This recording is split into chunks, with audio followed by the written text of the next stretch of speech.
You see the drip and it slugs. You need it, pull the trigger. Got you feeling, got you feeling. The world is yours only if you take it. So sign your name and choose to claim it. You need it in a hurry, you want it in a flash. Can't get this time back, we don't get this time back. You need it in a hurry, you want it in a flash. Can't get this time back, we don't get this time back.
One touch was enough, got you thinking of 3 words that you can't say. Too soon to be real, things you shouldn't feel, got you walking my way. Hey, you didn't see it coming, surrounded, I got you spinning out. Inside, you know it's too late now, too late to let me go.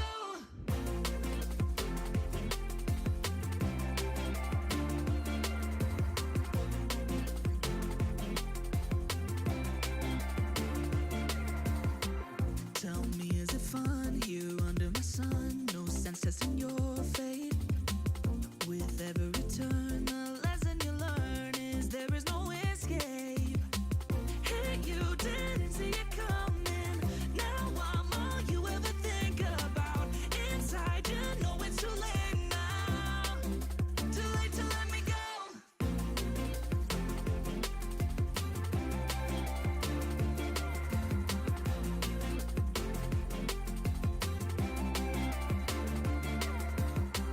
Hey, you didn't see it coming. Now I'm all you ever think about.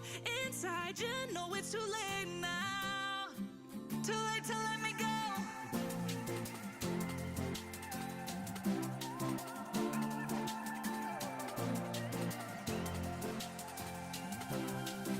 Too late to let me go. No. Too late to let me go now. You know, it's too late to let me go. Go.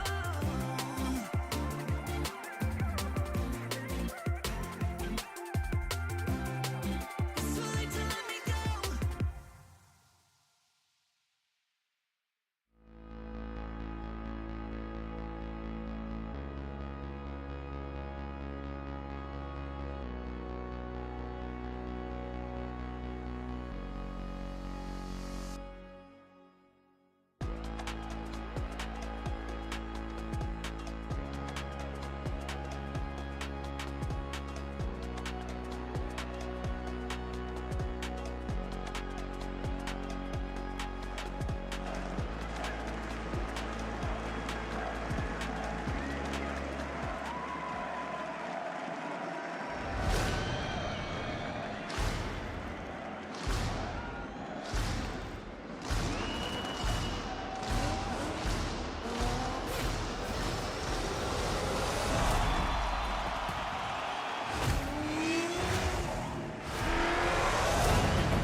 These hallowed halls have seen some of the most memorable moments in the history of our sports. First, it was Justin, the shot heard around the world. Then it was Rise, Joyo Vatira, 3 rising stars who made the biggest splash of all at London 2.0.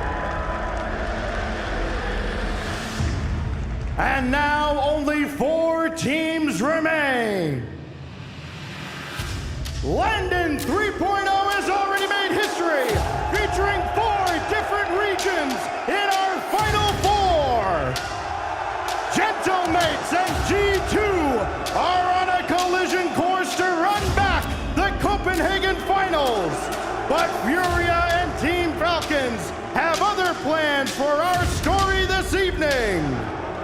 London, it's time to write the next epic chapter in Rocket League history.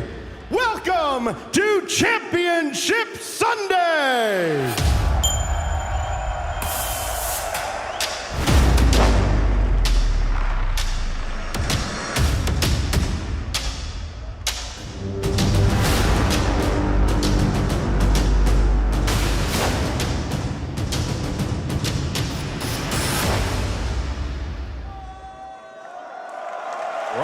fans around the world and those here in the Copper Box, get up and get loud. It's game day for Championship Sunday of the London Major 3.0, the third time we have visited this hallowed ground. This trophy will be won by a singular team at the end of the day. 4 remain, only 1 will stand by the time we turn off the lights in the Copper Box. Welcome back to the desk. We've got a little under 45 minutes till we kick things off with Vitality's not here at all. The Gentlemen versus the Falcons. Falcons was the team I was looking for there. I'm Wavepuck, I got Bates, I got Gibbs, I got Dazzard. Dazzard, how's it feel? It feels good. It feels good to be here. I get to join you guys. Wave, you can take the whole spot. I'm just here to yap, yes, sir, thank you. And I'm here, and it's just amazing. International Championship Sunday. This is everything you want to see, with Furia being able to join the stage with a shot at winning this major. Of course, Gentleman's trying to run it back twice, and G2, can they get one? Can they get one? And it's just, and Falcons, they were on this stage. They were in the finals last time we were here, but they didn't lift the trophy. It's just so much storylines, Gibbs. It's so great, the open era. We expanded to more regions, and now we get the first truly global Final Four, and all these teams blew out their opponents in their quarterfinal matches as well. There is no true favorite. There is no true underdog. So 2 wins away from hosting that trophy. It feels kind of like a world championship, at least a world championship preview. A little bit of a preview. I mean, you got the green suits up there in the top left corner of the Copper Box, making a lot of noise already. They're getting geared up. And I know me and DeMar, we walked around, Wave. They got a lot of Furia fans here, a lot of Falcons fans here as well. They are, folks. Well, this is a world championship preview, but it is not the World Championship. 16 teams have qualified for the Rocket League World Championship, that are many of whom you have seen on the stage over the last 4 days in London, but namely teams like Carmine Corps, teams like the Pioneers missing here in London, who will be there in Fort Worth. Yes, and this also includes seed order, so the Mates are your #1 EU seed going into the World Championship. They clinched that yesterday in the quarterfinals. G2, of course, #1. Sam, #1 with Furia, and then, of course, Mina, #1 in Falcons. So. Yeah, Carmine Corps fans, there's a lot. I've heard them the whole entire weekend. They just made a little bit of noise. Finally saw that blue sigil for the first time. Second time, I believe. We showed the graphic yesterday. They're feeling good. I know Carmine back home. They're waiting for that World Championship, but we got a tournament to play right now, Wade. No, we do. We are not quite to the World Championship, but you can be there. Make sure you get your tickets online if you want to watch the best in the world compete in September. So let's talk about London. We've got a champion to crown here. We got 4 teams, and Desrin, you alluded to it. There are so many stories that you could chop it up any different way. We're going to look at it from many different perspectives over the course of this pre-show here, but only 4 teams remain of the 16 that came into London. Of course, you've got Mates in EU, you've got G2 and NA, you've got Fury and Sam, and you've got Falcons in Mina. And the biggest thing about all of them, we can talk about their individual stories, but even on the field, the way that they're playing, all dominant matches yesterday, everybody playing to their potential, but now they're all going to clash here in the semifinals, and they've got not to just reach the potential, they've got to reach the peak weight. Yeah, I mean, Bates or Gibbs, they're playing here for points, but at this point, officially, the points do not matter. All they're playing for is money and pride of being a major champion. The points technically don't matter except for the global #1 seed for the World Championship. So, like, if G2 does win this, NA #1, and that would be G2, would get the overall #1 for the World Championship. It wouldn't be EU. So there's a little bit to play for, but for the most part, all 4 of these teams, #1 seeds of their regions, and we're going into a Swiss anyway. So as long as you're a top 4 seed, I think you'll be just fine. Okay, so we will see who's able to take home the money, mainly who's going to take home the trophy, and maybe some sort of global #1 seed if you're a nerd, you know, they don't care about that stuff. So that's what I care. Let's talk about, well, we're all nerds up here. Here's the bracket we've played through. Yesterday, we didn't see game 6. It was only games 4 and 5, sweeps and near sweeps across the day. Hopefully, Bates, we get to Champions Field on one of these matches today. At the bare minimum, let me see Neo Tokyo. I know the Copper Box wants to see Neo Tokyo. Just absolute slap at everybody. 4-1-4 and 4-1-4-0. It was ugly out there, Gibbs. And I thought the closest match was going to be Mates versus BDS. I was like, this is going Champions Field. I picked BDS. The Mates came out, and they came out firing. It was 18 goals to 3 for BDS, the biggest blowout in playoff history of the Open era. It was insane. BDS saves 17 throughout the series, but Gentlemates, they scored 18 goals. BDS was nowhere to be found on the defensive side, but at the same time, you have to credit the Mates. So much pressure. They were hitting a few clips, most of them wide open nets, as you see here, but the Mates are true LAN team. They were the 3 seed of EU this time, 4 seed last time. It does not matter.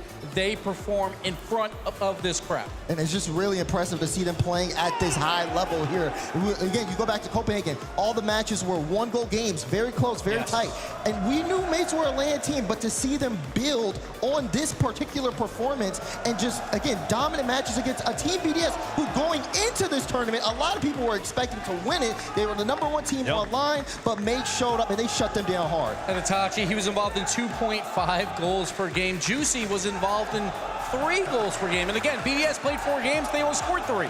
So that's how dominant this was. It was never close. We saw it by the probably midpoint of game 3. We're like, this series is chalk. BDS does not look like the team we thought they were, but the Gentle Mates in front of the crowd, they are a true LAN team. It's shocking to me that the match we thought was going to be the closest turned out to be the least close match in the history of playoffs. Like, that's just, it's usually the blowouts are like, it's gonna be a bad one-sided match, and then, oh, we didn't realize it was gonna be this one-sided. We thought this was gonna be close, Bates. I know, yeah. I believe me and Gibbs both said it was gonna be Champions Field, but we said it in opposite direction. Then that didn't end up happening. I went back and rewatched the tape last night. It was just BDS just lacking in mental. It's like they weren't never there. Gentlemen just took advantage of that, and that's why they're playing today. Well, let's talk about one of the other one-sided matches yesterday. They were all a little bit one-sided, but also an upset. I think many people would chop it out as this one of the best results in the history of the region. South America taking out the reigning world champions Vitality. Furia in 5 advanced into the top 4. And Furia came out with a tone that Vitality just simply weren't ready for right out the jump. Their speed, their ability to get to the ball was fantastic, and you could see it even in that goal there from Drafinio, showing no fear. Third man back, getting those instant challenges on the ball, not letting Vitality have any time. We talked about dominance here, but in an upsetting fashion, Furia, again, no matter what was thrown at them, whether it was pauses, whether it was Vitality, Zen trying to build up the crowd, nothing was stopping Furia from taking that series. And it was just pure control from Yan every single time. Great on the defensive end. I believe in game 3, he put up 1,000 at 5 saves, 3 goals. He controlled the tempo, controlled the pace, and then lost also, which is so impactful the whole entire time. Vitality, as you said, Demar, Zen tried to hype him up. He tried to get the crowd behind him, but it ultimately wasn't enough. And we got to talk about, it was a Swiss rematch yet again, but this time Vitality won that. Furia bounces back, so they are tied 2-2. We need to see this one more time at the World Championship. I do want to feel like, seeing what you're seeing on the screen here of like Zen trying to get the crowd hyped up. This, all the matches yesterday were pretty one-sided. This was probably the best look for the losing teams here, and especially the way Vitality tried to rally in those final 2 games, baby. Yeah, they did try to rally, and listen, we did learn that Rido was a little under the weather yesterday. It wasn't on the injury report. We don't have that in Rocket League just yet, so that might have affected him, but you see this, and this is where rivalries begin, because you see Drafinio, he gets up, he starts talking, he starts letting Vitality know you don't got us this time around, and I know that these 2 teams, when they meet again, hopefully at the World Championship in Fort Worth, it's going to be fireworks on both sides. Electric. Imagine. Electric. Imagine. I'm ready for it already. That's what I want to see. I mean, even in the matchup games, I mean, going into that one, Furia was the only team that could take down Vitality in terms of the them versus Sam matchup. And then now to do it here on the stage, getting their revenge, I mean, it's just all leading to a clash eventually. And there's just a beauty of Swiss that we've never had both 3-0 teams actually win in the quarterfinals. Always one loses. So Swiss matters, but when you play here in front of people, the nerves play a factor, and then we get some wild matches like we saw here with Furia. I mean, Furia had just lost to Vitality in the Swiss just days before, and yet they're able to come back here, correct the mistakes they made in Swiss, and now they're alive in the top 4. First time for South America in years. It's an amazing result for them. We'll get to see them play a little bit later on today. The last results we're going to talk about here, let's talk about the Falcons completing. We knew we'd have at least 2 regions in the top 4. We were optimistic about 3, but we got 4 here, Gibbs. Yeah, the Falcons, like I said, it would be a dominant performance, but Gen.G, they popped off early. Game 1, apparently Jack, he scores immediately, and this crowd erupts, and I'm like, maybe they can use that energy, but the Falcons, the speed baits was just too much from games 2 through 5. The speed was too much. They adjusted. FK came out hot out the gates over there in game number 1, but the Falcons, that synergy has been together the whole entire tournament. I believe they've been the best midfield team so far in the tournament because they're just taking their boost, suffocating you, forcing you to make mistakes after mistakes, and eventually it takes tough saves like this, and yet they still commit. They still keep hunting for you. It takes goals like this in a way where Abject just kind of just goes and hopes and prays, and he gets a good 50, it goes in his net, but it ultimately will never be enough enough, because look how fast Roaz is up. The pressure will continue for this team. He pre-jumped Appjack's clear, and the Falcons score because of it. What do you think about that, DeBab? You ain't got nothing to say? Don't worry, I'll take it from you again. Clear. So that's the thing with the Twins, though. It's just playmaking ability. Like we always talk about chemistry on teams. You can't get more chemistry than being twin brothers, right? So we see Killers. He's scoring everything, but then we got Roaz just passing beautifully throughout this entire tournament. #1 in assists per game is Roaz. #1 in goals per game is Killers. And, you know, I want to talk about that too, Gibbs, that chemistry, because I do think it was just a big factor here in this series. Just Falcons being able to play as a unit, playing at their style, and being on that consistent pace. You could tell Gen.G were just not really focused, not locked in. Maybe it was the stage nerves. This crowd was really behind Falcons when they started getting on that run, and they continued to do it all the way through the series. I don't think Gen.G are necessarily out just yet. Of course, there's that World Championship. I do think this one got into their own heads, and then they end up dropping into a Falcons team that was not giving up anything. They're just so good, Falcons. TRK 2 years ago was in the finals. Yeah. And he failed. He wants to get back there. We'll see if he can do it, folks. And the Falcons, incredible gameplay. We could have analyzed just about anything, but Johnny Boy was on staff to break down some plays for this pre-show. So, of course, we're going to be studying the Falcons. Johnny, what you got? Yeah, I want to take a look at a couple of plays from Falcons in particular. We just had a look at them very quickly on the replays, but I want to take a closer look at just how unplayable these guys are when they can get into their aerial plays. Now, Khalir's coming off a respawn here in the back. He's going to pick up 100 boost and then start air dribbling, but he's got options here. He doesn't have to go for the 50-50 that he ends up going for. You'll notice right there, Chronic's covered in the backboard, so he backs out of this double tap that he's got planned, and instead, he just goes low. Chronic's covered in height, no problem. Mid-air 50-50 flip reset, forces it through. And it's that multifaceted threat, that ability to adapt on the fly that makes Falcons so difficult to play against. Same thing again in game 5 from TRK. He goes for the fake, followed by the 50-50. It's his signature move, really. We can see it better from this camera angle, just how precarious of a position apparently Jack is in. Right there, Jack's got a decision to make. If he stops, then he can't cover the net because TRK will just have a direct shot at it. But if he drives forward like he does, TRK could just 50 it right through him. And it's that ability to create two threats at the same time that make Falcons so hard to play against. The adaptability from the Falcons. Thank you, Johnny. We appreciate the analysis. And Copperbox, welcome Reynolds to the desk here. Reynolds, welcome. How you doing? Good. I'm feeling great. I'm ready for some good Rocket League. It's going to be a great day of Rocket League. We're hoping for it here. And when we want to talk, we brought you on because we want to talk about the Ally MVP. None of us have had the pleasure or maybe drama and hair pointedness moments of having to play against any of these players, but you have, so let's talk about them a little bit. The Ally MVP will be an award we give out at the end of the tournament to one of the best players of the event here. We'll walk through some of the nominees right now. Let's start with Beast Mode. You've played against Beast Mode a time or two. Yeah, it's a player that you would be surprised if he didn't win North American MVP for the year. Talented player. When you have a team it's that talented, it's hard to stand out, but he does. You know, one of the best players off the ceiling, kind of innovated it this year, and he's looked really good. Look really good indeed. You want me to give you a couple of Beast Mode's numbers? Yeah, let me hear it. All right, he's averaging 1.26 goals per game, 463 score per game, 1.74 saves per game, and he's even demoing with 2. Good demo stats. Do you think he's playing as good as he does online? I think he had an interesting Swiss. I think they got a little complacent playing in NA this year. With Gen.G kind of slumping a little bit the last month or so, it's kind of let G2 take the foot off the gas. But I was really impressed with him yesterday. I thought he played his best Rocket League recently. You know, look at that. But I'm excited. I think he's got it. I think he's got it. Top 3 players in NA right now. Go. Beast, LJ, and you can throw in a few players. I would probably go Daniel.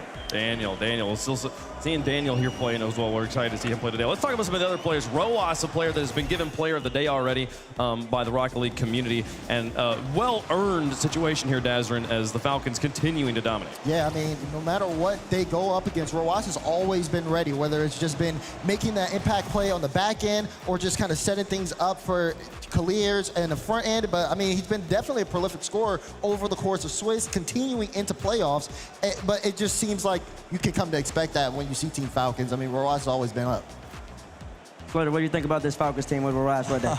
I said it off stage right now, and I said it with a little hesitancy, but this might be the best team I've ever seen. Falcons? Oh, man. This team is unreal. I think when you think of Falcons, you think of very individually talented players, and they look clinical. And then you got Yan right here running with South America at the moment. I mean, he's been nothing but great. When he went up against, who did they play again yesterday? Vitality. Vitality. It was absolute domination. I mean, all the counterattacks. Slater, you played against him all the time. Yeah, not last fun. year. Yeah. What do you think about him? I played him this year, and it was not pretty. Don't go back and watch Copenhagen round 1. But talented, can do anything with the ball. It's tough. You make him go one way, he can go 4 different ways. He's impossible to defend. Gets a lot of space from this Furia team with the help of Lost and Rafinha, and he's impressive. Well, let's talk about the Ally MVP from Copenhagen. He's in the running to win it again here. Juicy, an electric performance yesterday, Dazrin. Big Juice trying to make a splash once again. I mean, I love what I'm seeing out of him. Absolutely dominating Team BDS. But again, this is something that I like out of Gentlemates because you have a lot of impact players. You have Itachi who can also come through and make a lot of clutch plays. But when it comes to Juicy, if he's elevated, Gentlemates is a completely different team. They're at the top of the world. And Juicy, I mean, BDS just let him run free. It was just wonderful to see.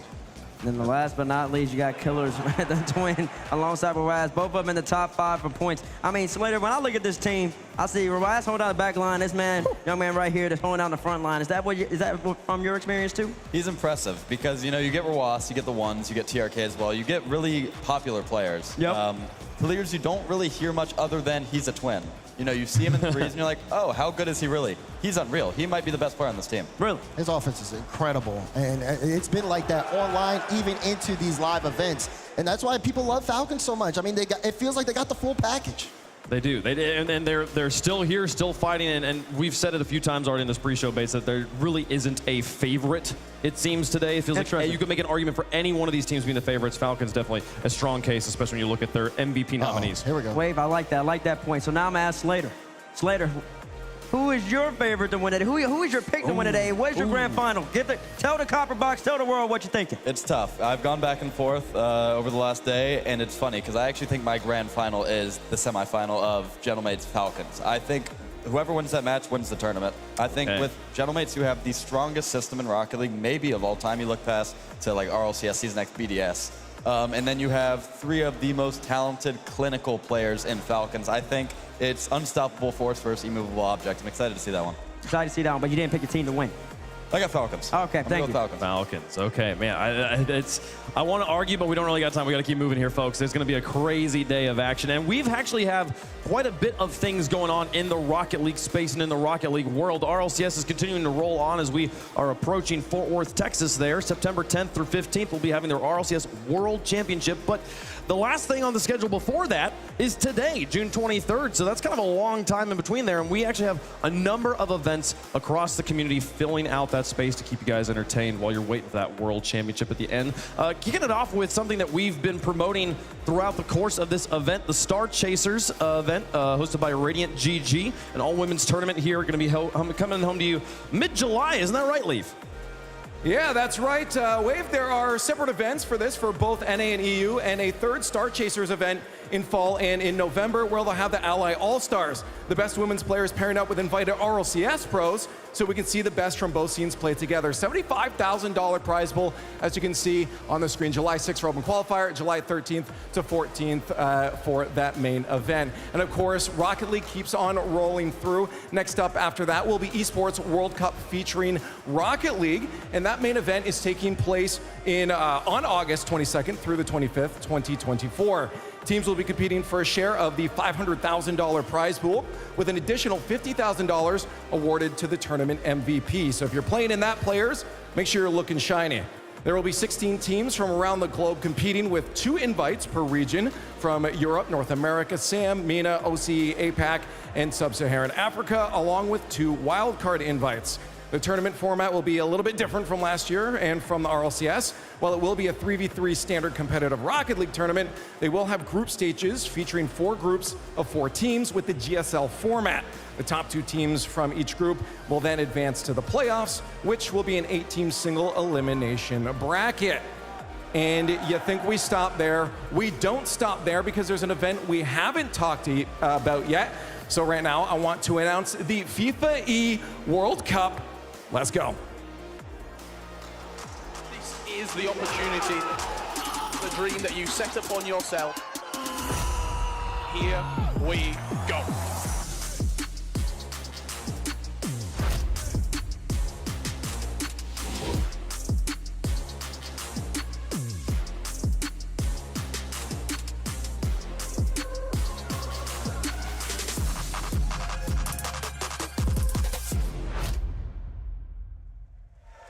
No, that's right. The FIFA E World Cup featuring Rocket League going to be coming to you soon. Don't quite know the dates just yet, but 16 teams and what seems like it'll actually be a genuine World Cup event. An actual national team's got to be all from the same country to compete. So my question is, who's Team France? Yes. Well, my question is, who gets the honor, Dazrin, of losing to Team France in the finals? Well, listen, Vatira needs a teammate because his other two teammates, they may speak French, but they're not French. That's true. So you got to figure that out. Itachi. I feel like Zen does Vatira needs a teammate or does Zen need teammates? I mean, No, Zen has the full French team. Right. so he But could it's have all been. French. Team France. Who's your Team France? It's just like a super team. Yeah. I mean, if it is a super team, you got to get Zen and Vatira. And then that Seiko? last spot. I think you might go maybe Alpha. Alpha Seiko. Yeah, I'm thinking, I don't know. You got to think about just pure For the team chemistry chemistry, and vibes, stuff. Sure. etc. Hey, You can't just pair people together. I don't know, you get three superstars on the same team. Oftentimes doesn't work out. Maybe you need Rado, who's, I mean, he's a superstar in his own right, but knows how to like play the back line. You know? And to be fair, we kind of have a mini World Cup here outside We of sure do. mates. True. We got 3 countries participating. You know, Brazil, that they're going to look great in Furia, so we'll see. And then obviously, you know, Falcons are a full national team, so we'll see in G2. Of course, 3 Americans could finally win a major. It's never happened before. Well, we're talking all about France, but there's a whole bunch of other countries that are clearly here to compete. Very excited to see how that shapes up. So keep your eyes glued to social media if you want to know about the other events happening over the course of the summer here for 2024. Let's talk about our London Major, though, and the teams that are here. Who is number 1? We've been alluding to this conversation. That's the We did question. the power rankings. Okay, this is the first time any of us are seeing this list. We re-power ranked the teams for today. The top 4 are our top 4 here. Bates, G2 is the 4th right now by everyone else's standards. Well, I mean, that's good. That's great. I expect that. I was in the copper box. I was asking the fans, and you know who they said the least? G2. They might be onto something, or maybe everybody doesn't know ball. We're going to find out very, very soon. Everybody believes in Falcons. Everybody believes in Gentlemen, and everybody believes in Furia. I'm puzzled because I thought going into that match, G2 versus Furia, I thought G2 would be the favorite. Nope, they're underdog. But according to us, Furia is a slight favorite there. I assume Johnny Boy probably put G2 like 10th. And kind of like mess this up. So that's what I'm assuming. But Falcons, I think you have to put them number 1 based on what they've done so far. But the mates, they have risen way, way high on these rankings because online they're a different team. But as soon as it's LAN, they show up. And that win yesterday was convincing. Yeah, I mean, we saw the kind of almost an error I think a lot of people made in Copenhagen where mates kind of snuck through and no one really knew because the games were so close. Yeah. But again, now they've seen it, and I think a lot of people are starting to believe it. Mates on LAN is a different beast. And I feel like they feel so comfortable on that stage that they can execute their game plan no problem at all. So I always say you have to do it twice. The mates absolutely have at this point. I am a believer in them for sure. The last time around, again, a lot of 1-goal games. They won 20 of 21 1-goal games, but this time, biggest blowout in quarterfinal history. So they even know, like, no, we're going to win big this time. So everyone knows that we're the true number 1 team in the world. I mean, Reynolds up here was saying Falcons versus the mates is his grand finals. Whoever wins that is going to go to the finals and take it all. And I was like, at first, like, man, you're glossing over what Furia did to Vitality and how strong they looked yesterday. But then I start thinking about what mates did to BDS. And it's like, how could you possibly differentiate them? But not only that, when you play back-to-back, players want to play back-to-back. So I think G2 Furia have a small advantage there. So maybe those early games in that final might go their way. Okay, we'll see how it goes. We got a few other fun talent competitions going on I don't like here. This is the fantasy draft, and we a few teams here. What's crazy is to look up at players like Jorby, who's in first place, still has 2 players alive in the tournament to can still earn more points. I'm ready for him to tank. He's going to be tanking today. He's going to tank Bates today. has a shot. And then that big Seiko's going to actually ball out. He's going to put me right over Stumpy, right over Jorby. I'm comfortable with it. Very comfortable. DeMar, you don't know what you're doing.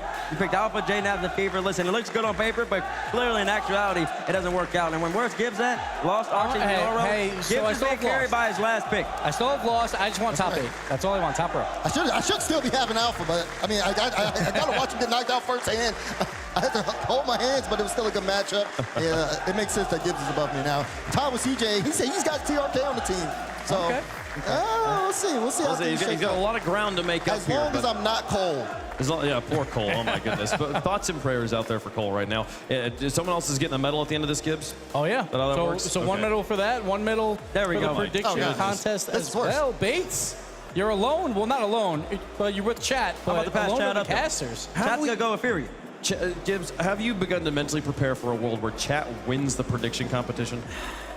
I'll check the tweet out a bunch of medals in one thing, but like here, just retweet this, and that's your medal. Tweet an NFT, a JPEG, download it, have your Chat though, well done, because last time around, chat was dead last, besides Coin, I think. Yeah. So chat has picked it up. Smart. They've Smart learned a thing or viewers. two now that there's a competition on the Yeah. line. Also, big shout out to Section 104, currently tied for second in the prediction battle. We'll see if they can get up there into first place. Not a lot of matches left, though. We only got 3 predictions left to make here, so we'll see how things go. Now, the predictions are fun. The fans in the building, though, are the reason we do this, the reason that makes LAN special. And Leaf has been talking to some of them, to some people, and apparently has some questions for us. We answered some yesterday, so we'll do it again here. Leaf, where are you at? That's right. Yeah, I'm making it on Team 104. Are you guys doing all right? That's it. That's it. There you go. Yeah, you guys are all serious over there. I want to go back to the questions. We're not serious questions. I got some from the community, and I want to see if you guys can talk about your friends on the talent team here a little bit. First up, my question is, well, not my question, it's Feisty Taco wants to know, out of all the broadcast talent, who would you pick to be your partner during an apocalypse? This is easy. I'm picking Shogun. Shogun? Shogun every day of the week. You want to explain, Well, elaborate? first of all, me and Shogun, we're always on the same wavelength. I like that, but Okay. also the people don't know that he used to train. He used to do martial arts. So I know Shogun. He's got that combat experience that I'm gonna need, and he's not Bates. I can tolerate him, so this works out really well. I was going to say not Bates, because he'll be yapping too much and my like give away goodness. a position or something like that. CJ. He's already from the apocalypse. He's from Australia. He's fighting kangaroos every day. So, yes, I'm going with him because he is already made for this. Don't know how to deal So with the I'm going radiated CJ. scorpions coming at you and Exactly. stuff. Who you taking? I was gonna say Gibbs, but Gibbs said he doesn't even want to listen to me no more. So I don't want to go there anymore. I'm gonna pick. You go first. Me going first? I'm going with Stumpy. We're just gonna we're gonna have the height advantage everywhere. Y'all are What do you easy think? targets. We'll be able to like loot the same socks. It'll be great. No. You're an easy target, we got Bates. The same side. yeah. We'll be up at the top everywhere. It'll be great. I'll go with Johnny. Johnny, he'll have the tactical brain to figure Exactly. out how to get That would be the worst group ever. No, because Y'all would just Johnny will argue talk so much. Johnny will talk the whole time, say why he's right, and then while he's talking and in the apocalypse, I'm just gonna sneak off, and he's gonna be the bait, and I'm gonna be he's the the bait. switch. Okay. I'm gonna be the switch. I'm gonna move out the way. You don't have to be Wait, faster so than the you're zombie. just using him as bait? I sure am, because he's gonna be yapping too much. Stop yapping, It's in the Johnny. name, man. He's glad you didn't Tyler choose me. Bates. Okay. You gotta use. All right. We got next question. Leaf, what you got? All right, yeah. Well, kind of same principle here. Duke of Chutney actually wants to ask here, who would you pick to start the apocalypse? I'm just putting Jorby right on the board right away, to be honest. To kick it off, Jordy would start the apocalypse, but he wouldn't mean to. No, it would be an accident. James Bob will start it. James could start it up. I'm going with James. It's definitely lethal. He'll like I was That's waiting a for good that. one. and Yeah. just knock everything out. It's definitely. I'm sorry, but It's you, buddy. It would be also an accident. Like, I definitely would not do it on Yeah. purpose. But I'll take that one, that's for sure. Okay. All right, now, there was a lot of these questions about basketball, so I'm just kind of curious, in a one-on-one tournament, who's winning? Ooh, I'm gonna defer. height-wise. I don't know enough about. I don't play. I'm definitely out round Play, one. but he'll play for 5 minutes and then beat us all because he's so tall. He's terrible though. Do I just? Yeah. I mean, do I just get to stand under the basket and you just hand me the ball and just like? No, it's a one-on-one. You have to dribble, you have to shoot, you have to go lay the ball up. No, He's lost. 2-on-2. Me and Wave versus Daz and Bates. They said wins. one on. It's a If it's- one on if that's one. a I know. 22, who I'm won it? changing the question. Oh, don't come Who on. wins one-on-one? It's clearly me. None of these people are athletic. It's just over. It's over for me. I'll shoot better threes than you. You're standing on a box right now. You realize That's that, correct. I right? can stand on a box. Listen, you can give me 5 boxes. I don't need the box. He Step doesn't up. need Step to off the shoot. box. I'll step off All the he has box. to do is lay up you. It and doesn't you're matter done. though. He's slow. I think So I he can doesn't guard need to. you. He's taller than you. I You think I can't- can guard you. You don't have the vertical to even block anything he does. Who do you think's winning? So, yeah, you see those hands? That's as high as your hand's gonna go when he's doing it over your head. You can't put a hand up. Who do you think's winning? One-on-one? James James. James got it. pretty James pretty athletic. quick. James got it. All right, we got one more, Leaf. Yeah, we got one more for you. We do a lot of skits here on the RLCS. We like to have fun. But out of all those skits, who's the best actor? Ooh. It is definitely not me. I know that for sure. No, you're very funny. I am not good at acting or improv. You are pretty funny. Of all of us that have been in actual paid commercials, you're on that short list there. We have a paid commercial?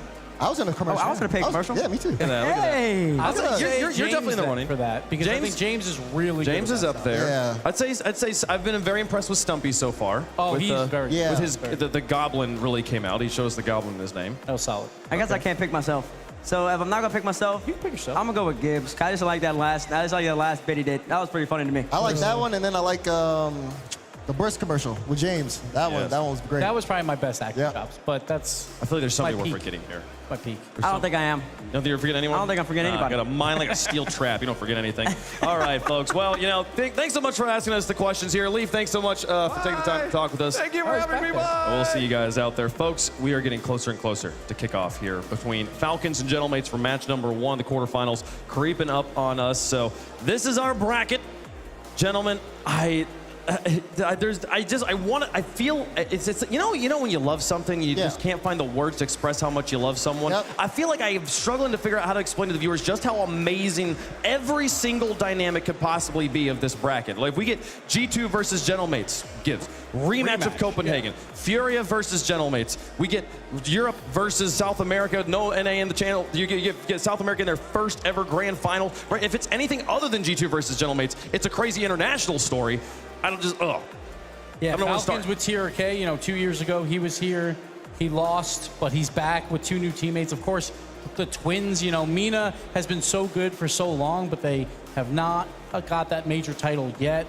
Of course, the mates, too, because, they were the EU4 seed and they win it. Yeah. Now they're the EU3 seed. Everyone counted them out again. I counted them out. I thought BDS was a favorite, but no. They're here. They know how to win on LAN. They have a huge crowd for them as well. So anyone... we got G2, 3 Americans. It'll be the first time that happens. So many storylines. Well, folks, we have 3 matches on the day. We'll show you the schedule. We're going to start off things, the Falcons versus the Mates, and then we'll see G2 take on Furia. The winner of those 2 matches will face off for the title of London Major Champion. So let's get things underway. The Falcons of MENA, champions in their region, up against the Mates, who cannot figure it out online, but are unbeatable on LAN. They are ready to go. Genuinely unbeatable. This team, they always level up. I talked to Eversax. He just knows his team of the LAN boys. They lock in Seiko, Itachi, Juicy. They're trying to go back-to-back in RLCS lanes. We'll see if they can do it, folks. It's time. Get up and get loud. It's game day. Introducing first, on the blue side, representing MENA, the high-flying kings of the skies, Team Falcons!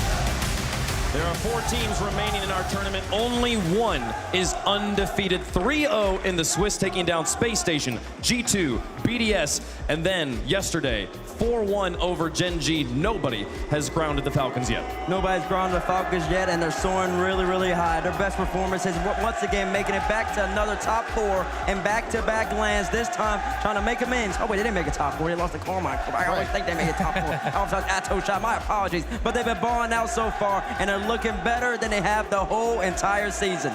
Unfinished business for TRK. 2 years ago, they were the upper bracket finalists. They had to lose 2 best ofs in a row. First one went to Champions Field, then they got swept by Moist. You know that TRK wants this probably more than anyone right now. We'll see if he can get it with his twin teammates. And of course, Khalil is going to be there at the end. He was performing phenomenally yesterday, averaging a goal a game, had the most goal participation there as well, just making sure that he was involved all over the field. He fly under the radar for most people, but I mean, if he shows up, it's going to be a big deal. The highest goals per game of the tournament so far. Khalil is averaging 1.28. Nobody can match that. He's also played 18 games. He is the sniper rifle for this Falcons team. And he always catches off of his brother's passes. Harass leading the tournament in assists, right, Gibbs? Yep, absolutely. It's the twin chemistry, but we've seen this before. We saw it in Boston. Now they just got to do it just one more notch higher. You saw Roas and TRK, the players that get talked about the most, but Slater said it. Killers is the player that he thinks is the best on the team. And their opponents, I'm gonna get some friends for my help up here. They're representing Europe. Gentle! Gentle! Gentle, gentle, gentle! Give it up for Gentle Maids Alpine!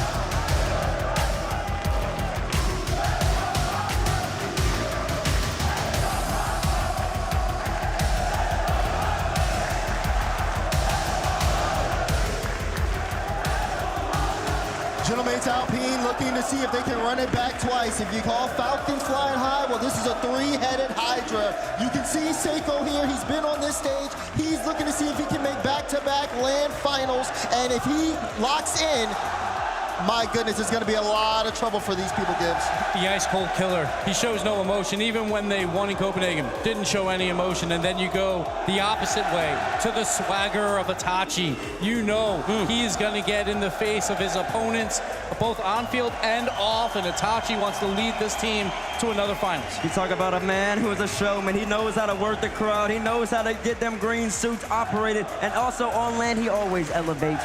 Always talk about Tommy being a maestro, but Itachi, he's not far behind him. He could be better than him, and he really could. Most recent land winner, but then you got Big Juice on the end tomorrow. Yeah, Big Juicy, like you said, he had 1.5 goals per game yesterday behind Itachi, who had 2. Yep. Juicy's been performing at a phenomenal pace offensively. I know, we talk about how Falcons are unblemished so far. The second to last loss they've had at land was to this gentleman's squad. It got swept in Copenhagen. All one-goal games, though. 2 overtimes. Falcons versus Gentleman's. I believe the Falcons have been waiting for this rematch. And then we got Juicy, of course. You have to talk about it. 0 online wins. He doesn't care about that. He's a land winner. He's an MVP. We just saw him earlier, like in the MVP running again. He could be a 2-time MVP winner in back-to-back majors in about 2 hours. Now, both these teams coming in after dominating their opponents in the quarterfinals. We've seen that bite teams before, where they have an easy matchup, where the conversation yesterday was how much did these teams beat their opponents versus their opponents just throwing the matches here, right? Gentlemates, they took down BDS 4-0 in the most dominant playoff blowout we've ever seen. How do they ground themselves when going up against an opponent that is not going to give it to them that easily? Listen, Wade, I mean, I think they'll be pretty grounded. Itachi and Seiko, they never lost to me in a hand. I know they know that in their minds. Regardless of what they say, if they do win, they have somebody, if Leaf asks them, they know they have never lost to this region. They're going to be confident. They're going to be composed. And honestly, looking at these 2 teams, if there's one team that counters our Falcons play, it's the slow control play of the Gentlemen. Yeah, I mean, it's really going to be a big battle there for the midfield. Seeing Itachi being able to control that pace has been huge. But then also here at the same time for Falcons, their counterattacks have been really strong, and that's where Gentlemen is going to be tested defensively. So yeah, keep eyes on that midfield space. Once someone takes that gamble, go on the field for boost, everything could change.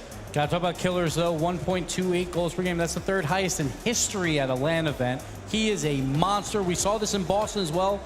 When Rule 1, everyone counted him out, and that was a top 4 finish. So Killers is trying to do just one better here at the very least. But Itachi, again, perfect against Mina. Neither side cares about that right now, because this is a brand new Falcons team. This is the best team we've ever seen out of Mina before.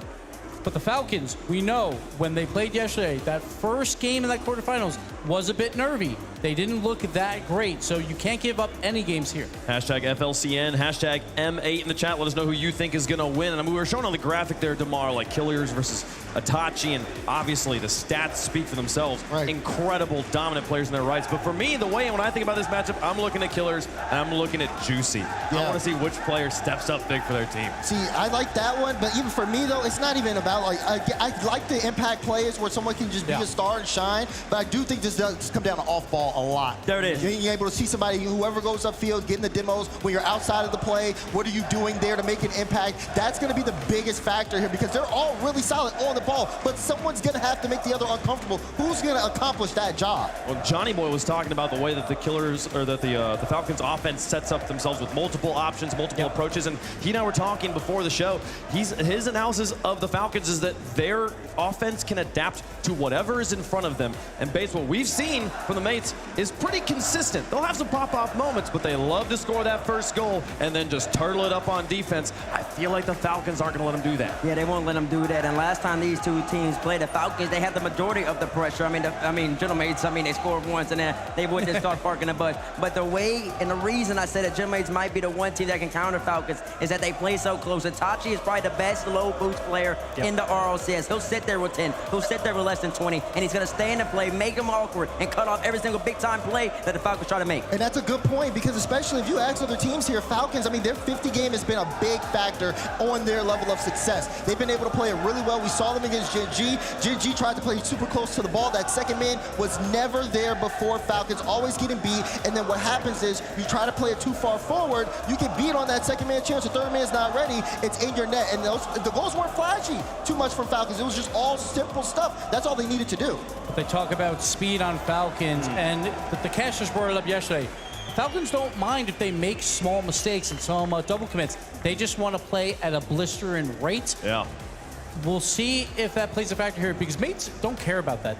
They play in Europe. They can play at any pace they want. Yeah. So if Falcons do play at that rate, but they make those same small mistakes, the mates will capitalize on it. Oh, this is going to be a battle. It's going to be fantastic to see how it shapes up. But there's so much story on both sides of this. We talked about the Gentlemates a lot here. They are the reigning major champions. If they win this match, they will get to defend that title and potentially sweep the season in major wins. They want to get back to there. It would be an incredible story.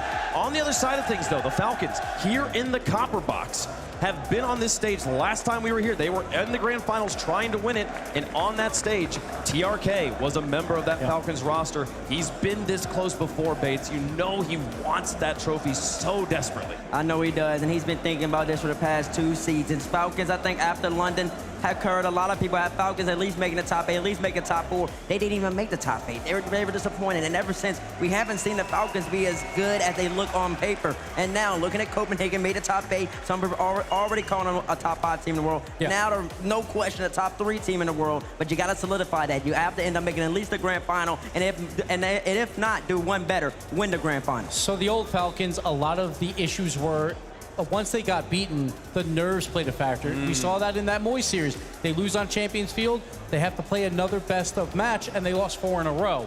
This hasn't happened to this Falcons. They played K-Corp, they traded wins back and forth. Yes, they lost it, but K-Corp, they're a fantastic team, so I'm not too worried about it there. Then just yesterday, they play Gen.G. Right. Yes, game 1 was very nervy for them, but they figured it out and they won 4 in a row. So I don't think it's the same Falcons that we saw last time 2 years ago with TRK. He's a new player at this point, and obviously his teammates are also brand new. Man, when I think about the Twins, I always think about Boston. I think about the Rule 1 roster, that first matchup in front of the crowd. Everyone expected the nerves to be hitting them. They came out and beat the snot out of Complexity to advance there. I feel like they are so comfortable on this stage. That was over a year ago at this point. They are so comfortable now on the land stage. Yeah, and I think that comfortability is something that is going to be traded here from both teams because I do think Gentlemates is definitely comfortable on the stage because, of course, they've been there. They've won before. They're trying to do it again. I think, again, it does come down to what we're going to see on the field in terms of executing play styles here. The thing that I like about Gentlemates is they also, of course, they know how to play that midfield game. The 50 game is good, but they have that individual talent that can always make an impact if they get time in the air. And they get time in the area, right? In the midfield game, we talked about Itachi earlier and how good he is and shutting down the Falcons or shutting down anybody in the midfield. A lot of that is enabled because of Seiko, how deep he can play and how much trust Juicy and Itachi have in Seiko to always at least slow it down, get a big save, keep the ball close. That's a big deal when you play Falcons. If you let the ball go away when they come and they pounce on you, they're immediately ready to come back again. But Seiko, I know he's going to keep it tight with them, and it's going to be hard to Falcons. They need to adjust. So when the Falcons played BDS, they played more passive. They only had one member go up because sometimes they will send 2 or maybe even 3 way too far forward. So instead, they just would play one member up, play a bit passive midfield, just keep the pressure. You don't have to score on every single play. You just need to keep the ball on their half until a play opens up. So that's what the Falcons have to try and do here because like the mates, they're gonna play great defense. We already know that. Don't get too excited or don't send too many members at the ball. Gibbs, how do you feel about Reddle's take that the winner of this match is the winner of the whole event? I agree with him. You think so? So far, what I've seen from G2, I think G2's looked a little weaker, and Furia is that pop-off team right now, and they can take the momentum like into the finals, but these are the 2 best teams left, in my opinion. Okay. What do you think, Daz? I probably would. Well, no, I can't say I agree, to be honest, especially because we haven't even seen them play. And I think a lot of times it does come down to what teams look like on the day. If you're basing it just solely off of yesterday, then sure, it makes sense if you're basing it that way. But who knows? We can have those. They're getting warmed up right now. They're getting ready. Once this matchup ends, they're going to be on the stage. Depending on how they look, could change everybody's minds. That's what we play the games for, you know? Yeah, man, it's fascinating that we thought we were going to have close matches yesterday, and we didn't. There were some very strong teams in those quarterfinals, Bates, that did not show up. We can sit here and talk and build the stories of both these teams, but it is on the shoulders of these players right now to actually perform as expected. Yeah, it is on them to actually perform as expected. I mean, they all slapped each other around yesterday. 4-1, 4-1, 4-1, 4-0. Gentlemen, I'm telling you, BDS, they weren't there mentally. They weren't even focused and locked in for the match. So now, I mean, it's not on Gentleman's fault, but now I know both of these teams are razor sharp. They're both ready to go. They both believe and know that they can win this land. So it's going to be 2 Titans clashing back and forth.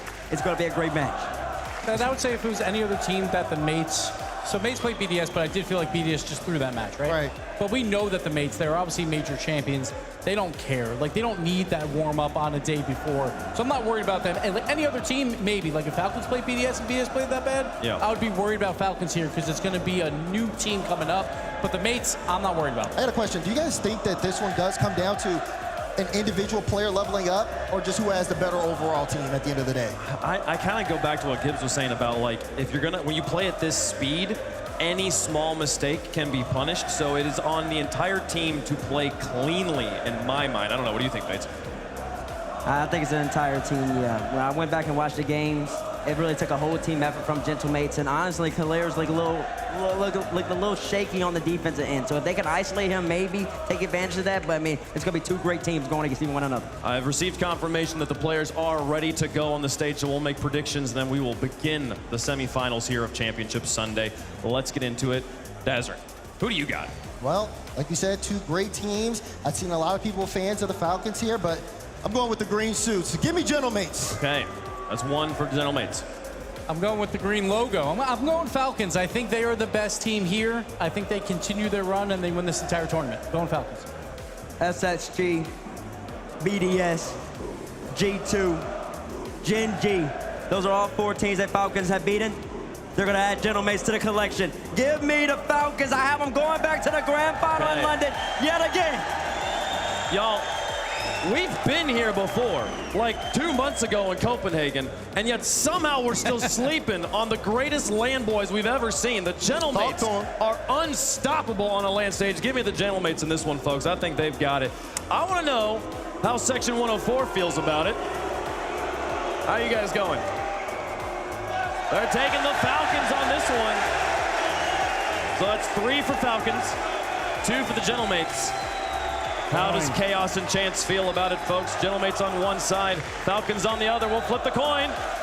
And it comes up Falcons. Falcons, the favorites in the copper box against the reigning major champions. And they sound like crowd favorites. Obviously, there's one part of it that does not agree, but Falcons, everyone wants to see history. They want to see Mina go back to another grand final. And I'm ready for it too. I mean, no matter who wins this, it's going to be a clash. Wait, let's see if this goes. We're going to see it, folks. It's going to be an amazing time. Chat also has the Falcons on this one. They have all the momentum behind them. Let's get into Championship Sunday. There's only one place we've come to 3 times. A place where esports' greatest fans gather from around the world to watch the best in the world compete for the right to call themselves a champion. Most people around the world call this place the Copper Box Arena, but we call it home. And in this home, there's no room for mediocrity. Only the extraordinary can write their names into the pages of Rocket League lore. TRK is back with a new cast of Falcons. But can anybody derail the Gentlemates Express? An unstoppable force and an immovable object.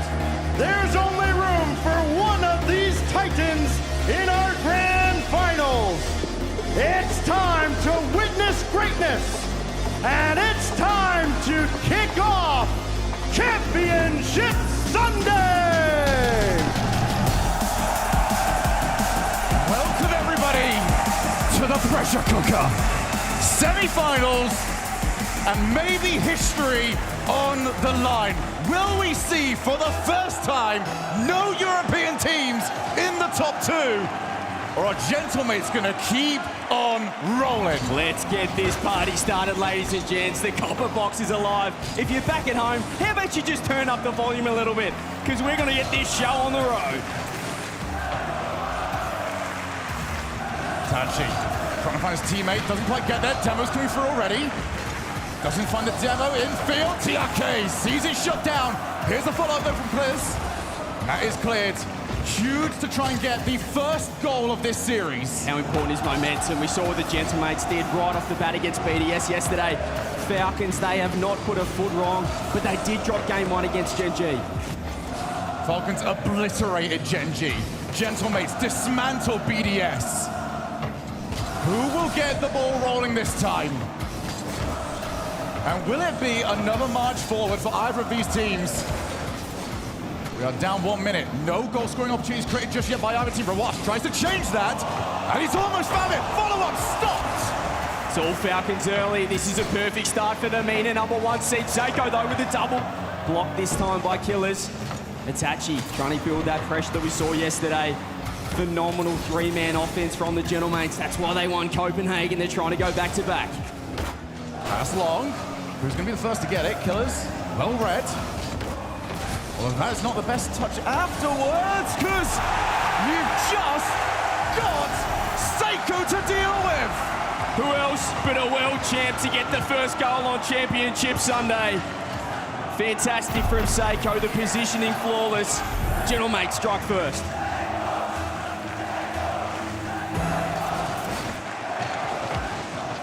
Back corner for Seiko. Looking to try to go back-to-back here. Looked for the ceiling, didn't work. Rawas just testing that midfield. Gentlemates are so good in positions like this one. But they were against a Team Falcons who, well, I don't know if they can get more aggressive when they're behind because they are there all the time. Looking for the low challenge, couldn't quite get it. We do know Falcons are going to get better and better as the series goes on. So good after that game 1 against Gen.G yesterday, but you look at the matchup, Gentlemates have not lost to Mina. Seiko Itachi with a phenomenal record, but it didn't matter for Furia yesterday against Vitality. It's time for Falcons to step up. Both these teams, I feel like it's their destiny to make it through to the finals and win it. 2 years on since Falcons were last here. 2 years on from that heartbreak. For Gentlemates, continuously written off. But every time they get in front of a crowd, in front of their crowd, they are unbelievable. And it is very awkward at the moment for Falcons. They've got to try and get out of this sort of position. They've got plenty of boosts to work with. But how good are these fake challenges from Gentlemates? What's the first? TRK with teammates trying to help out. That one's going to go into the midfield, but Rawas realizes that is not worth diving in on. A great pitch downfield, though. Gentlemates taking an attack off this. It's a great pass. Rawas back in time. Killers now 50 by Seiko. Nice to keep involved though, Gentlemates. We saw yesterday against BDS, these half rotations, the way they're able to be so aggressive, positioning in the front half. Got them the job done there, but this is a different team. This is the most informed team, the #1 power rank team at the event, Falcons. But they need to find their first goal. Okay, Rowas next to him. That one's blocked. Falcons just have not been able to get them to set just yet. Usually so great at putting their opponents on strings. The Gentlemates more than even to it so far. Juicy tried to go for the pogo shot. Not far off. He absolutely dominated yesterday, Juicy, putting up ridiculous numbers, but he's got to step up again. It's a nice dribble, pinch across, first on the board!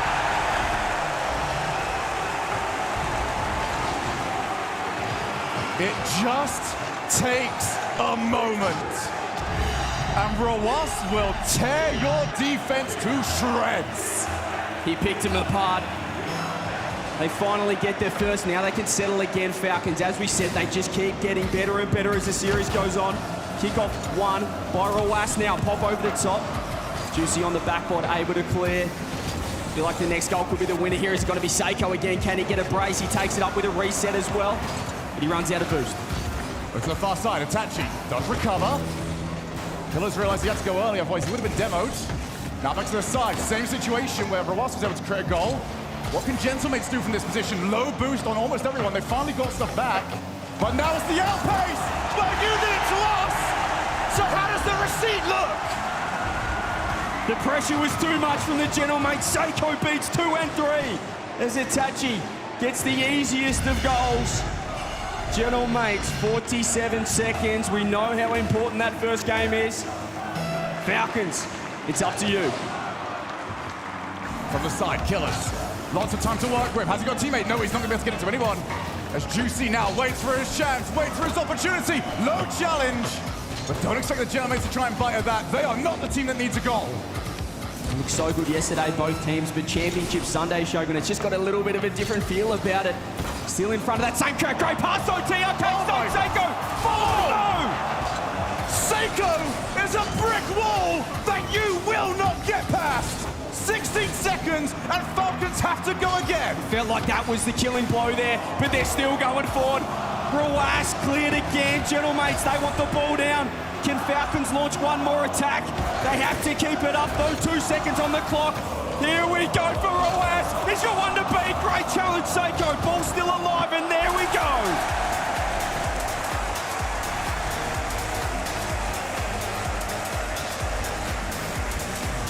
Message sent. And yet again for the Falcons, they have dropped game number 1. Gentlemates had to fight for 2 separate leads, had to fight for it at 0 seconds. They have got the game win, but the hopium and the copium here is Falcons are known to be slow starters. Exactly, they can take a little bit of confidence from what happened in yesterday's matchup against Gen.G. They looked rough early, but then they put the foot down. They warmed up and dominated the 4 games after that. The Gentlemates, I mean, they're looking just as good as they did against BDS, and that has got to be worrying for Falcons. Take a look at this one more time. Killers just got the bump on Juicy, and from there on out, it was open Great season. pass. Lovely pinch across, and you see there just how confident Falcons are with those passing plays. But for Gentlemates, it was a sentence of, all right, you can do that, so can we. Yeah, great start there for the Gentlemates. They've got the land form. They're looking to go back-to-back here. 2 majors in a row will be unbelievable. I mean, Juicy has not won an online event. He's just a land boy. It's ridiculous. I cannot believe the Gentlemates have not won an online qualifier yet. But on land, I mean, the vibes is immaculate. They keep stepping up. The 3-man offense will have proved too strong in game 1. And will Falcons be able to buck the trend? Every single quarterfinal we had yesterday, it seemed like it was an exhibition for the winning team. Really proving why they deserve to go ahead and be major champions. Falcons, though, will try and do exactly that. Over to the corner. Juicy steals the boost. Seiko's far side. He'll look to try and challenge this. That is now played onto target. Nice and comfortable there for Itachi. Yeah, really nice there from the Gentlemates. Their defense so solid. It's so tough to break down this side. You feel like they've seen it all before when they are in defense. TRK, stay close to this one. Touchy underneath again, able to find a 50, and Rawas's low boost. Has he been caught out? Flicks it to the backboard. Oh, Seiko's going to go for it. Now the launch breakaway. TRK outpaced him! And it was by a good distance. It looked like it was all Gentlemates, but look how quick Falcons get on the counter-attack. TRK sat downfield. So much confidence in his teammates to launch the ball outside, and, well, just too much speed there. A sentence that many have heard against them when they play against the Falcons. Now off to the side. Oh my God. Seiko has launched it across field, and now they look to try and put on the press. Past the first, Killers has now played past two. Seiko scrambles to get rid of it initially, still in a dangerous position. Ruas leaps over his own teammate, finds the pass, but they're making it difficult for themselves because they're not finding enough competition across the world. Surely There now! we go! 2-0! TRK top bins! And we're seeing a similar recipe to yesterday. They drop game one and then they just find another gear.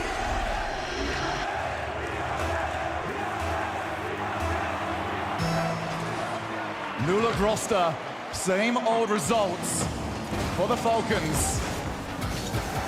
Ruas doesn't get the reset, so he's going to try and take the challenge, and Itachi realized that. To the side, Itachi, good recovery from him, back past the Killers. TRK up against Seiko on the goal line. Can he find the setup? Seiko well read. Yeah, you could see Falcons backing off. They felt that wasn't the best chance to strike. Perhaps a smart decision, but Juicy's got a double. Can he get up in time? What a save. TRK, low boost as well. It's like you can see everything you're going for. They just knew he was one step ahead. There's Killers now. Able to pop it, but Juicy with 100 boost. You got to take this one to the corner. Falcons just trying to clamp down there, looking for fakes. This is a dangerous spot for the Gentlemates, but Itachi's found a little opening. Does he get the reset? Again, Falcons, whenever they're in defense, they're so quick to transition it down the other end. They're just so fast, and they like to spot when that third man is about to go for it inside. Yeah, we'll win that quite easily. The decision-making when you're the last one back against this team has got to be immaculate, or you are in big trouble. Seiko looking for the sidewall double. Quite capable to find what he was after. TRK now gonna keep going. Is Seiko willing to take on? Yes, he is. And now they are past at least two, but that is very comfortable for Ruas. He'll be okay with how that has worked out. Yeah, you can just see that third man positioning from the Falcons. Happy to sit a little bit deeper just to guarantee they can launch the ball and find these counter-attacks. A little easier than game number one. TRK, no boost reset. Killers now just going to wait on Juicy. Opts to back off. Ruas inbound. Gets a nice beat in midfield, but look at the positioning from Itachi. So aggressive third man. That's what the Gentlemates need to do. They got to find two here. But realize that time is ticking away from them. Still doing a good job trying to create chances, although this might be too far! Ruas is against a post, a player, and still nothing can stop him. He just staunched him in net, didn't he? Found two off the post. And Itachi, well, I thought he might have been able to get it out, but again, Falcons, they keep on finding 3 goals now, minute 40. It's looking good to tie up the series. On the side. Gentlemen are going to get anything from this. It has to happen now. Itachi just takes the challenge. Next one up. Ross speed flicks it into the ball, plays it off the wall. The efficiency of Falcons is unbelievable. They've absolutely dismantled them here. You can see the phenomenal touch, beating one. Seiko couldn't get there, and then the shot, just the trust and the placement. Bottom corner, Seiko off the side, can't get there in time. 4-0 Falcons, what a response. Well, the good news for Gentlemates is they might be able to save a timeout here. They have a lot of time to talk about how this has gone wrong. Outside of a legendary collapse, this should be good and done. Playing for pride at the moment. TRK off the backboard, looking for number 5. That one will be denied at least temporarily as Itachi now up. Reset, and Ruas is having none of it. Just love that help defense from the Falcons. You can see they're still awkward, still low on boost, but finding each other even when they are low. We talk about the 3-man offense of Gentlemates right now. It's Falcons just battening down the hatches in defense. 45 seconds. If they keep a clean sheet, could go a long way to just nullifying the momentum Gentlemates had in game one. It's like they download you in that first game. Gen.G will know all about that, as we do see the ball played across. Good save. They're just giving them nothing at all. Juicy will at least get a temporary stop, 30 seconds. For Gentlemates, it's just playing for a consolation goal. Great bump though from TRK, and you can just see what the Falcons are doing. They're not giving them an inch. They don't want to hand up that first goal here. Seiko can't get the touches. Killers.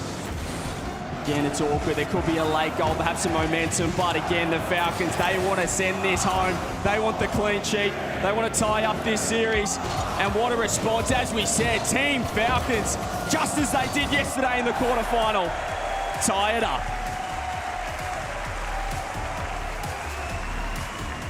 Is it the same script? Or can the Gentlemates figure this out? That was as one-sided as Team Falcons could possibly have hoped for. A demolition job in game number 2. But this team is major champions for a reason. Their offense it's ridiculous. It's probably the best in the world, the best we've seen, certainly so far this season. And you can see it right there, how quickly they can turn it on. Started with that counter-attack goal, but as soon as they taste the blood, as soon as they smelt it in the water, they just put the foot down and found 3 more. Again, they are just so dominant in front of net. The precision from TRK, unbelievable. It's the cause as well of, this is the one that we're now going to go for, because so often they send somebody up and it looks like they're about to take the shot, backflip. Because I know I've got another person behind me, he's more capable of taking the shot, and your defender has already jumped for a play I don't even fancy going for. Not just the offense, but 5 saves as well there for the Falcons. Just the way that even when they're low boost, they're still finding each other, they're still helping each other out.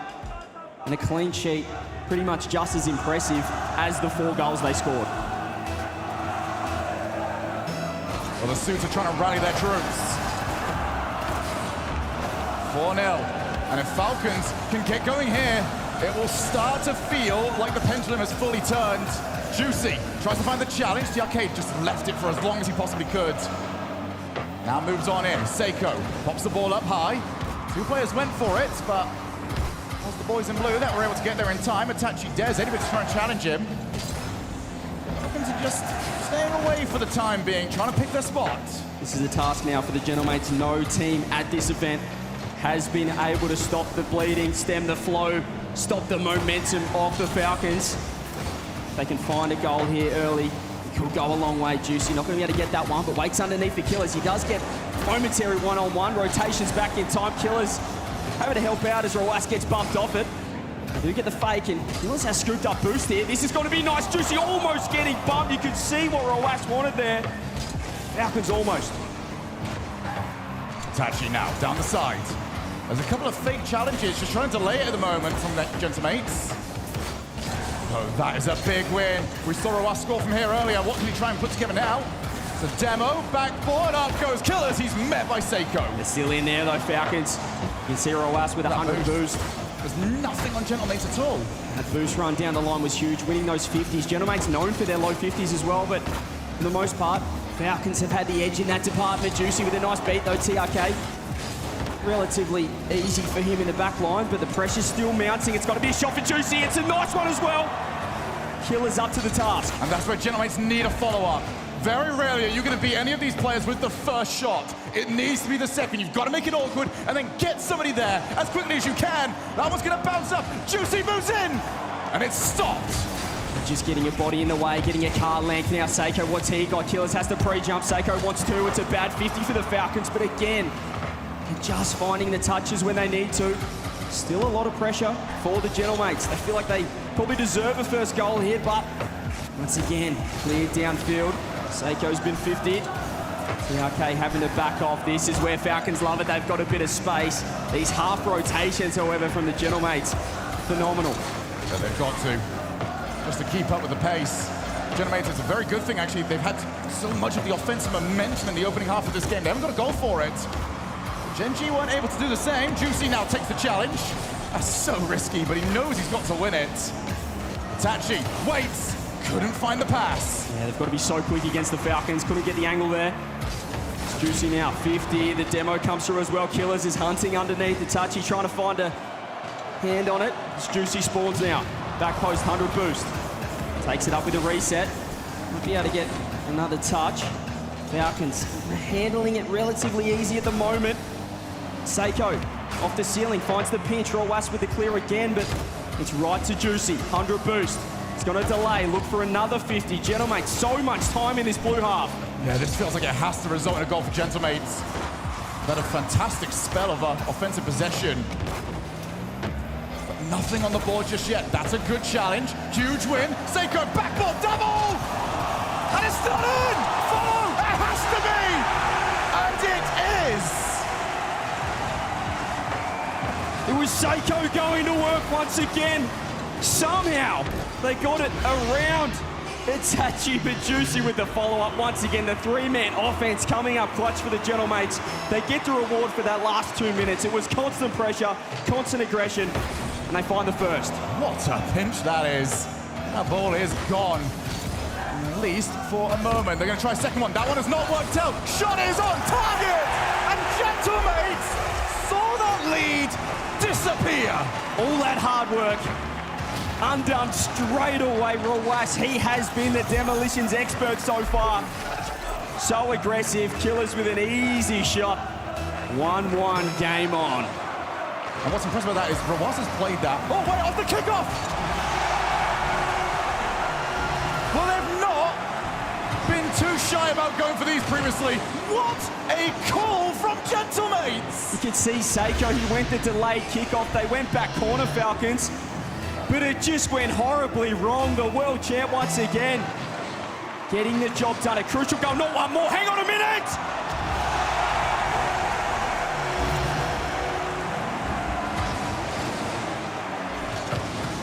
Falcons are seeing this game disappear into the distance.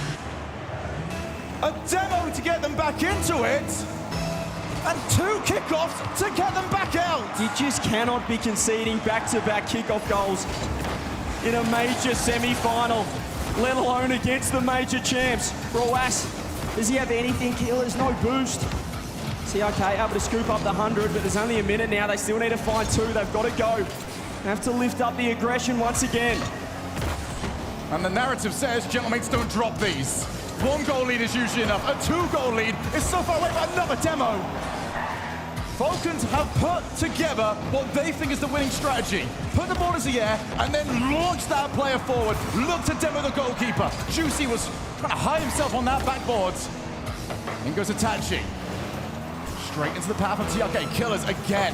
Forces Seiko to move early. But now Gentlemates, well, they are more than happy to concede one way and then try and give that straight back. Juicy has been enormous in defense. The past 30 seconds, great bump though. Surely, it's absolute chaos on the goal line, but again, Gentlemates come up clutch. 10 seconds now. They've just absolutely stolen game number 3. 2 kickoff goals, if you don't mind. And they've got to get the job done again.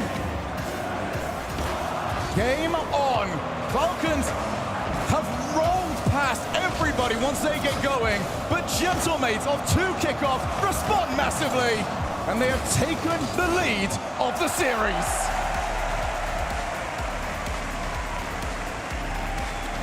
What a response from the green suits. They're loud and proud right now at the copper box. The Falcons, a very uncharacteristic game from them. Rarely do we see strategical, structural misplays off the kickoff. The first one I will 100% give to Gentlemates. That is a brilliant call to send the follow to the left and just try and press them. But once that's happened, Falcons, you've got to adapt. You've got to have your own idea. You can't just go back to a basic kickoff yet again and not expect that Gentlemates are about to try something. As we do take a look at the Mobile 1 high performance replay, the first goal was so much work. That's what I was talking about earlier on CJ. You're not going to get the first shot in. You're going to need to commit and have the bravery to send all 3. That's how they got back into it. But the kickoff goals, we'll have a look. That's a freebie. I mean, you just... This I love. That is so good. Phenomenal. That's a set play there. Seiko to Itachi. Close cheap. But this one right here, that is just... I don't know if it's a little bit of tilt, trying to get a goal back, but Second man, that follow-up was way too aggressive from the Falcons. You'd rather just nullify the kickoff than potentially concede 2 on the bounce. Here we go. Game 2, they responded. Team Falcons, what do you got on Utopia? Now Juicy, again off the kickoff, doesn't go for the reset. Just didn't quite feel comfortable enough to do so, but that's not the best touch. Now the sideball, double tap, and Killers have to take the challenge, and somehow won it. Oh, that could have been the worst possible start there for the Falcons. Another kickoff win, though, from the Gentlemen, something to follow up on. Killers won't be able to find a demo there. Falcons, can they strike first? He's going to get space here. Owas, he's beaten one. He's looking for a 50. Double commit in the net. Itachi back in time. Now they try and go back. Good pace there by Rawas. Plays it over the top, looks to take the challenge. That one goes low. Follow-up shot is in! Rawas is doing so much by launching into the air, and he just T-poses as you take the challenge. Just a huge 50 win, and TRK, give him credit for the positioning once again. Scoring well. It wasn't exactly a tap-in. He still finds the top corner. But again, Falcons, their mindset, their mentality cannot be questioned. Whenever they do get tested, it was a tough game 3. They find the first, but Seiko, almost the instant response once again. Off the side, Juicy. Oh, he's actually followed it. In comes Seiko. Backboard, couldn't find the double. And he's cleared it as well. They cannot keep this offense going. Falcons straight down the other end. Juicy with the clear. It's straight to Killers though. He tries to land on it. Does not get it to work. Rawas, he was eager to go then. He's opting to back off. Now chooses to find the 50. Underneath is TRK. Juicy, last man, doesn't grab the 100 boost. Still keeps in control of the ball. Hasn't he been so impressive? Good control from Itachi. Rawas glides into the air, and you see the collision that happens when that ball gets down to the ground. Juicy, score out of his peripheral. There was a little bit of danger lurking. Another challenge into the midfield, and yep, good call. Do not send somebody, because that might pinch in where you do not know where it might end up. Seiko just a little bit aggressive there, but he did back off in time. Killers now, it's awkward for him. He's got to maintain a little bit of control on it. Juicy finds the 50. Rawas with the fake. Is anyone there? No. TRK opting to play a little bit safe. Play the long game here for the Falcons. Can they build pressure off it? Grab some boost. Rawas now. So much time in the back half. Isn't able to find the first touch that he wanted, but he does grab the 50. Nice beat from Killers though. The twins working together. Rawas, 50's Itachi. TRK's up, and he backs off. Hello, there's their opportunity to try and escape. Well, he did spot it. Seiko wanted the infield. Got nudged. That pass was not really an option by the time that he would have wanted it. TRK challenges it far side. Back out, Killers. Knows better than to try and put himself forward for that, but he also knows that he might be demoed. It is just so awkward so often at the moment. You know everyone's attacking you. Rawas, yep, but yet again, almost managed to find Seiko's car. You can see their intent, what they want to do. There's the handoff to Killers. He doesn't have boost though, Rawas does. With 100, just gonna buy time for his teammates to set up. Juicy with 100 demoed. Here we go, Falcons. What do you got? One more TRK. The bumps are coming through, saved in time. Juicy with the challenge with Seiko, who is low boost. He's just gonna try and do what he can. Take the challenge, win the challenge. That is massive for Gentlemates. He's trying to avoid going down by 2. Falcons, though, you wouldn't think that they are the team that is in the lead at the moment. Such has been the pressure they put on. Another mistake. Recently stolen there from Killers. Itachi waits midfield off the reset. Didn't get enough on it. Rawas, just Juicy last. He has been huge. Low boost. Seiko turns. He has none as well. Nothing in the tank here for Gentlemates to set up. Killers opts to the clear downfield. Itachi. Nice control from him. Rawas underneath looking for bumps. Falcons so impressive since that first goal there. There's a bump coming through. Killers finds back corner again. They're always looking to help each other out in defense, in transition, more bumps, but it's not going to work. That recovery was unbelievable from Rawas. Just seems like they can't get rid of him on Gentlemates. TRK over in the corner. We're watching the Euros, expect to see a lot of the ball being played in the corner. For the time being, though, Team Falcons would like rid of it, and they don't want the ball anywhere near this man. Juicy takes his time. Who can he spot out? Over to the side for a shot that was very quickly shut down. TRK's downfield as well, instantly Falcons. You can see how eager they are to get that second goal on the board. A touchy, nice reset. Killers with 100. Takes it up, but all he finds is Seiko, and Itachi lands, opts to leave. This Falcons so impressive this game, just 30 seconds. Gentlemates, what do you got? Can you find a response? We're going to get a tight series once again. It's awkward for Seiko, he's whiffed, but so is TRK. Killer's in as well. Falcons, 15 seconds, they just need a hold on. Okay, cuts rotation and maybe cuts the chances of Gentlemates making a comeback out from this game. Pass down to Itachi, it lands on the hood. Here we They go. leave that ball in the air. Over to Juicy, who's boostless, and I think TRK knows it. So off the backboard they go to try and put the ball on the floor. Seiko's sidewall double will not work. 2-2. Would we want it any other way here at the Copper Box to kick off Championship Sunday? We have ourselves a series. That was, I'd say, un-Falcons-like, a 1-0 win. Usually we're seeing 3 or 4 on the board. They kept putting the foot down. The Gentlemates, it was just that early goal that cost them. Yeah, if you manage to just hide the scoreboards, hide the names, you look at a game like that one, you say, oh, that was a good win there for Gentlemates.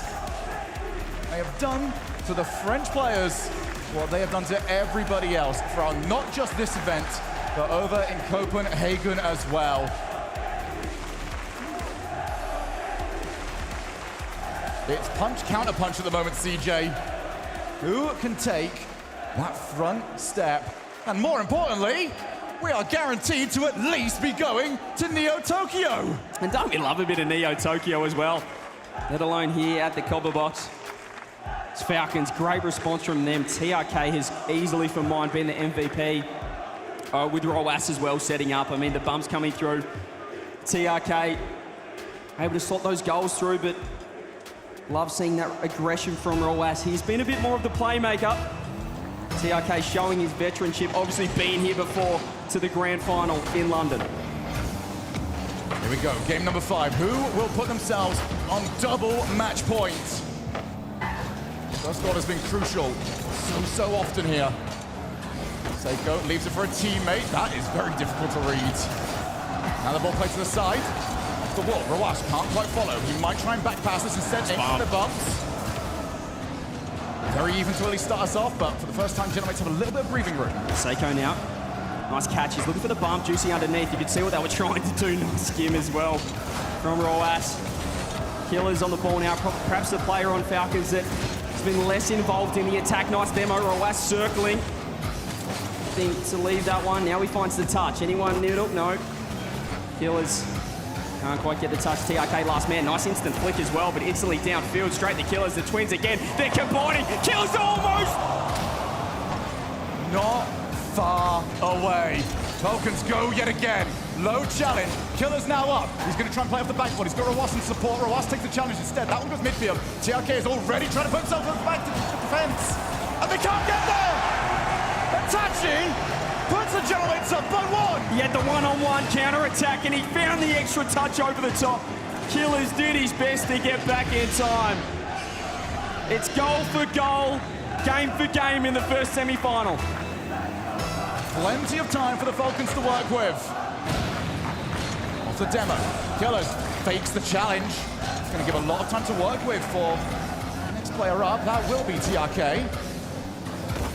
The midfield, Juicy chasing against Rawas. Rawas needs to avoid getting demoed. Double commit. Well, just to hide himself to the side. How aggressive that positioning was from the Gentlemates, even when they're up at goal, sitting so high, third man. TRK sealing, low boost, anyone underneath. Shot on, double commit. Killers, he's going to get time to set something up here. Again, Itachi underneath. Gentlemates, when they're low, they just keep helping out. From the side, Juicy. Oh, that's so dangerous! And you can't get away with those. Juicy, the centered ball. Killers down to TRK. That's what we want to see from the Falcons. 1-1. One shot, one opportunity, one goal, one each. Juicy now with Killers trying to find the challenge, couldn't quite get it. Rawas gets a demo though. Falcons looking trying to hit the 1-2 punch. Killers waiting mid. Huge challenge and Juicy will clear. It's going to be awkward though. The Falcons, you'd see Roas up so early. Over to Killers. Straight away, here we go. One more Killers. What do you got? Somehow wide. Gentlemates are holding on by a thread, but there's that thread about to snap. Itachi gets the challenge, holds onto it. He needs so much help. He's found it. They just keep on clutching up. Rawas, he's got no boost. This might be the end of the attack now. Seiko does find the clear. Gentlemates somehow, not only out of net, but they're on the attack. Juicy can't win the challenge. Seiko gets himself back, knows he can't go for the 100 boost. Everyone is playing on fumes because they've got to match the pace. Off the side, Juicy, who has he got in support? Seiko wants it, not able to find him. See how quickly Falcons are to put a hand up. They're not going to give any time in the air for particularly Juicy, the MVP yesterday against BDS in that quarterfinal. Juicy again, 50 this time by TRK. Down to Seiko, just under 2 minutes now. Once again, such a close game. Neither team willing to give an inch in these challenges. It's the midfield. That could have been very, very dangerous. Out of the side, who's stolen? Play into the midfield and another stop. Juicy has been ridiculous on the defensive front. It's a demo as well. Itachi, no boost. Killer's nice touch. But again, everyone on Falcons on zero. Rawas finally scoops up 100 and he's the man on the ball, ready to go now. Seiko with a whiff, one more touch almost. Again, these low boost challenges are huge from the Gentlemates. They keep getting a fingernail on it. Into the mid. That's going to go backboard. Here's the ball! Here's the goal! You just cannot give this guy any time on the ball. The placement was perfect. 2 members of Falcons in net. Just over a minute for the Gentlemates to move to match point. Off the kickoff, TRK to the wall. He knows he's got Rawas in support. Killer's far side, Rawas on the ball. TRK looking for demos. It's a triple triad that you just can't deal with. That is ridiculous from TRK. He gets the reset and he just waits for the challenge. Finds the 50, gets a defender to bite, and he does the rest. If you are in the defense, how on earth do you judge what you've got to do? Everything there is trying to put that ball in your net. 2 each. Juicy can't win the challenge. Killers might try and turn for this. Off the backboard. Loads of orange players around. They at least get rid of it temporarily. Another massive challenge for Seiko. Good idea to get rid of it. What a read from TRK. Nice flick off the bump as well. This will help Falcons. Launch the ball downfield. Nice flicker and touch. He's got it again as well. He's got help in the middle. The bump comes through. Juicy with the double wide again. Follow gone. Somehow Falcons just get a car length in the way. Silver goal territory. 30 seconds. No goals between them. We go to the far side. Another huge challenge. Seiko with attaching support. What a recovery though from TRK. Buys his team some time. They've now managed to reposition as we go to the opposite side of the field. They've got to go right now. 10 seconds. If you want to get in regulation or the Falcons want to take it to OT, we're about to find out. Juicy looking to control it. Do they want one more here? Do they want to pinch it on zero?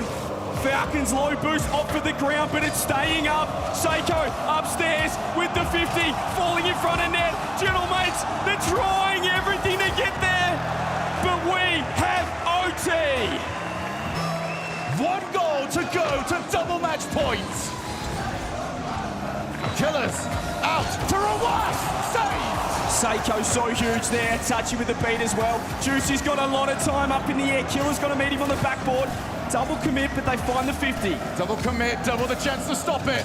Now can they find that chance? Opposite side of the field. Great demo. Can they get the infield? No, they can't. Juicy has it covered. Just got back in time, but there's still pressure on. Killers, here we go. He fakes low, doesn't get the touch. Juicy up as well. Falcons finding inches, finding touches they need. Rawas, pass back again. Gentlemates clutching up. And they're out of boost. Falcons have now got to back out from here. So we go to Juicy, who wants backboard. That's very awkward for Killers. Well, it'll be awkward for anybody else. Just not feeling the pressure though, Seiko. What has he got? Killers again with a 50, finds the clear. Itachi trying to keep it in. Down to TRK, Juicy to the wall. 1 minute down. Seiko from the side. Has he got anyone midfield? It's off the backboard. Rawas blocked. Itachi moves in. There's nothing on the shot. Seiko waits in the backfield. He does not want to go for it. Killer's at 100 boost. He was so confident. He backed up, found the clear. Gentlemates had a chance. Juicy up, met by Rawas. Again, these 30 boost challenges from both sides. Seiko takes it up. One more on the backboard. Drop down, Falcons with a clean follow-up goal!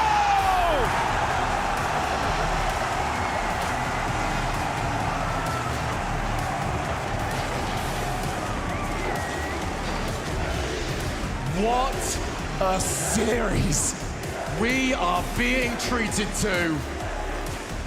That fan at the front is correct. One more to go. Gentlemates 3, Falcons 2. And for the Falcons, it's starting to disappear. They have got to be perfect. And the timeout called by the Falcons here after game 5. It has been back and forth ever since Gentlemates took the first. But now they call the timeout. This is where the mental demons can set in. Itachi and Seiko. 5-0, 6-0 against Mina. They have not lost to this region. The Falcons know it. They got swept in the Swiss stage back in Copenhagen by this team. They need to find 2 games on the trot now. Well, there's a lot of talking, a lot of motioning, and a lot of trying to figure out how to go about this. Well, on the opposite side, it's not like Gentlemates can't talk to each other. The Eversax timeout buff is legendary in the European region. How good has this been? Our first of 3 blockbuster matches. And Copperbox Arena is buzzing. The crowd is absolutely pumping right now. The timeout chants are well and truly underway. Crowd well behind the Falcons, well behind a first ever grand final without a European team. But ahead of them is one of the most destructive LAN teams of all time. It feels like a false narrative. It feels like something that we would make up, CJ. Oh, this team is useless online, but they're great in person. It is not a false narrative. It is their reality. It just doesn't make sense.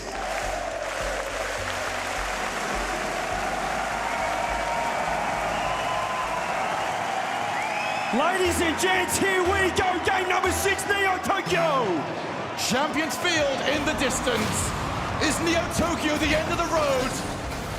Or are we heading to where dreams are made? Off the backboard. Needs to be a quick start. It's so awkward. Yeah, this is bad stuff. The Falcons off the kickoff, but Gentlemates, here we go. Shot on double commit. Killer's back in time, and he has 100. Over the top of Itachi, who finds a touch. Rawas into the corner, just going to go sidewall, but again, Gentlemates, this defense won them the game there in game number 5. Falcons off the timeout. What have they talked about? What have they got in store? Okay, next up goes top corner! And Juicy needed the help of Seiko to keep it out, but the double commit means they get the stop. Itachi on the backboard as well, but Falcons still looking to push forward with boost control. Another 50. It's straight to Rawas. He cuts across. Juicy with the 50. Killers wants to get in. He's got no boost though. So smart from TRK to send him into the back corner. Yeah, at least they don't play desperate in those situations. They are waiting for the proper opportunity. Touch of a little bit of time. Goes long. Seiko couldn't quite find Killer's car. Would have been a goal there if he found the bump. TRK looking to back off Itachi. Just going to worry him out of it, but Rawas is downfield. I love this from the Falcons. He's still got a flip to use. Top it!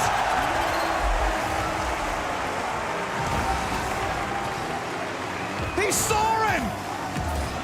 1-0 from Falcons, and the talisman of not just the team, but the entire region comes up massive! All we talk about is Rawas's defense, his goal line saves. Well, what do you think about that one, ladies and gents? Falcons 1-0, they want more. Killers up, blocked this time. And now, what do they do? Do they put the foot down? Do they keep going? Do they want to? Or do they try and play conservative? Off the side, TRK launches it off the challenge. Now to the wall. Juicy with a little bit of time to work with, and that is difficult to play against. TRK is so low. He needs the rest of the team to do the work. Takes the challenge off the backboard. How on earth has that worked out? There's just always someone there, but there's still low boost here. TRK wanted the corner. He got it stolen underneath him. Seiko sticking around. Great cut there from Killers. That'll release all that pressure. I'm sorry, I'm shaking over here, and Killers has not got a care in the world. He will go for everything.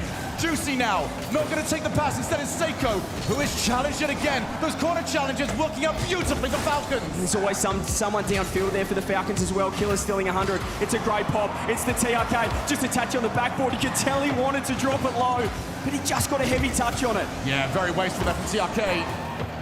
Falcons maintain their 1-0 lead, but they are outpacing them at the moment. Gentlemates cannot afford to jump at Ghost because they are so low on boost. We've got nothing in the tank at the moment, Gentlemates. This is a great chance for the Falcons. TRK just playing with his food, takes it sidewall. Seiko somehow, with boost, with no boost, manages to get the clear. To the corner, both players with their backs turned. Demo on one of them. Seiko looks to the sidewall double.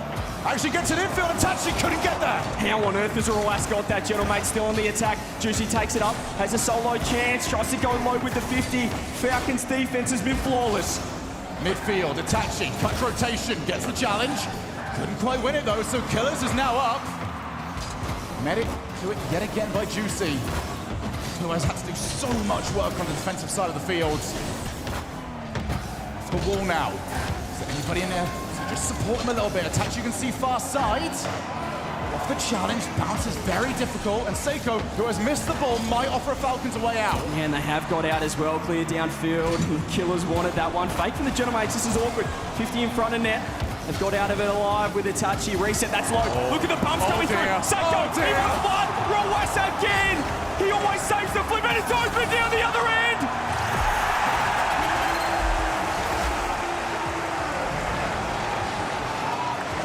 It's their destiny! They feel like this is their time! 2-0, and under all the pressure in the world, they just find a teammate! The save was ridiculous for Roas, but TRK had no right to be there for the follow-up, to find Kalirs. The three-man defense into the three-man counter-attack. 1 minute now for Gentlemates. And 1 minute away from Champions Field. Ruas, flip reset to try and put it away, but now we've got so many players forwards. A little bit more power, and Falcons could have been in a lot more trouble. They still are, off the side.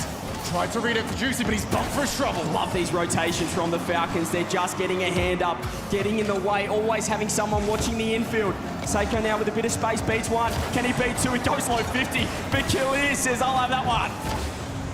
Far side, Falcons will try and slow play this as much as they can, although that was not the best first touch. Almost a chance to get through. Gentlemates won't care if they can see the third now. It is all about sending everything you've got. Killers is warming up on the backboard again. A touchy awkward, but he has 100 boost. And Falcons gonna back off. They know how long's left. They have to get a goal right now, Gentlemates. Are we gonna get Champfield in the first semi-final here? Landon 3.0 at the copper box. Juicy can't get there. Seiko throws it to Itachi, redirect, surely! Hold on a minute. Falcons already saw this happen earlier on. What can Gentlemates do off the kickoff? There's no time at all. They just have to get it down. Roasi goes low, 51 by Seiko. Keeps it up to Juicy, down the other end. He's going to get one chance, but he can't do it! And we have Game 7! We deserve this. After yesterday, with 4 0s, 4 1s, we go to Neo Tokyo. And Copperbox Arena. As much as I love being in London, I prefer one place that little bit more. Because we are going to Champions Field. Timeout, Gentlemates. Eversax, what do you have in the back pocket here? We know how big his timeout buff can be. Falcons got it to work off their own timeout. But Game 7, Shogun. Forget about structure, forget about positioning. You know better than anyone, it's about moments. Mistakes that can haunt you for your career. Goals that stick with you forever and put you in the history books as a hero. 2 years ago, it was 1 game away. That finals is 1 game away right now. Falcons, can you right that wrong, or does Europe go to another grand finals? Back in Copenhagen, Gentlemates were in this exact same position against K-Corp. They went to 7 and they got the job done against their French brethren. But this feels like something different. The Kings of MENA, the twins, joined by perhaps the GOAT of the region in TRK, the veteran, crazy enough to say. You just know they're going to step up as well.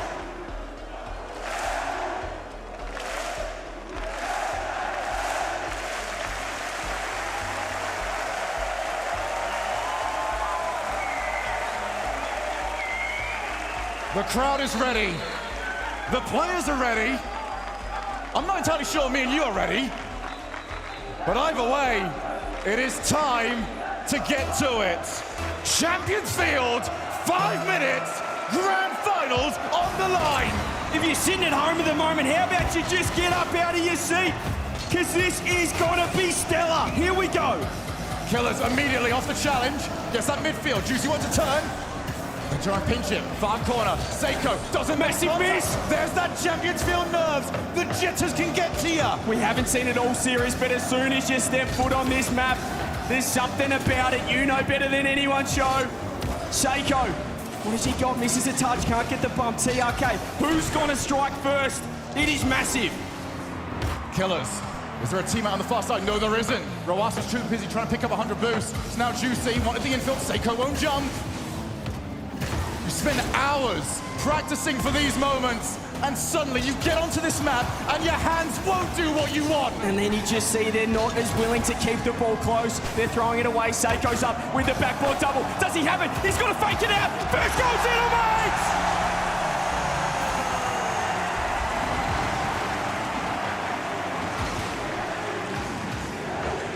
He's inevitable. He's been here for so long. And still, Itachi reinvents himself, adds to his game, puts his team up 1-0. How many times has Seiko had those backboard double chances, setting up his teammates? Falcons, so much pressure on them now. TRK wants to get back to that grand final. The Twins trying to get to their first. Great pass infield, double save somehow. All Killers can do is keep it in. Now here might be the slight bit of goodness for Falcons. They can't afford to be nervous anymore. They've now got to play their game. The time for nerves was when it was 0-0. You've got to send everything. You just cannot think now, there's no time. They have to do what they've done back in their region at home. It is go, go, go. It's challenge everything. Use your pace, the mechanics, the speed. Roas gets bumped off it. Over to Khalees, he's going to fake it, or did he whiff it? You never know, those Game 7 nerves. TRK goes for 2, but here's that man again, Seiko. But you see the rotation, that's more what you want to see from Falcons. All three relatively tight together. Looking for their chances, off the wall.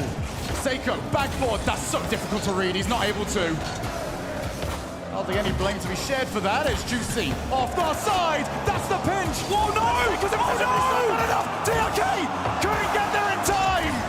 Still a chance though. Killers with a shot, double commit again, Gentlemates.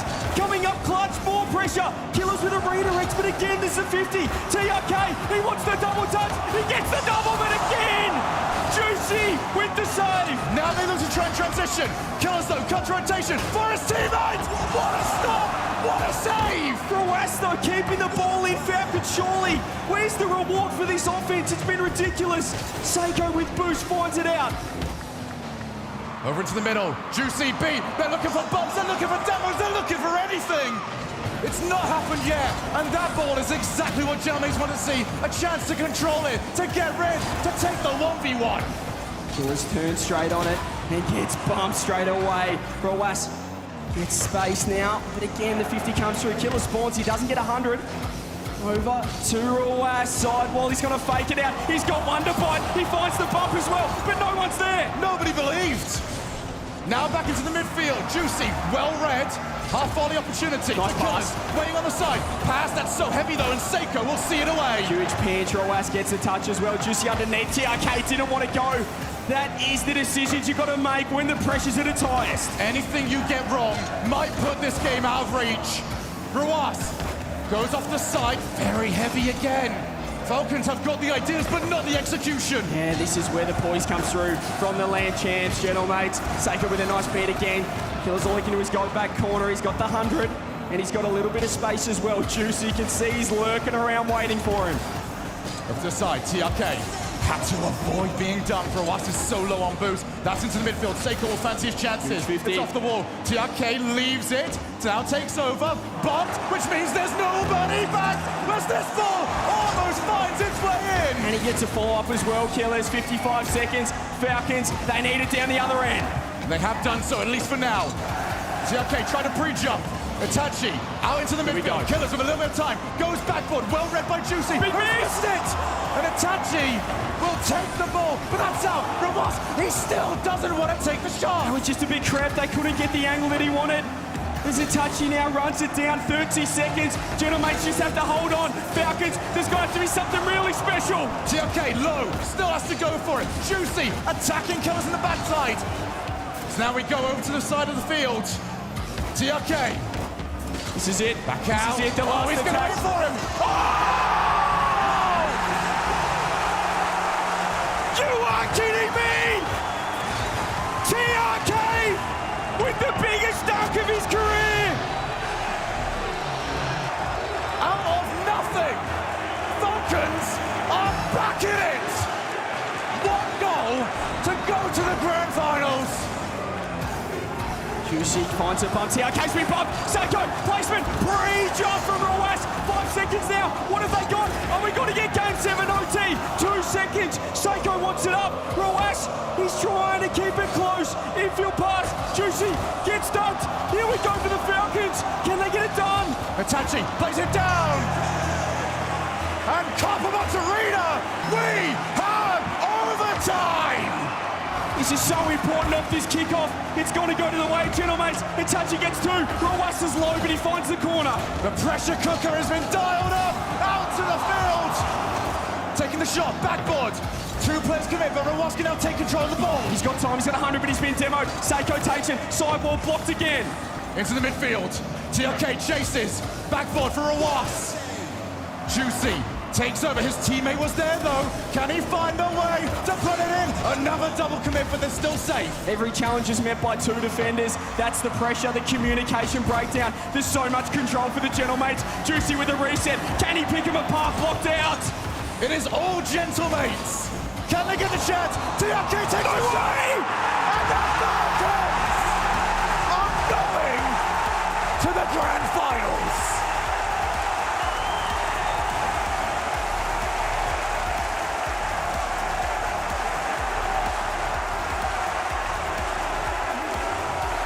Absolute magic. Unbelievable. The Kings of MENA might just be the kings of the world after one more best of 7. They've clutched up. They were 3-2 down. They had to win back-to-back against the major champs in overtime as well. Boy, oh boy, what a start to Champ Sunday.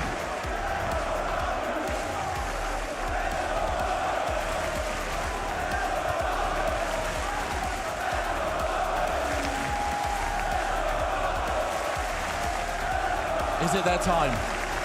2 years ago, they were also very close. They will get an opportunity to run it back. No double elimination against them this time. It will be one series and one opportunity. And how about this, CJ?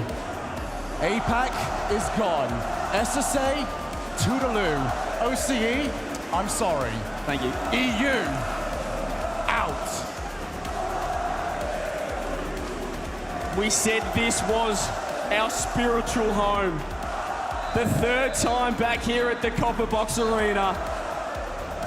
If you're sitting at home, can you just feel some of that magic?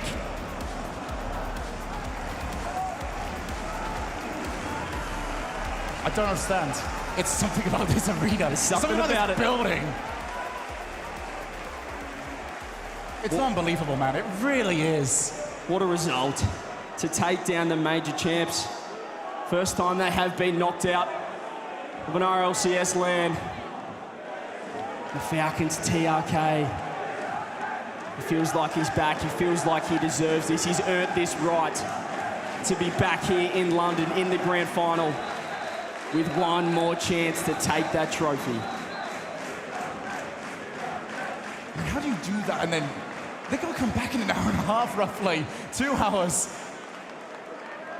That is... I'm knackered. I'm absolutely gone. I'm glad they didn't put the cameras on right now because I am drenched in sweat. What an outstanding semi-final. And for this team right here, I mean, heads up. Gentlemates did themselves proud, as they always seem to do when they take themselves to this event, to these arenas. I mean, they will always find a way to put on a show. They did absolutely everything. But something about this team, Shogun, something about the Falcons feels inevitable. They get the job done. Game 7 overtime. They're 1 series away. We got an interview now with Leafex. Ladies and gentlemen, one more time for the Falcons!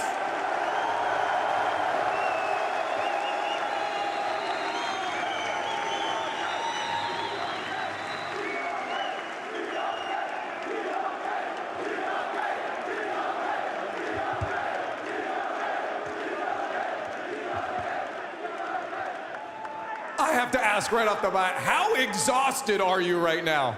على طول اول سؤال حابين نسالك قديش انت تعبان بعد السيريز اللي مريت فيه 7 ايام واوفر تايم بالجيم الاخير. والله مره تعب جيم 7 ولا طبعا فريق جنتلميتس مره قوي اكيد بيتعب لكن الحمد لله عدينا على خير. I have to say the nerves are fried after a series like that. Gentlemates, they are a strong contender, absolutely incredible team. Massive respect to them, and alhamdulillah, thank God at the end we managed to get the win. Well, I want to ask about them because I believe before you told me you wanted to avoid the Gentlemates. They're the one team that seemed to be on your radar. Were you afraid coming into this match, and how did you overcome them? في مقابلة سابقة سألناك مين الفريق اللي حابب تبعد عنه وحكيت لنا جنتلميتس وحاليا جيت قدام الفريق وعملت اللي عليك فكيف قدرتوا تنتصروا بالنهاية؟ طبعا من قبل الميجر وانا صراحة افضل فريق تقريبا جنتلميتس لانه فاز الميجر اللي قبل وعندهم خبرة ولعبهم مرة قوي ولكن الحمد لله عدينا على خير. I have to say, since before the major in the first place, Gentlemates has been, you know, the strongest team, the strongest contender, major winners in the previous one, so definitely something to look out for. But we just put in as much work as possible, and again, massive respect to them. They were an incredible opponent. You know, I just want to talk about being on the stage here, and when it comes to nerves, we've seen it get the best of teams before, even yourselves. What was different this time, and did they help at all? بنشوف مرات انه الاعصاب بتتمسك بالشخص وبتتحكم فيه، فكيف قدرتوا تتداركوا هاي الامور وهل تواجد الجمهور اللي هناك ساعدكم بالمباريات؟ بصراحة ما قصر الجمهور يعطيهم الف عافية على دعمهم وترقبونا بالنهاية. I have to say a massive shout out to the corner for their incredible support and watch me in the finals, boys. And that's all we're going to leave it on. One more time for Falcons! For a second time, the Falcons will play for the title of Major Champion. For the second time, the Middle East will make it to the title game in the Copper Box. And for the first time in the history of the Rocket League Championship Series, Europe will not play in the Grand Finals. There is no European team left in this tournament. It's a global esport. It's finally coming around. Europe has won a lot, but no longer for at least this tournament. TRK too. We talked about 2 years ago, Game 7 loss, then a sweep to lose the tournament. Clutch goal in Game 7, and then of course the overtime winner. but it was just back and forth the entire series. Right, yeah, you're absolutely right. Back and forth, that dominant Game 2 win. You thought, okay, Falcons might be able to turn around. Gentlemates, this Game 3 was especially solid because not only did they get the start, but you saw the tying goal right after that. Look at this kickoff. Set kickoff. Actually, no. Not this one. Yeah, it was the one before that one where we had, again, Itachi just cheating up. That was solid out of Gentlemates. And then, of course, after this one, you knew we were going to Neo Tokyo, but still, just the way these teams were looking going into it, trading blows, making so many adjustments over the course of the series, it went the distance. It sure did go the distance. Seiko was having a masterclass of a performance every single game, practically. Controlled the pace, controlled the tempo, had Gentlemates outplaying in consistent, winnable positions. But this team, Falcons, man, they just kept on scrapping, kept on clawing, and eventually they just brought the champions field, and that's what TRK, he took over. And I mean, I gotta talk, you said it, Seiko, he was playing like a man possessed, but even that wasn't enough. Falcons as a team, look at that shot from Rawas. Look at that catch on the ceiling too. Oh, it was beautiful from Rawas, and making big time plays on champions field as well. First off, Itachi, anytime he has an open shot, he's hitting the spot. Incredible every time. 8 goals to Itachi's name. You're right about that, Gibbs. Right here. This one happens. 2 years ago, he was in the grand final. He said, hold on, mama, I'm going back to the grand finals right now. Great 50-50. TRK said, I'm going to snipe it. And that's why you play 1v1s, ladies and gentlemen, so you can get that power, that consistency. He had no boost, but he knew all I need is one touch and it's in. The Falcons were on the back foot. It was only Rawas with some boost. He had like 50. He had to carry that across the field, get that challenge. TRK, right place, right time to get the clear, score the goal. Falcons going to the finals. Into the finals again. They have unfinished business in these grounds here, and they're going to try and go for it again. They came over and celebrated with the fans for a moment, but they're already backstage preparing for the grand finals that will be coming up in just a little bit. We have obviously one more semi to get through here, Bates, to find out who plays against the Falcons. Will it be South America or North America? Listen, it could be either of them. I really do truly believe that. It could be the first ever 9-in-8-90. You could entirely have Sam versus Mina, or it could be G2 versus Mina. All Americans versus all Saudi Arabians. It's going to be a great series. It's going to be crazy. Johnny, there's so many awesome things to break down from this series. I can't wait to see what you picked. Well, wait, Bug, I'm not trying to rain on Falcons Parade because they just played one of the greatest series that I've ever seen. Gentlemates and Falcons, absolute cinema there. But there was one weakness for Falcons early on, and it's a mistake that they do make occasionally in defense. Obviously, they're known for their firepower in offense. But I want to show some plays where they just all get crammed in the back corner. This is something they need to watch out for in the grand final so that they don't concede easy goals. So as this attack develops for Gentlemates, notice as Falcons are kind of just moving with the ball. Everybody's moving to the same side that the ball is on. Everybody gravitates to the back corner here. And then when it goes back into the middle, no one's there to attack it. And it happens at the first goal of the series, happens again later on in this game, where they end up conceding a second time. But Falcons, overall, they know how to challenge the ball. They know how to space the pitch pretty well. But they get tangled in defense in this back corner. Here again, second time this game, tied at 1-1. Notice how Rawas and Clears just gravitate towards the ball, leave TRK alone at the back. He also lunges into the corner, and they concede. And that did end up being the game-winning goal. Actually, I think they might have scored 3 that game. But this is probably my biggest criticism of Falcons and the way that they do play. I think they've got to watch out for stacking that back corner defense. It is something that Furia or G2 could look to exploit in the grand final against them. It's incredible he was able to find the one thing that was wrong with that immaculate game. That was one of the best series of Rock League I've ever seen, Bates. Listen, I'll tell you why he found that. He's helping me to coach. He's actually coaching him up a little bit. He's giving him a little bit of replay review early. Friday, him going back into the back and checking some tape. Johnny's trying to help out the Falcons. He's trying to secure the Mina W. Yeah, he sees it. He's like, oh, all you got is NA and Sam. And he's like, okay, I'm going Mina all the way. Let me point these out before you get on the field and the team exploits it. Johnny, I see the propaganda already.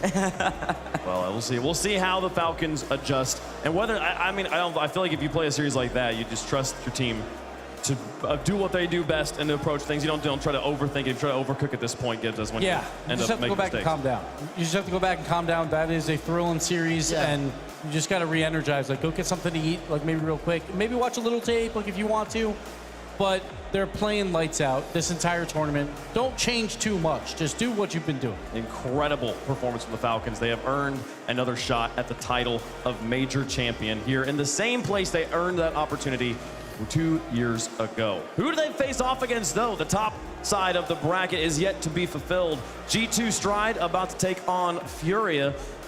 Daz, you're not going to be up here with us on that one. Quick thoughts? I mean, this one could go either way for sure. Furia looked so dominant in the series against Vitality yesterday. But G2, we know what they can do. We know that they've been in the finals before. Yes, they probably haven't looked as strong compared to Furia, but it is a new day. I will say, though, this crowd has been kind of Fury-based. G2, they're going to have to battle against that. But Daz, yap, who wins? I want to see Furia in the finals. I'm going Furia. Okay. All right. First ever non-NA, non-EU finals Daz is hoping for. We're all hoping to see it. It would be an incredible story. I'm not. You want to talk about it afterwards. Okay, we're going to go to a quick break. When we come back, we'll get that semifinal on the stage for you. It's going to be an incredible one. North America versus South America, an intercontinental battle. That coming up after this.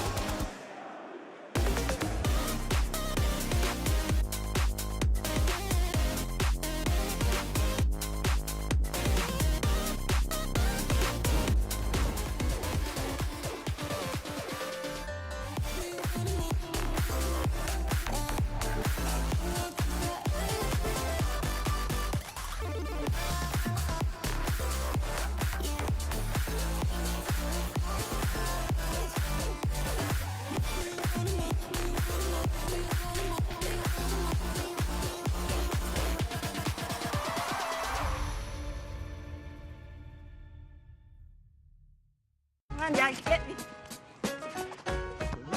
Nice play. All right, go. There you go. So cute. At Ally, we're helping millions save more for the things that matter most to them. Whatever you're saving for, we're all better off with an Ally. Get back to work. Oh.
This is the opportunity, the dream that you set upon yourself. Here we go.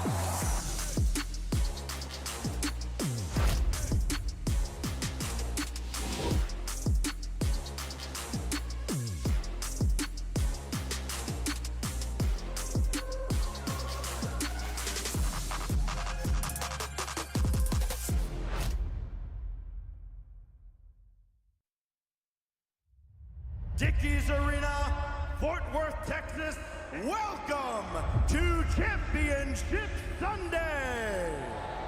This is the moment, here, now, the final countdown to the final chapter. No back and forth, it's turn after turn, bumps it G2's there, they went for the dunk. Now Monkey moves downfield. A pass in front. We are going to Champions Field. Welcome back to Caster Clash. It's 2-0, and our final game to determine the winner is all coming down to this. But now you have to figure out what you're gonna get. One team has to decide whether they want to tell the truth or a lie when describing what is in this box. And the other team has to figure out, are they telling the truth or telling a lie? Everyone got it? Locked in, yeah, easy. All right, open it up. I want to know what's in the box. Okay. All right. Ooh. So, it is it's a license plate. Now there's a figurine. I'm going to be lying though. And there's also a telephone in there. I'm surprised that he's telling the truth, because I thought you would have made up a lie, but he's actually just described exactly what's in there, which is I don't know. brilliant. I think we just go with the truth. He was just so boring about it. Do you not want to ask any questions? No, don't question them, Stumpy. Let them say truth. Close the box. You have one chance to change your answer. Don't let them change They are their locking answer. in truth. They're 2-0 down. They were telling the truth. I think we should make it to where if we absolutely dominate him in this, we win the game in totality. I think you should have been better earlier on. All right, next box. Dun, dun, dun. Oh, this one's heavy. It's also a little bit open. Okay. Don't use your tallness to your advantage. Interesting. Very interesting. Very interesting. What I'll tell you is that, and it's 100% true, there is an organ in the box. An organ? There's what is it? Is it an instrument or is it a heart or something? That's for you to figure out. That's what we're figuring out. There's an organ in this box. What does that mean? What is an organ Like a in the mini, box? Like a scaled down organ. There is an organ in the box. About all I can give you at this point. Are we telling the truth or are we lying? But he's not giving us any He's info. so lying. You have to say things to lie. Right. There's an organ in the box. Yes, Truth or lying. lie? He's lying. Lying. It's a lie. Organ in the box. Lie. You're a liar, even though I'm you're a not liar. saying anything. He's a liar. We're gonna lock that in. Yes, lock You're in locking lie. it, Lock fine. in lie. Okay. Hashtag lock. There's maybe other things in the box. There's multiple items in the box. To be fair, we didn't say what isn't there. We said what is there. If there is an organ. Did they play the game fairly? Did they play the game truthfully? This is unbelievable. I'm done with the game. Was it a lie? You ready? There's an organ in the box. That's not an organ. Oh. Right, there's also a trumpet. How an do you describe Oscar. that though? There's also a trumpet, teammate. I don't You need to know that. You asked if there was an organ. He said it was organ in the box. I said there's an organ in the box. Your acting performance does not deserve this. Right, Lemon, scores. All right, the score of this game. They win. That's outrageous. That is Did they do it? outrageous. Honestly, I don't know, chat, you let me know. Press 1 if they cheated. And that's our game. Our winner of our first Caster Clash is EU again. Join us next time.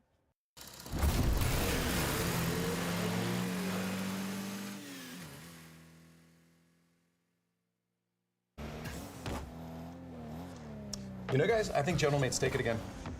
Gentlemates? Nah. Gen.G's going to take it 4-2 this time. That's a close guess, Johnny. It's going to be 4-1, though. We're going to see Juicy with a great flip reset about 2 minutes into game 1. After that, all Gen.G. Chronic, 2.2 goals per game. Gen.G wins 4-1. And at the end, Itachi will sneeze. Sure, Gibbs. Whatever you say. Goes over to take the ball. He's got it into the middle. Juicy with the flip reset. What a start. They are going to take the lead. Couple of stats coming in here. Chronic is at 2.2 goals per game. He is absolutely dominating the field. Wow, Gibbs. If only Itachi sneezed, all right? Oh, bless you, Itachi. Lucky guess. This is just ridiculous. It's absolutely ridiculous. Man, I just cannot shake this feeling from earlier. Like, is Gibbs scripting this? I mean, I'm not salty about losing to Gibbs again, obviously, but it is a bit suspicious that he keeps beating me. Yeah, nah, there's no way he beat you. You're way too clever. See, that's what I think, but what's going on? Who's really pulling the strings here? Guys.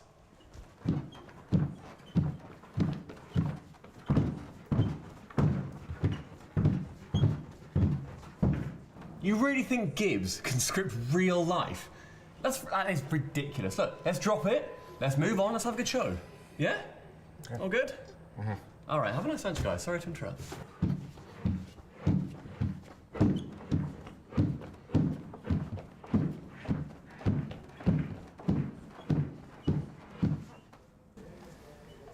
Yeah, I think he's right. There's no way anyone could script all of this. Gibbs might just be smarter than you. I'll never live this down.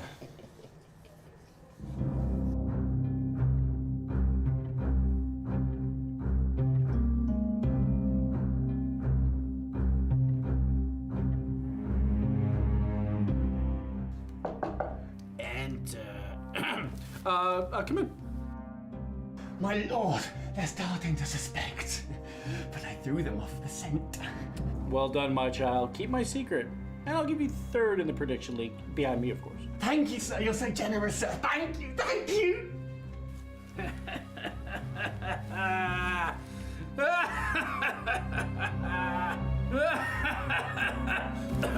Excuse me. Hey guys, welcome to the 2-word challenge. Wait, so you're arguing why Justin's better, and I'm arguing why Garrett's better. using 2 words at a time. Oh, we're arguing who's better. Yeah. Oh, okay. World champion. Greatest player. 4-time. Very French. Long food. Frenchman.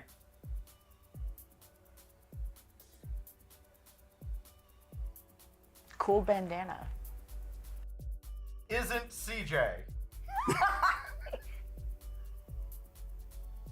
Other Australian. Other Australian. You're not making a strong case. Season 1, Season 2. world champ. World champ. NA, European region. Rookie goal. More longevity. 0 seconds. Captain America. RLCS 2024.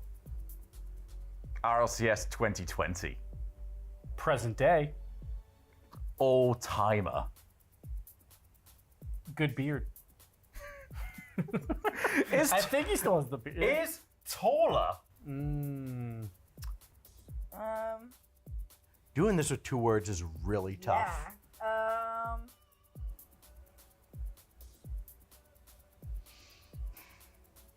New team. Anime lover. I don't know the guy.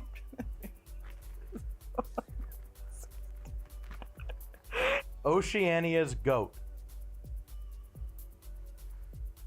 Australian OG.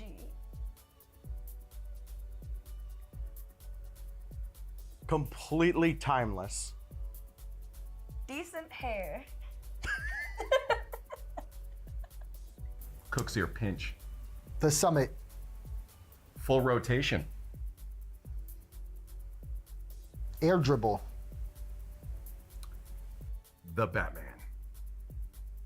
the Superman? I don't know. 5th place. First place. Still playing. Red car. I feel like that was a bad one for me. I feel like that only makes sense to me. 1v1 versus free play. Best game mode, Self-reflection. practicing mechanics, Building mechanics. more tension, Squishy muffins. Zen. Oh, dang it! That's 1 word. Winner by default. Ooh. Wow. Intellectually superior. Vertically superior. Drop shot versus hoops. Do you play hoops? That's the basketball one, right? Yeah. Floor smash. Never played. She's got it. I lost. She got that one. I got that one. I got lost. I've lost. I've lost. I've lost. I can't beat that. I'm not really selling hoops. I'm not selling hoops right now. I can't beat that one.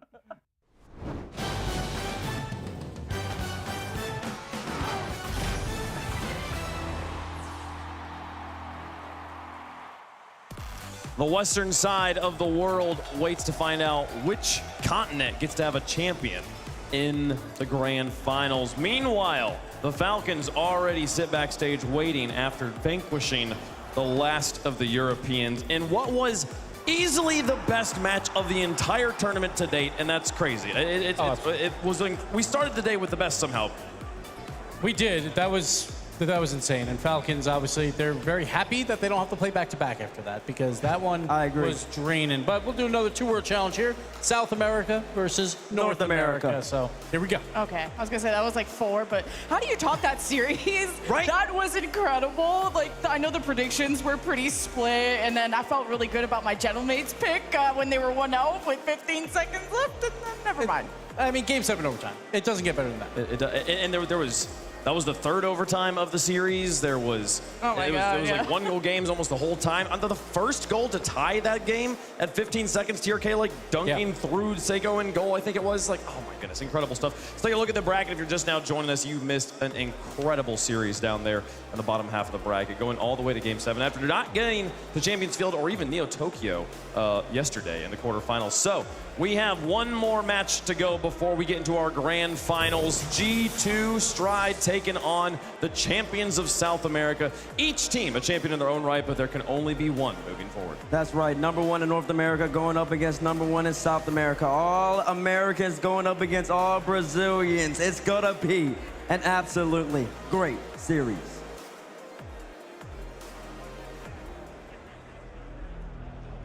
Introducing first on the blue side, representing North America, looking to make their 8th grand final in a row, please welcome G2!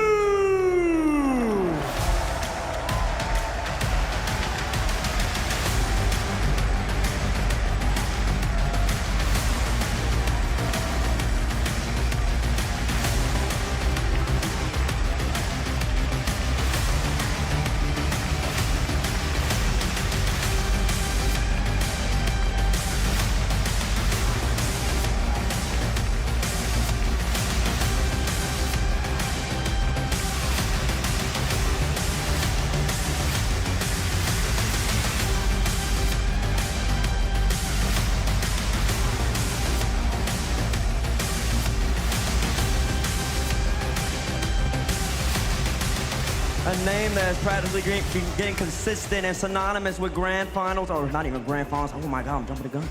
Grand finals, championship Sundays. G2, they're looking to make it 8 for 8, but they have to go up and they have to be the Furia side. It's looking strong as ever. Yes, and everyone always doubts G2, but they always go the furthest for North America, getting to the finals in Copenhagen when no one thought North America would show up. But where's EU? All I see is North America right now, but going up against Furia with so much fire to them.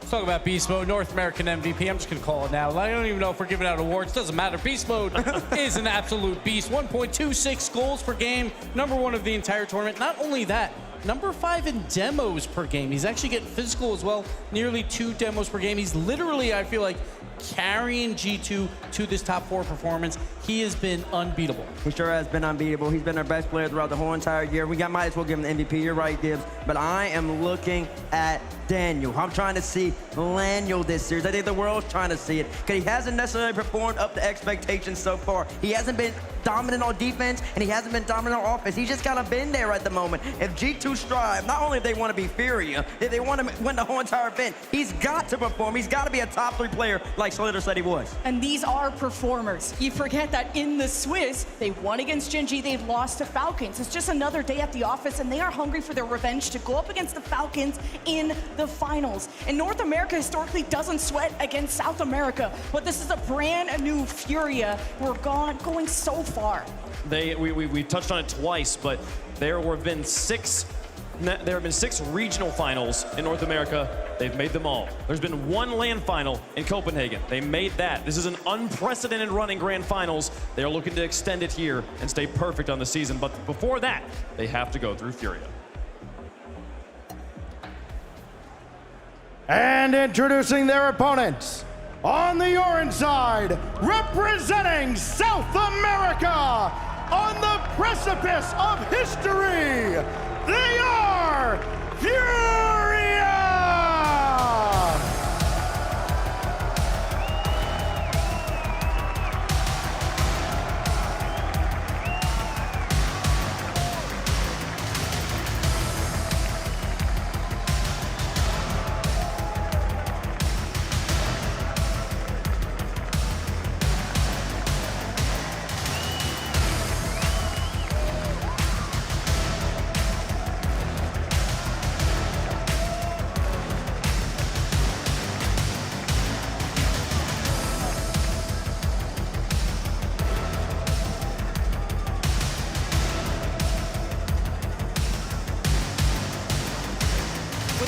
Dying breath. They came into round 5 of Swiss as the last seed, but they got their revenge against Vitality, the #1 seed and one of the most fearsome teams against Europe. Made them look silly yesterday. Furia looked incredible. They peaked yesterday. And when we talk about South America, we normally don't talk about defense. They did it with defense yesterday versus Vitality. Great goal line defense throughout. They are the #3 defensive team throughout this tournament. Trufinho is also on mouse keyboard.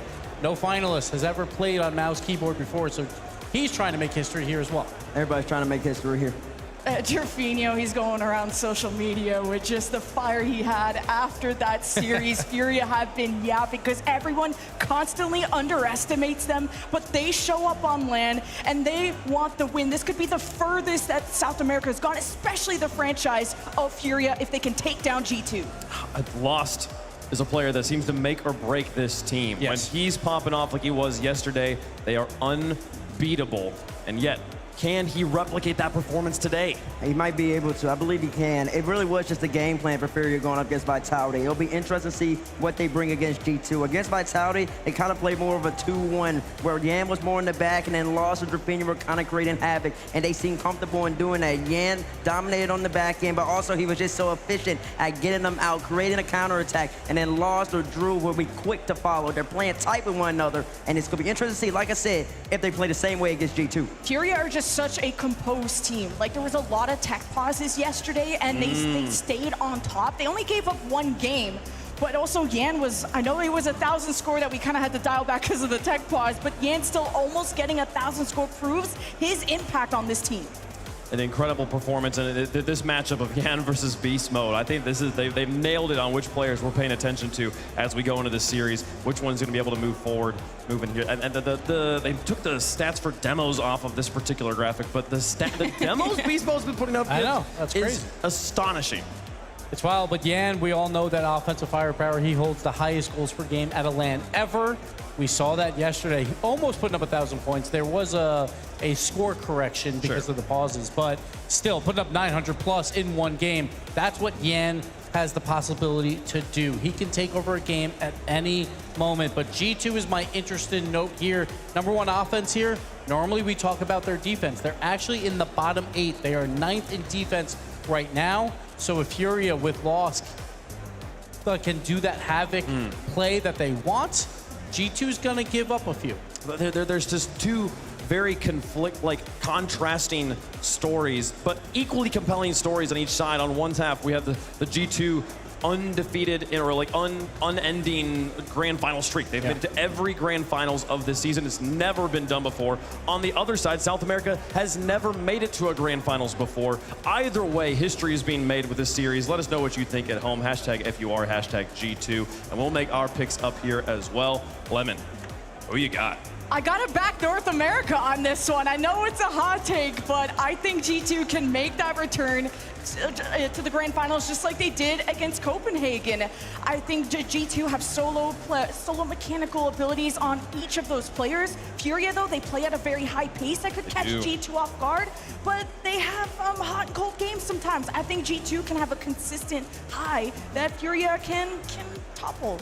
So I'm just gonna say now, Daniel, you need to wake up. This is the time when it's Laniel time to make it to a finals. Right now, they've been riding beast mode. He's doing fantastic. He needs help. He absolutely needs it here versus Furia. I am picking G2. I think Daniel will wake up. G2. Yes, I think he will wake up in this series. G2 goes to the finals. Okay, Lemon had G2, to Yeah. be clear. You have G2. There we go. Oh, lordy. You- Oh, lordy. you Got also two have G2? G2s. I mean, I am going to go G2, obviously. clearly, right? Clearly, I'm going to go G2. I do believe they're the most consistent team in the game right now, and I do also believe, and I know, that Atomic has never lost to Sam. He's never lost to Furia, and I don't believe it's going to start right here. Give me G2 in high-powered, high-octane fashion against Furia. Did we watch the same games yesterday? I did. I mean, okay, I'm gonna list off the teams that G2's beat in this event. Okay. Power, Gen.G, Gladiators, and SSG. Two of those, the best two, are the teams they play all the time. They haven't even played Europe yet. They haven't played South America. They haven't played Furia yet. Of course, give me Furia in this one. Did you see what they did to the reigning world champions? This has got to be Furia for me. I cannot believe that everyone else is going G2 up here. How does 104 feel about it? They've got Furia. Can the coin balance the desk? We have 2 for Furia. We have 3 for G2 here. Let's see what the coin feels about it. That was a high one, but it comes up G2. The coin does go G2 on this one, folks. It likes to pick underdogs. It picks underdogs all the time, obviously, here. This one, man, G2, they have looked so strong, but I feel like it has never been less likely that they will make a grand finals than against these teams right here they have in front of them. There are favorites in chat as well. It's time to find out who's playing against the Falcons. For the average competitor, you get your one shot. It either works out or it doesn't. But for a select few, you get a second chance to make things right. And the story of this semifinal is all about redemption. This historic day continues with 2 teams looking to right the wrongs of the past. For G2, it's all about washing away the bitter taste of defeat in Copenhagen. Meanwhile, Furia looks to make one small step for Yan and a giant leap for South America. Both teams come to the stage with their sights set on a major championship. But only one of them survives and advances to face Team Falcons in the final. It's Furia and G2 as Championship Sunday rolls on. It's the North versus the South in the Battle of the Americas. High stakes, everything on the line, James. Let's get it underway. This is going to be exciting, Jorby. We saw an incredible first series. It's a tough act to follow, but if any 2 teams can do it, G2 and Furia can. A lot of people were thinking Vitality were going to take down Furia. They had something to say about that. Yan dropping 1,000 points in one of those games, but lost. He was playing, he almost broke Supersonic and somehow broke through that barrier, through the game mode. And if Furia can play that way again, they can modulate their aggression here against G2. They just may be able to take them down. Already having a good start to 50. Contested, Atomic doesn't really have much boost. Majority also, Wavepunk makes a great point. How much has G2 been tested? But T-Bates also makes a great point when he says Atomic has never lost to South America. And so there's a lot on the line. Daniel knows it. They asked him to show up. Here he is. Gibbs called Daniel out on the desk. And Daniel is the first to answer the call for G2. Such a good move from Beast Mode to drop the ball, threatens the challenge, and goes to pluck Yan, forcing Yan, throws him on the wall, opened up the space for Daniel. G2 wants to draw first blood. Furia have to race back. A couple of 50s go the right way for G2. Beast Mode sitting close. Double commit. Another double commit. Here's the shot. Risky, and they just make the save. Barely able to recover from that double commit, but it puts them at a big boost deficit. We'll see if G2 can punish that. Beast Mode has the ball in the midfield. Atomic has to wait. And happy to watch Lost kick that downfield. That's the time to go get boost. Rafinha's got more. Lost is still on the pad game. G2 looking for a way in. Daniel non-touch goes for the bump instead. Beast Mode fakes the first touch, got underneath, punts it across, and nothing just yet, but they're pushing. Yeah, that fake at the midfield really throwing Furia off. You see Beast Mode also jumping in, takes the ball late. 50 off the bar. No one there for the rebound. Oh, Atomic, he does get around it. I didn't think he could get an angle with such little boost. And Furia just had nothing in the tank. Beast Mode hops over 2 Furia defenders, and Trevino's left completely boostless. Atomic threw it through the seam. And I guess that shows you the confidence from Atomic and how he was able to have that unbeaten record when it comes to the matchups against South America. Strong start for G2. About that statement, I mean, think about how the last series went. It was chippy back and forth. But G2 looking to impose their will on the match early. Daniel going downfield and a great touch to get that ball right back to Yan. We'll see if Furia can actually get something set up. They've had 0 offense in the first 2 minutes. Because they've been stuck on defense. They've also been trying to navigate around the double commits, which put them at the boost deficit, which then put them in a hole they couldn't get out of. G2 is looking very comfortable. And despite maybe not having the strongest strength of schedule, G2 doesn't care about that. They've made it to grand finals every event they've played in, and they're looking to do it once more. Don't care who they're playing, they know that they're gonna be the favorite in it. That's how they've always played. Every interview you hear Beast Mode in, he oozes confidence. Daniel has looked pretty solid so far as well. Atomic with full tank boost in the midfield as he waits to see what Furia do. Nice leave, back to Lost. Lost winning the next touch, and that's about the best form Furia have had so far. What are they gonna do with it? It's a pot shot, double commit from G2. Daniel flashes a challenge, but doesn't go. G2 finally feeling the pressure.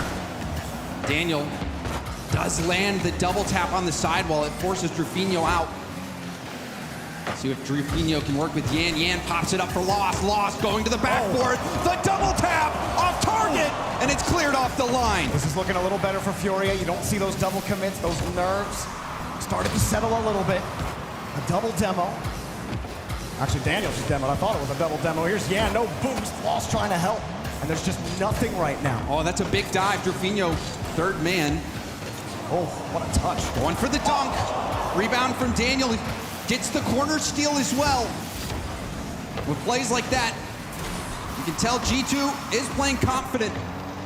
That's the frustrating part when you're playing against G2 is they can play you at every gauge, at every speed, and they love to play aggressive, but they can also slow it down on you as well. They'll let you mess up. They'll punish you for free.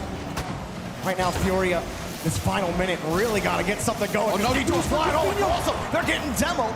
Daniel gonna sit back, play it safe, and Atomic is just running riot. Back-to-back demos for G2, and another demo. Jeez. Oh, he's going again.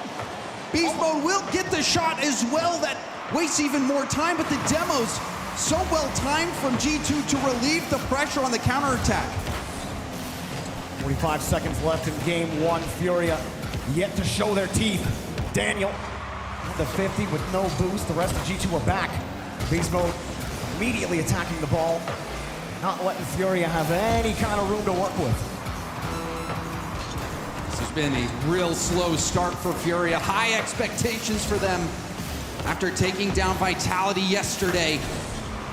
Especially after seeing what Falcons were able to do to the last remaining EU team. But here comes a little bit of pressure. Daniel forced to expend the tank. Furia pull off, looking for a moment, not trying to get overly aggressive. Trying to modulate at the end of the game. Looking pretty decent here, but no. Somehow Atomic gets across Lost. No shots available for Furia. G2 all over him in game 1. A great start for G2. Daniel opened up the score sheet, and then you saw a few defensive mistakes from Furia, put him out of position. G2 taking advantage of that and not giving any breathing room to Furia whatsoever. But for Furia, Jorby, you worry a little bit seeing how disconnected their breakouts were. They were not able to find each other to break out of their own half, kickstart those counterattacks. It looked discombobulated. It really did, and the few times Yan was able to get the ball, I mean, those counters were not working out. Atomic got a couple of demos in that game that really, and this one started right there. Beast Mode leaves the touch, goes to bump Furia, and all of them end up looking a little silly on the back wall. And it was just all of this the entire game. They didn't get another goal, but they spent all of that time on the orange half. And also, I don't know if I think it was Beast Mode, but 4 demos. One of the players on G2, 4 demos, and some of those were perfectly timed to throw a wrench in that Furia machine. Not only generating the scoring opportunities that we saw for G2, but also keeping them down and out. I can't even remember one scoreable ball that Furia had in that game, Jordan. Maybe zero. except the last play at the end when it didn't matter. That is not the Furia way. They want to dictate the pace of play. They want to be the ones challenging every ball and being the faster player. Against Vitality, the speed that they were playing at was unreal, but G2 have slowed down the engine. Furia trying to jumpstart. Surely there has to be another gear for Furia. Especially, hold on a second. That is a dangerous drop-down pass. Atomic didn't have enough boost to really make him pay, but that touch was suspect, Jorby. Yeah, lucky break for Drafinho. And Atomic didn't have enough. Lost, bring it down again. Yan quick on the challenge. G2 pull off. They know Yan, he doesn't have many places to go with that ball, but Drafinho takes it anyway. Now a little bit of pressure starts to build, but they got to do something with it. Lost makes the first touch, getting it down. G2 have to race back to the ball. Beast mode, expending the tank back to Daniel. That was the right idea from Lost. He made multiple defenders miss, but now hold on. That's a dunk. Daniel looking for help from Beast mode. Atomic has to rotate out. Atomic and Daniel both low. Daniel just picking up that corner, will launch it upfield, too far away from Beast mode. Beast mode grabbing that corner on his way out. You also have to keep an eye on him for those demos that he has been landing so many times. Now, the drop down, that's blocked. Furia keep playing the ball wide, almost like they're thinking G2 are going to give up the ball, but nobody's actually positioned for the follow-up touch. They do get the ball downfield here again. Can't get a bump. Atomic with a half a tank. Extra touch, is that in? It's in! Wow! Jorby. How does he get by? Lost is rotating back, Drafinho's rotating back. He jumps for it. Maybe Lost had so much faith, and it might have been just a misflip. He was a little off it. A different angle might have shown us. That's one you're going to want to. I mean, if there's one play to break down, if we're going to be doing that this series, maybe that is one to look at to understand how that made it through. I mean, you can't let that go in. Oh, that's a huge touch. We're talking about jump starting the engine, James.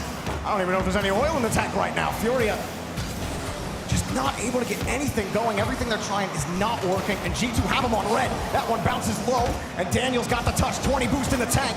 Furia are getting to the challenges, but the follow-ups are slow. Beast mode again, harassing Drafinho, and they finally break out.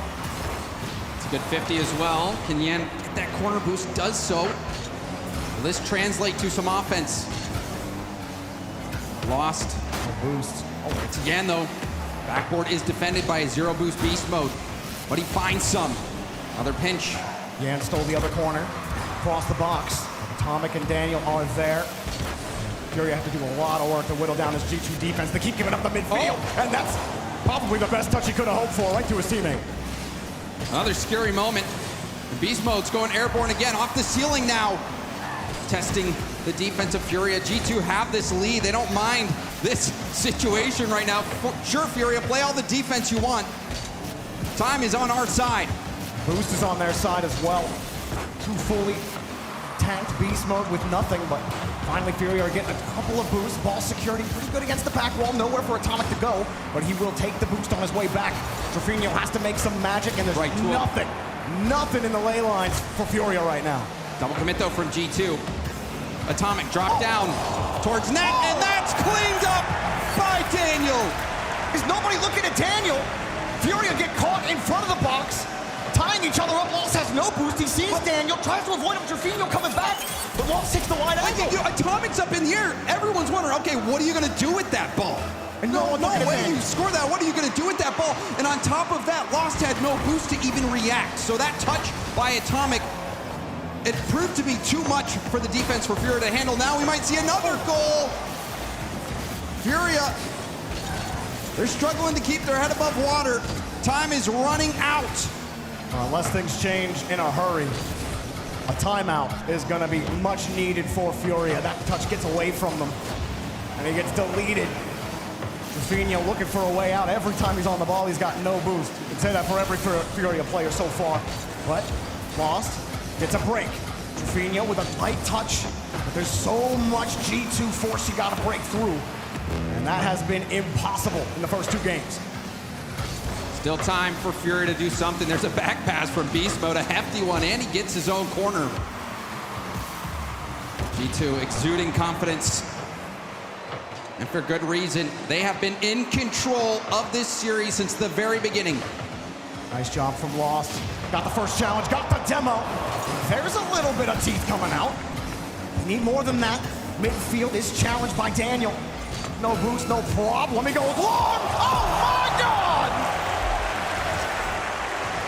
G2 have Furia's number. That is an insane touch from Daniel, and beast mode up early for it. That's confident G2. That's a scary G2. 29 seconds left, and a shorted game 2 for G2. Beast mode, or Atomic, excuse me. Pushing that ball across. He'll get a demo as well on the Lost. Beast mode chips him down again. Daniel looking for the back pass. Yan's got no boost, he's just chasing. At this point, you gotta do anything to wrench this ball away from G2. A feel-good goal, something that says that you can score because you've been shut out 2 games straight in the semifinals. Yan has to drop it down. There ain't nothing there. They gotta call a timeout. Jorby, I said G2 has Furia's number, and unfortunately for Furia, that number is 0. All of the numbers. Like you said. Whole numbers, decimals.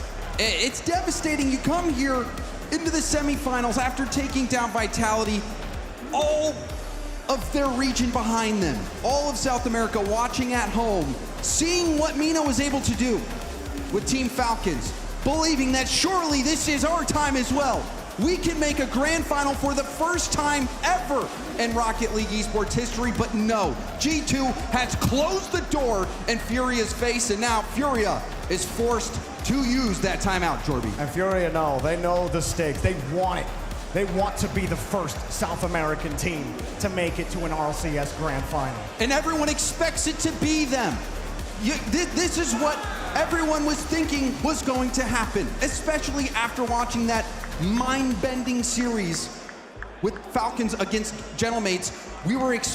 I was coming in thinking we might see something special, but Furia has come out flat. G2 has been playing confident, and also they've had Furia make those mistakes. Furia needs to regain here. Well, let's go talk to Leaf. He's sitting with Sad Jr. We'll see what he has to say.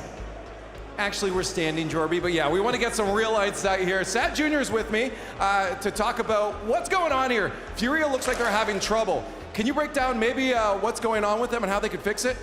Yeah, I think Furia's having a bit of trouble keeping up with G2's pace. I think maybe they're trying to play a bit too fast.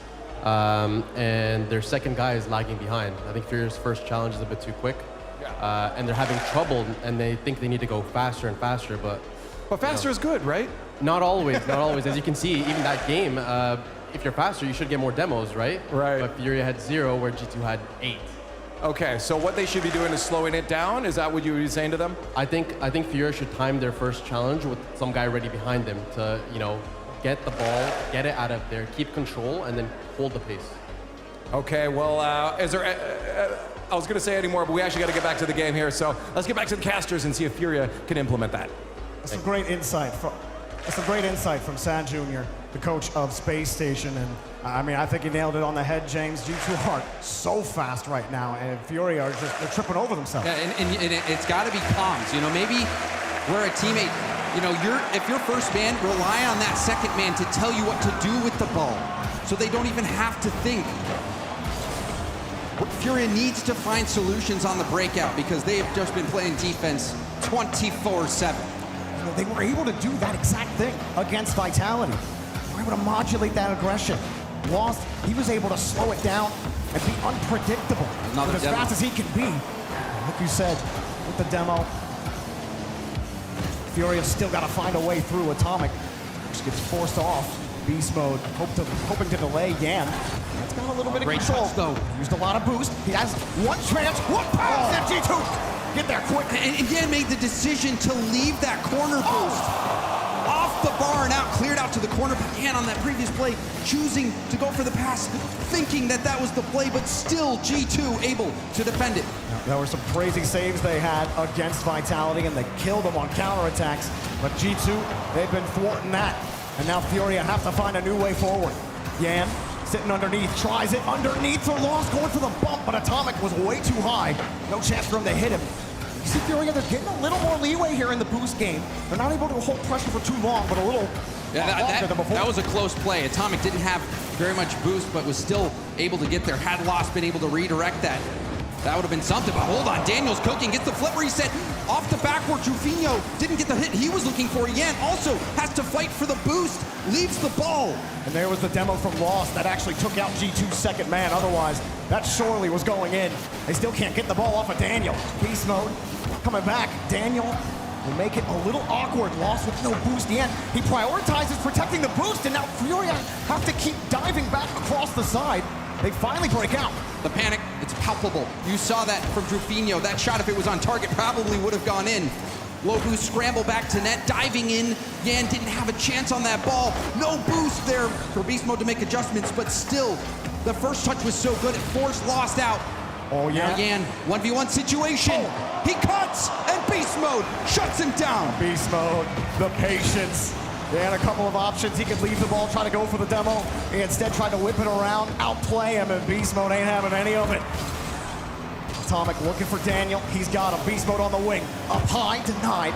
The defense looking better for Furia, but it's waxing. It's waning. They got to find consistency. And there's the low 50. Lost getting chipped. There's the demo. One more to beat Daniel. He's got another. Back to Trufinho. Trufinho up high, and there's just not enough G2 are ready for it, but they're out of boost. There is now some silver lining for Furia fans, seeing life in Furia's attack. Midfield, Beast Mode. Looks it over. Atomic sits there as well. Lost. The patience to wait for Atomic there. Scary plays in front of the box. Atomic going for the bump. Trufinho read it. Got around it. What a got touch. the pass.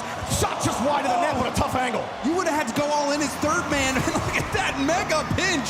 That one might have been even going across the goal line, but that was a beautiful touch from Trufinho. Furia are warming up. Yan, pass, right to Lost, underneath, on the post, and in G2! Give him some support! And they catch fire at just the right time. The infield pass, the shot, the initial shot was blocked, but Beast Mode, trying to help with the situation, ended up making matters worse. And that just shows you how good that pass was, that G2 knew that shot was coming. They knew they had to cover. It created a little bit of magic. Furia get their first goal of the series. And it is to take the lead as well. Beast Mode has no boost. Won't be able to do much here. He'll need support. Well, never mind, Beast Mode. He doesn't need support. What am I talking about? Dude is crazy. Atomic has it up high. There's nothing just yet. G2 starting to control the midfield.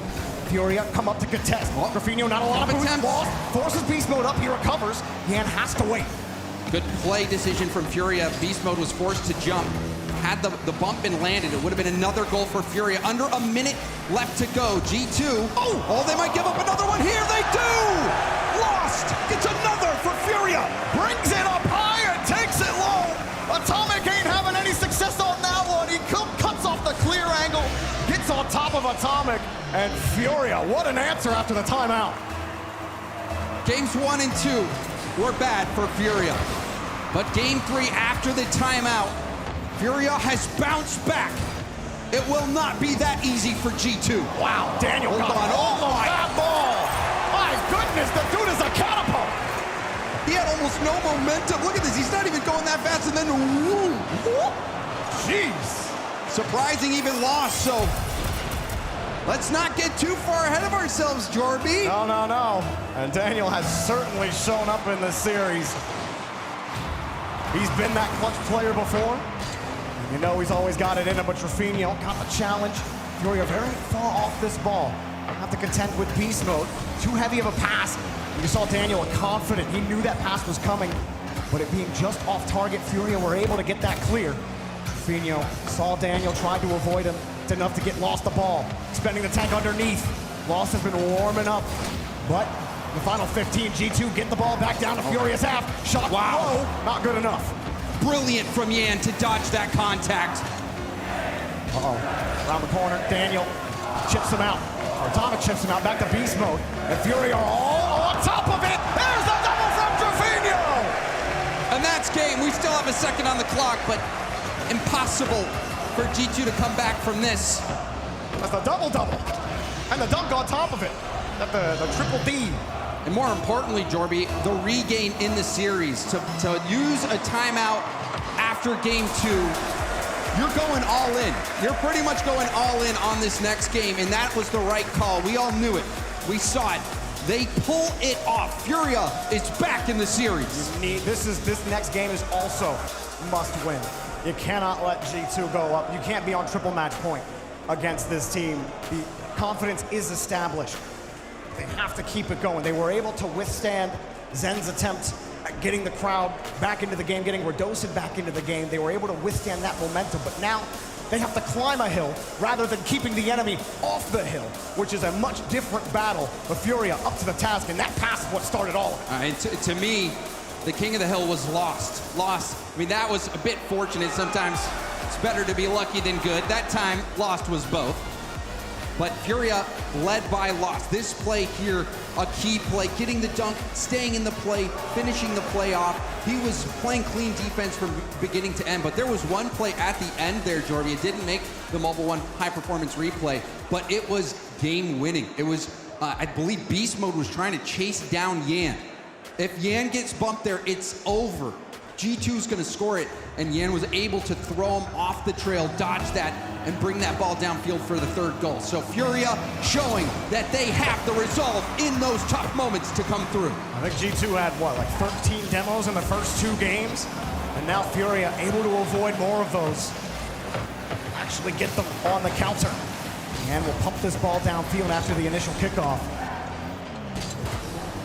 What's the move here for G2? You certainly don't want the Brazilians to grab this momentum. You gotta find a way to shut them down now, because if this one goes even up, that's a scary place for G2 to be. I think for G2, you might say, oh, game 3 a bit unlucky, especially with how Beast Mode hit that last one in and narrowly missed that bump attempt, so wouldn't be surprised to see G2 keep doing what they're doing. Oh! Not work out for them because Drufinho's making life miserable. I don't think they thought Drufinho was getting to that Beast Mode. Coming across, trying to receive it. Daniel sits underneath and Drufinho places it perfectly. Nothing G2 could do for that. What a touch. Insane from Drufinho, and now off the kickoff, Beast Mode beats him to the punch. Almost a 2-on-1 here. It takes a little bit of time for Beast Mode to grab the ball, and you saw him get bumped out, or at least harassed out of the way. Comes straight down.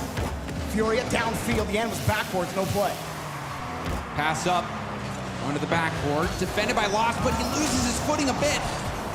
Gets the second hit, but demoed off the backboard. Beast Mode keeps on going. A rebound out to Atomic off the backboard. Yan clears it to safety. Daniel taking his space, taking his time. Gets it over Drufinho. He saw him bite, and he grabbed the hook. Atomic will kick Furia out of the way. He'll stay in position, chain dash up. One cross, and can't find anything on that ball. Furia will hold the lead, but they're still on defense. Running on the ball well, Jorby. Everybody below 30 boost right now for Furia. Look at that, almost all series. Just missing the angle. Oh! Daniel misses the shot, and that was a chance to tie the game right there. G2 let that one get away. But they have had a lot of possession in the latter part of this game. See if they can keep this going. Drufinho going for the quick pass. Got the 50. Furia approached this. G2 can't come up with a touch. Weak shot, easily denied. Beast Mode scoops it out underneath one. Now they start to set up. Beast Mode needs boost. Atomic, he was being harassed by Yan on the back end, or Daniel, excuse me. And he gets away from him. They want to keep possession. Beast Mode stays underneath. Atomic's got the wing. Oh my God, Beast Mode! I didn't see that coming. Oh, Beast Mode spies a double off this 50 on the ground. What? He's got no boost, but you could see him actually whip his car around. And that was enough to get contact on the ball, push that towards net. He's got like a level 100 whip. That is insane. Beast Mode. An absolute shell shocker of a shot. And that one right there was denied by Yan. I mean, there was no margin of error on that play. All he was working with was his hitbox. He didn't even have boost. Hit hard. Atomic, another challenge lost. Low. Yan sitting across. For all the struggles, Furia, the composure on defense has returned. And it is taking plays like that from Beast Mode. Actually, but he missed the ball! There's the shot denied! But the rebound's coming, lost, was bumped, fake, and denied again. He saw it at the last second, lost. Diving in, but G2 retained possession. Here comes Daniel. Got the first touch, tried for the dunk, but it's too late. Oh, and there was the outlet pass, but Trufino couldn't get the tip. G2 gonna try to put this pressure on. Yan dives in. Atomic going for the double two. He passes it across, but nobody's there. And Atomic could not get a teammate, couldn't get a shot, whatever. Was gonna try, didn't work. Now Lost comes underneath. There's Yan. Boom! Furia take the lead! Furia were within inches of giving up the lead, and now they've taken it. Beast Mode and Daniel got tied up together. They saw Lost go in on that 50, and Beast Mode comes up to cover the shot, but Daniel was up as well, and that opened up that little gap. Oh, now G2 forced to respond again. Daniel got the catch. Man, he has looked like a massive threat every time he's been behind the ball in the midfield. Trying to use those world-class aerial mechanics to get through Furia. Oh, Atomic misses the ball, but Daniel's there to support. Daniel has boost to work with here. So does Beast Mode. Atomic will go for the demo and leave the ball for Beast Mode. This is a good chance. Goes for the pass. Oh, and the demo landed it. But G2, do they make? Oh, they don't make the most of it. Oh, second man set right underneath Furia. They actually get denied on the counter after that touch. And G2 take the ball back. It's a chance for them to still tie the game despite that mishap. I think this game so far for G2 can be described in 2 words, and that is missed opportunities. High touch again. Daniel's got nothing to do with it. He has no boost. Atomic will make sure Trufino can't get that midfield. Yeah, and they'll play defensively here as Lost tries to work something up in the mid. Atomic gets to the touch just in time. Furia got a piece of it. Yan goes underneath, and that's wide open. Wow, this game. This was a head scratcher, Jorby. We saw so many good looks for G2 that don't pan out, and Furia, they show resilience. So many times. The last time Furia played G2, it was on land. It was the whole way back at the Winter Major in LA 2 years ago. It started exactly this way. And when G2 got the momentum, Furia were never able to get it back. But now the series is tied. 2-up all on the timeout. And you wonder if this is going to force the timeout from G2. Has to.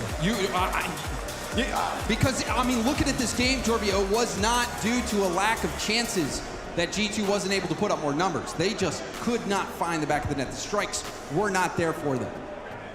So G2's been doing a lot of things well, but a little bit surprising to see them not able to execute on those opportunities. But for Furia, it's crazy. If you would have told me after those first 2 games that Furia was going to bounce back, I wouldn't have really believed it. I need to find out what was said on that timeout, because Furia has been able to turn this around remarkably well. I mean, really, Furia were just giving it up in those first 2 games. Those double commits, it was almost like they were just the jitters, like first game jitters, and that carried over into game 2. G2 will call a timeout here as we are tied up. We get at least another game 6 in these semifinals. And what a comeback for Furia. Now it's G2 who are looking lackluster, G2 who are making mistakes. They got to get the ship right. But it's, you know, Furia was making a lot of mistakes defensively, whereas what we're seeing from G2 is those offensive missteps that come back to bite them. So now, with G2 calling this timeout, we're going to see what adjustments that they make. But G2, it has to be frustrating, because you feel like both of those games were winnable for G2 had they been able to get that shot just where they wanted it. I think Gibbs said why G2 were currently 8th in their offense at the LAN, and they came in as the #1 offense in North America, and especially after you watch them play in Copenhagen. I mean, they ran through basically half of Europe to get the Gentlemates before they got stuffed, and it didn't look like anybody was stopping Beast Mode. And at the start of this series, it didn't look like anyone was stopping Beast Mode. And even in that game, Beast Mode had that 50 and was able to double tap off the ground with no boost, just whipping his Octane around. to make contact. So Beast Mode's playing well. You had some good moments, but as a whole, G2 are going to have to find that team game. They're going to have to rely on each other as well. And in these situations where, you know, your teammates' shooting hasn't been on point, will that be the decision maker between you either going for a solo play or dishing it off to the mid? I don't know. But for G2, I think they can take comfort in the fact that they've been here before and they've gotten the job done as well. But it's the grand finals that's at stake, Jorby, and there's not much room for error left. And you know G2, they want the run back so badly. But Furia got something else in mind! Lost starts off with a bang! Atomic jumps and has to bail out right away. And that is not a goal you see too often. Off kickoff, after a timeout, it cannot get much worse for G2. They were hoping they'd get the same magic Furia got after theirs. And instead, there's a different story being written here. Lost will track Beast Mode underneath on the aerial. He sees it, tries for the bump, and there's the layers for Furia. Remember what Sad Jr. said after that Furia timeout? That they needed to put trust in that second man. First man had to find a way to get those 50s, but also those layers. You gotta be able to match that physicality. You gotta be able to win the ball. Pass was just a little bit behind Daniel. He had to slow down and hit the brakes. G2 trying to get things going. Lots of boost for Furia. Lost trying to put it to work. He's got the pop. Daniel had the boost. I don't know where that shot went. Lost had to hit it on pace. Hard to put it where he wants. Atomic up high, has to avoid heavy traffic in the air. Trofino gets there. Daniel, no boost, and all timing, just couldn't find contact. Another pop in front of the box. Furia look like they're in complete control right now. Trofino gets called off the play. Atomic gonna just get the ball back downfield. There's no lack of boost for G2. Had to use up a lot of boost and gave away the ball. This could be an opening for G2. There's the demo. Daniel in the corner has Atomic helping out. There's a bump as well, but Trufino battles through the contact. Good job holding that flip, getting around that defender, but it's not over. Atomic, weak shot, but he had no boost when he took it. Another demo. He's got it, and only 40 as he leaves. Off the ceiling, he's done it before. Can he do it again? No! Sniping that corner, there's the infield pass, a little bit behind Atomic. He'll go for an air dribble. It pinches off to the side. Now across net, Trufino running on fumes. Can't get the double, has to bail out. Daniel airborne.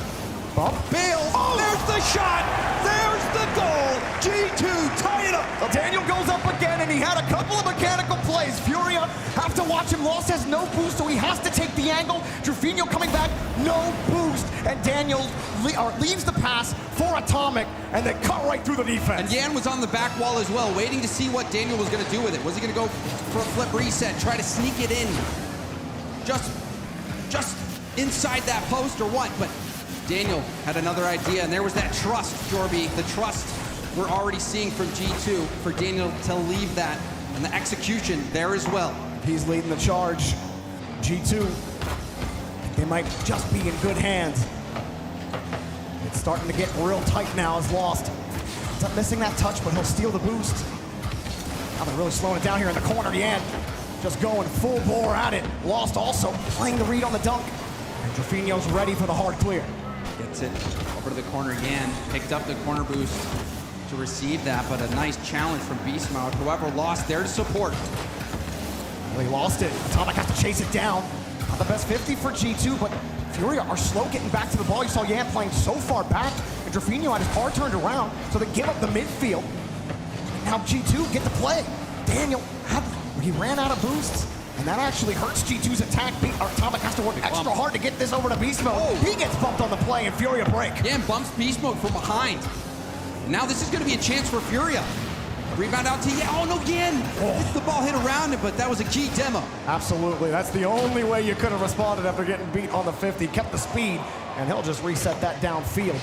This has been a scrappy game. And you saw that musty there from Yan. A lot of times, if you're low boost, that's the best way to get power and clear that downfield. The nerves have to be playing a factor. And there's the shot. Take that back, Beast Mode. He's cold as ice. That's that straight line speed, 111 kilometers per hour. And there's no chance for Trofino. He's coming from the edge. And Beast Mode had him beat. He was already halfway to the ball by the time Trevino left the ground. And now G2. It was a shaky start. Lost putting the ball in on the kickoff. After their timeout, Furia will retain that momentum. But G2 hold firm. Yan trying to play that ball tight. They'll keep it close. In round one, Lost plays tight as well. Trevino flying in to get the 50. The Furia have that close rotation. They're not able to get second man on the ball. Another clear back. Beast Mode forced off the mid boost. We'll look for Daniel. He's up. Daniel, backboard. Beast Mode peels off.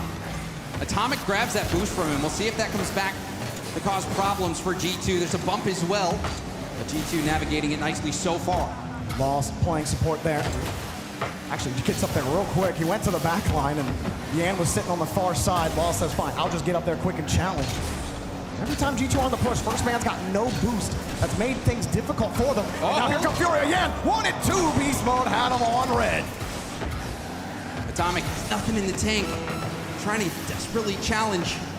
Beast Mode out of position, Lost to Trevino. Trevino high, it's gonna bounce. Tough read, he missed. Not able to make it. Beast Mode has to rely on Daniel to make the stop, and he makes it.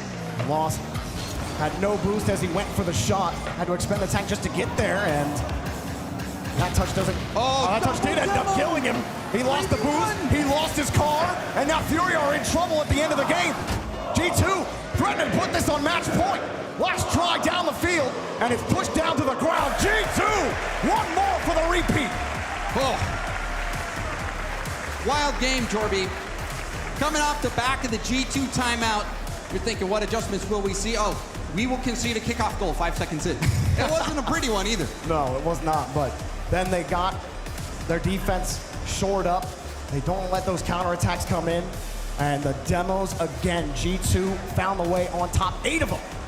And 2 demos coming at the end in a 1-goal game when time is of the essence. That was really smart from G2 to get those demos. But on top of that, Jorby, I just want to highlight how clutch Beast Mode has been and how good he's been. There's a reason that he is in the running for MVP here in London. And I'm looking at Lost, near the end of that game, you talk about those 2 demos. He mishandled the ball across the box, and that's the only reason he got demoed. He had to chase it down, he was off his mark, and so little mechanical miscues like that in a 1-goal game can literally be the difference maker on that counterattack. And in these big moments, Jorby, you look for leaders. Not just leaders from the personality standpoint, from the charisma, but leaders on the field. Beast Mode has been that leader for G2. And there's another player who's in the running for MVP that needs to show up for his team, and it's Yan. Yan has greatness in him. We know it. And these moments are when he can show it to everyone. Push has come to shove, and Furia are against the line in the arena. And they hold G2 off and push them back towards center. Go to Champions Field, or are we done here after Neo Tokyo? G2, they've been here before. They've done it tons of times. They've got the experience. Furia, they've never made it past this point. The last time they even sniffed a semifinal was in Fort Worth 2 years ago. And now G2 looking to take them down again. Pushed out against the side. Furia get the bump. And oh man, Atomic gets their coverage quickly. But he's still low boost, trying to pick up some small pads. Yan giving up the ball. Atomic looking to be an outlet. Lost. Fighting Atomic in the corner. Yan also getting another touch. Throws Beast Mode off. Daniel's out of boost as well. This could be a shot. Atomic doesn't have boost to deny it. Oh, the pass. Oh, and the goal! Now both G2 members are looking at Lost. They lose track of Trevino after the challenge. Beast Mode and Atomic, he lands. Beast Mode, he knows he's there at the last second, but Trevino made it too difficult. And Lost has nothing in the tank. So instead of just taking that shot on 0 boost, he dishes it off. G2 played the shot. They thought Lost was going to make it. Good recovery there from G2. And now Furia, hang on, almost got him on the counter. Atomic racing, he's got nothing, Trevino avoids him. Beast Mode, no dunk. Trevino laid wide, and now they're getting demoed. He's got another touch, but they're gonna lose boost out of it. Atomic drilling through. Wasn't that long ago we saw Atomic take over a lobby all by himself. Not able to get through that time. Daniel feathering, he doesn't have a lot in the tank. Oh, the lofty elbow! Oh my! That's a disaster!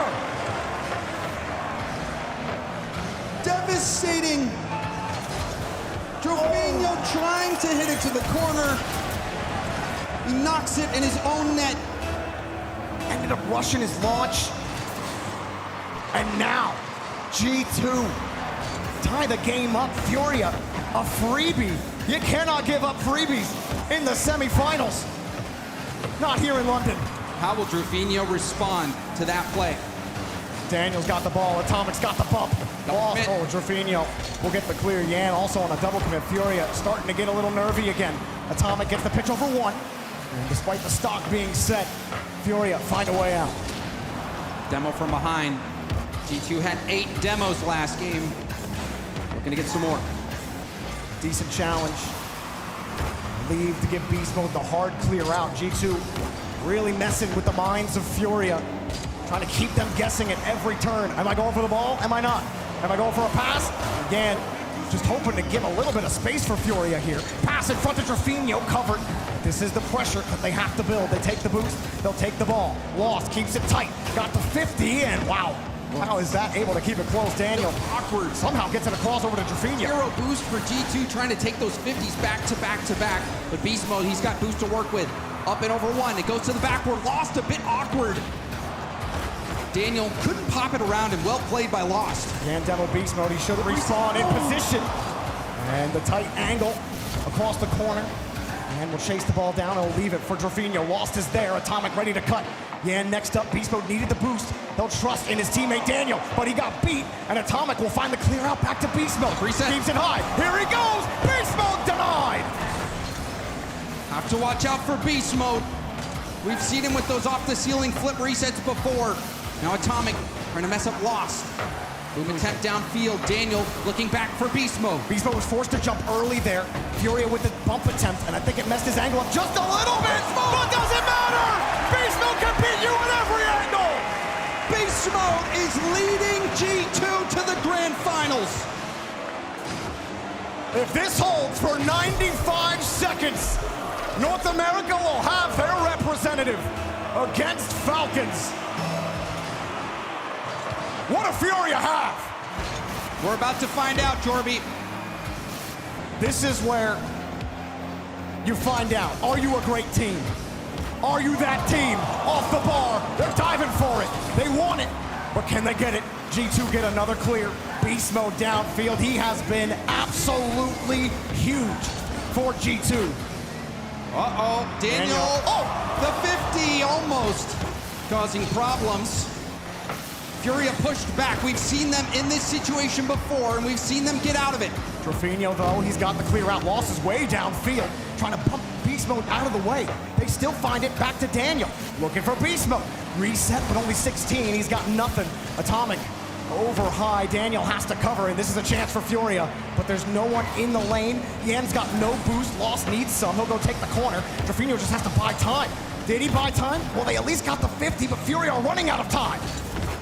Yan, panic hit downfield right into the hands of Atomic. There's a 50 as well. Yan trying to rush. Here he goes. Up against Daniel. 1v1. 50. Pushes it out wide. G2 surviving. Daniel, in those little 1v1 situations, he's almost always great, but Lost! Bouncer denied! Atomic had no boost. Beast Mode, Daniel, everybody was tied up. There's no time left, James. Furia have one last shot to get this ball in the net, or their run is over. Yan denied! And there's Daniel holding up the blade, brings it right back down. No time left. Last try in 0 seconds. Here comes Lost. His time. He's taking it. He's got the space. He's got the flick, but Atomic is on top of him. One touch off the wall, and nobody can get there. G2 brings down the guillotine on South America. And G2 ascend to the grand finals once more. Despite the issues, despite Furia coming back and even scoring that first goal after G2's timeout, they didn't relent. Beast Mode is absolutely insane, and you can see for Furia making it to the semifinals again, denied that grand final opportunity. But man, how about this G2 team? You can't have a grand finals without him, apparently, Jorby.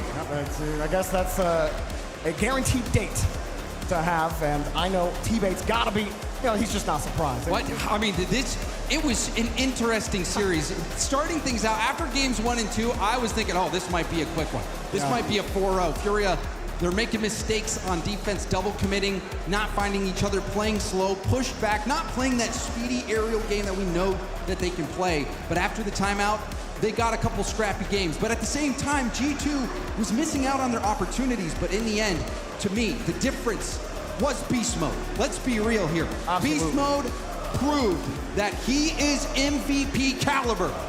How many times is he going to do it this week? We're going to find out in about, 25 minutes?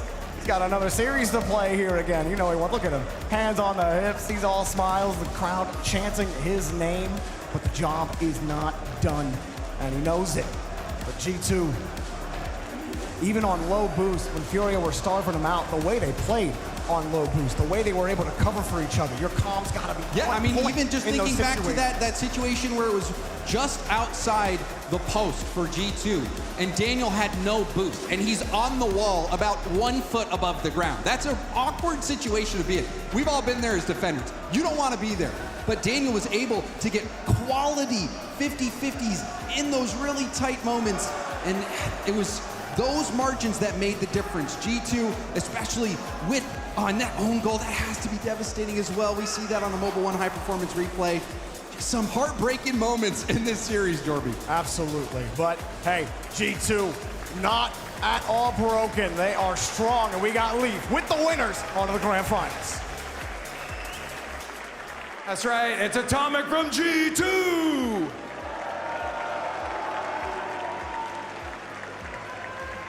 Atomic, congratulations on the grand finals, first off. Thank you.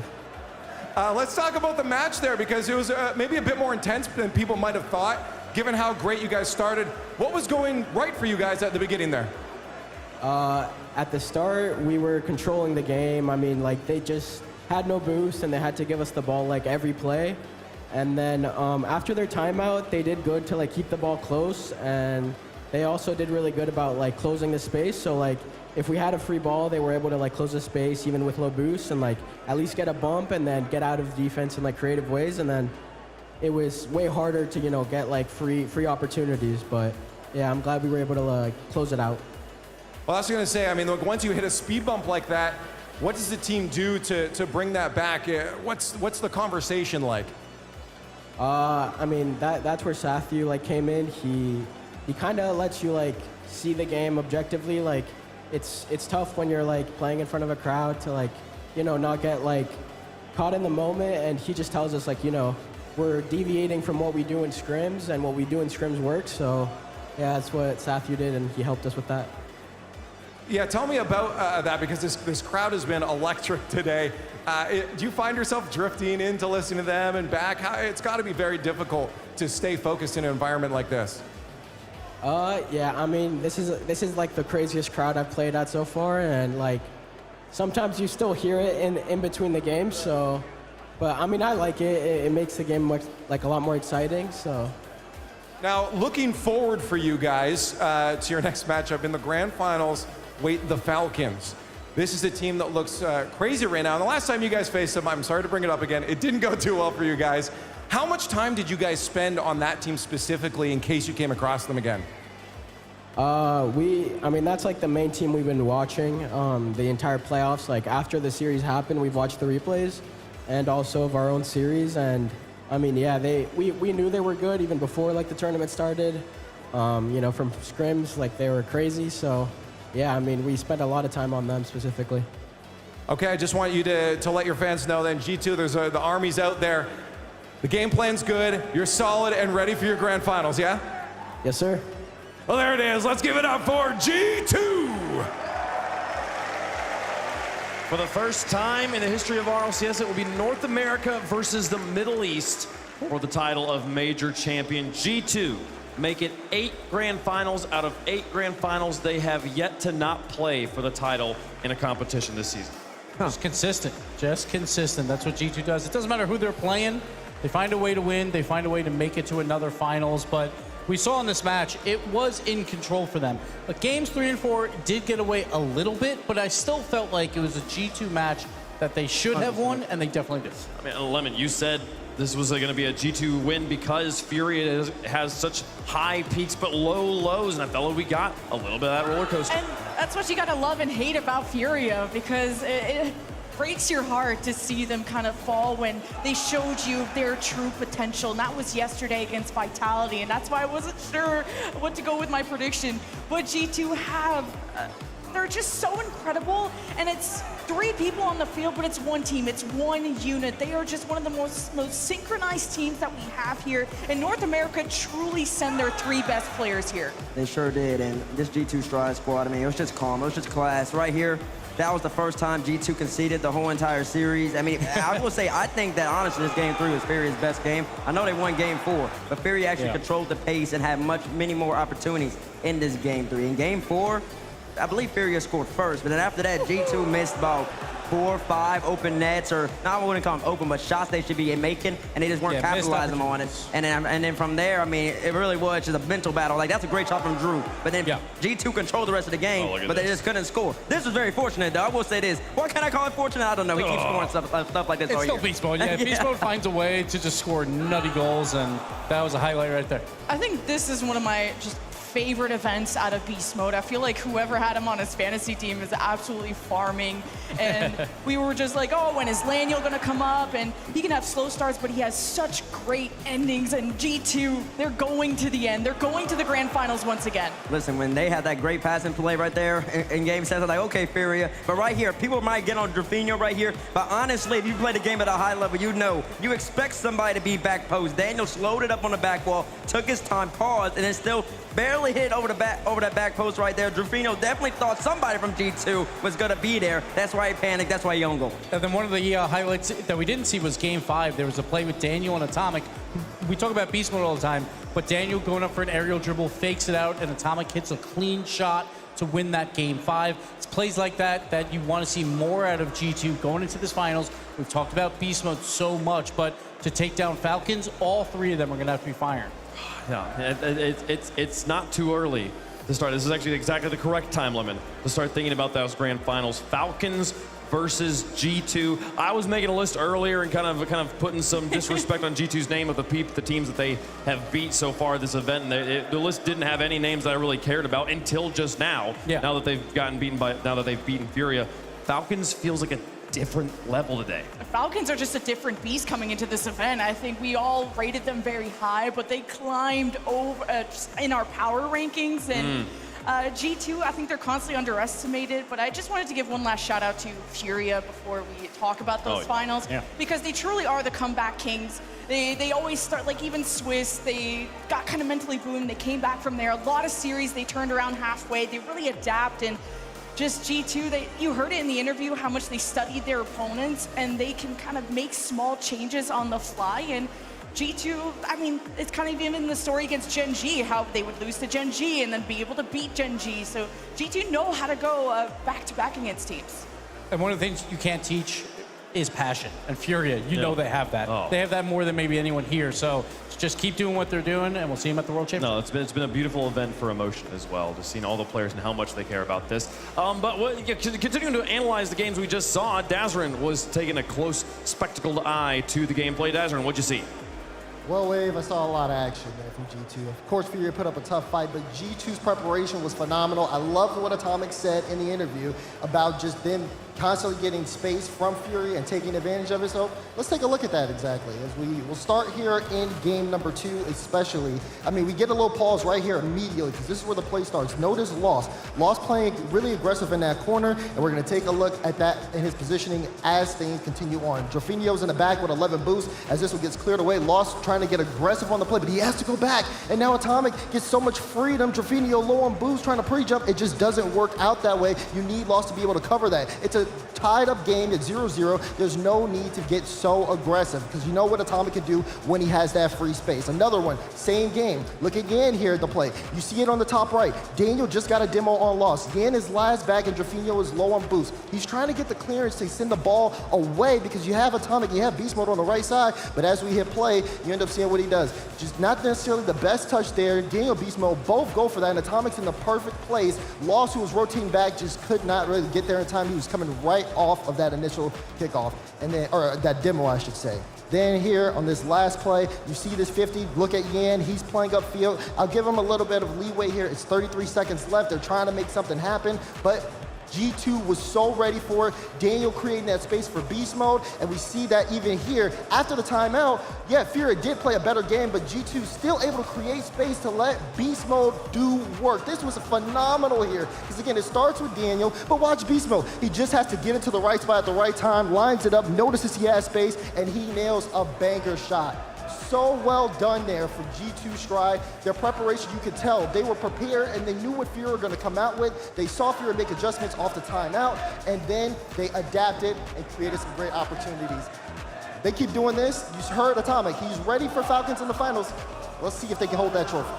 Thank you so much, Nazrin. I mean, Bates, we've known for forever, South America, they're a region that is like just passionately aggressive on offense. They love their speed. They love just saying, let's just fly to the other end. We'll figure it out when we get over there. It does have its weaknesses, though, and G2 was able to exploit it. It sure does have its weaknesses. Even in that game 5 that Nazrin just broke down, that beast mode shot, Drafinho, he had 36 boosts. He went back for the 100, though. When you're playing G2, you got to be able to close the gaps. A team like Gentle Mason, that's the difference between like an EU and a Sam. Gentle Mason, Tachi, he's jumping with 36. He's going to contest that ball that's up in the sky. He's not even going to let Beast Mode get the shot off. Drafinho goes for the boost, got a little boost greedy, and after that, you pay the price. Yan back, Beast Mode does what he does, just bangs it underneath the crossbar. There's not much you can do right there. Well, if you enjoy watching Furia play, make sure you tune in to the Rocket League World Championship September 10th through 15th. You can see them play again there for the title of World Champion. Now, speaking of championships, we've got a prediction championship going on here in London. We're trying to see who knows ball the best. We can give you an update on how that's going.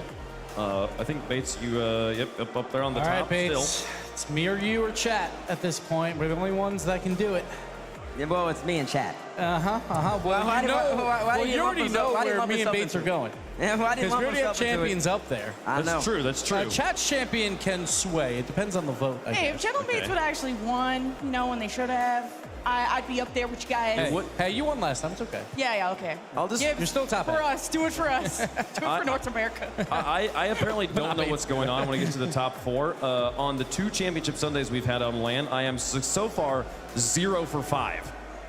Somehow I predicted all the wrong ones every time. But only one European, by the way, in the top half, and that's the real win. All right, that's the real win. North America on top once again. Bates and Chad had something to prove from last time too. Yeah, the very most improved. These are the Hoxers of predictions over here. Chad and Two Bates. Well done, folks. Okay, well, we do have a grand finals in store. The teams are getting ready. It might be a little bit before we get them out here, but I mean, thoughts about, Lemon, you're not going to be up here on the desk for the final match, though. Like, thinking about the prediction, thinking about Falcons, G2, how are you feeling? I just want to say what I really appreciated about G2 during that match was, yes, it's the battle of 2 aggressive offenses, but they're very modulated with their aggression. And you heard in the interview how they can sense a weakness, whether it's low on boost or someone out of position. And that's what made G2 so deadly in North America, is their ability to punish teams that make even the slightest of mistakes and how quick they are to react to that. And I think that's what Falcons have to watch out for. I mean, Johnny was even giving us the analysis at the beginning of the day of like how adaptable Falcons offense is. So this feels Gibbs like we have 2 offenses that are very good at adjusting to their opponents. Just going to create this kind of like, I don't know, rock, paper, scissors game. It will, maybe, because let's not forget in Swiss, Falcons played G2 and they destroyed them. But that means that G2 has tape on Falcons when they play each other. And you know that they have looked at that. They know that the Falcons were favorites to make it through their side of the bracket. So you expect a counter, right? Then we'll see if Falcons will counter back. It should be just a back and forth here, but man, it's like I expect it to be not one-sided out this time around. And that's the key word about Falcons is counter, but also clutch. Like when we all thought this, I thought with Gentle Mates 1-0 with 15 seconds left, that was gonna be it. And TRK then just out of nowhere. TRK and the level of the crowd, the impact that they have. TRK, like when that was going on in the crowd, I was like, oh, Falcons are just getting started. It was incredible. It's been an incredible day of Rocket League, and we've got one more incredibly important match to play, so we're going to take a quick break. When we come back, the grand finals of London 3.0 right here on your screens. The Falcons of the Middle East going up against the indomitable G2 of North America. It'll be a big one. You won't want to miss it.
This is the opportunity, the dream that you set upon yourself.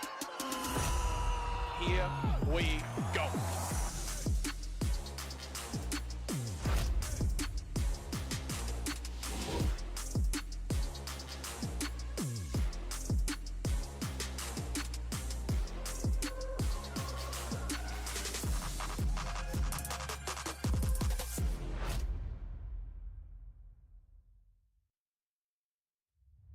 Dickies Arena, Fort Worth, Texas, welcome to Championship Sunday. This is the moment, here, now, the final countdown to the final chapter. No back and forth, it's turn after turn, bumps it off, now comes the follow. No one from G2's there, they went for the dunk. Now Monkey moves downfield, or past in front. We are going to Champions Field. Is comparable. It has like, I don't know, more like a French attitude to it though. Like, Hey fellas. weird. Like, what does that even mean? I think it's the manure that they use. Guys, But, like, the manure in the wind? Yeah, it all blows over. It's the Sahara Oi. and stuff. Yeah, there's like, Yeah. stop it, the Gulf Stream. Yep. Yeah. Like, oh, yeah. You have a pen. Have you? What? Huh? Yeah. It's clear. Yeah, for sure. Thanks so much for coming. Oh, yeah. Yeah. No, appreciate it. Yeah. Take care of yourself. Take care of yourself. Good to see you, man. Yeah, appreciate it. We're having a conversation. Yeah, private Yeah, conversation. honestly, the channel is the weirdest part. I know. It's got there's so many cards. Too many. How many is too many indeed? With the sun being where it's at isn't like a problem for my sleep schedule, but it's gonna be like. Finally, guys. Hello, mate. Let's go, man. Nice to see you. Yeah, How are we good to see you. doing? Hey, coffee? Yes, Coffee? let's Yeah? do it. Yeah, let's go. Let's do it.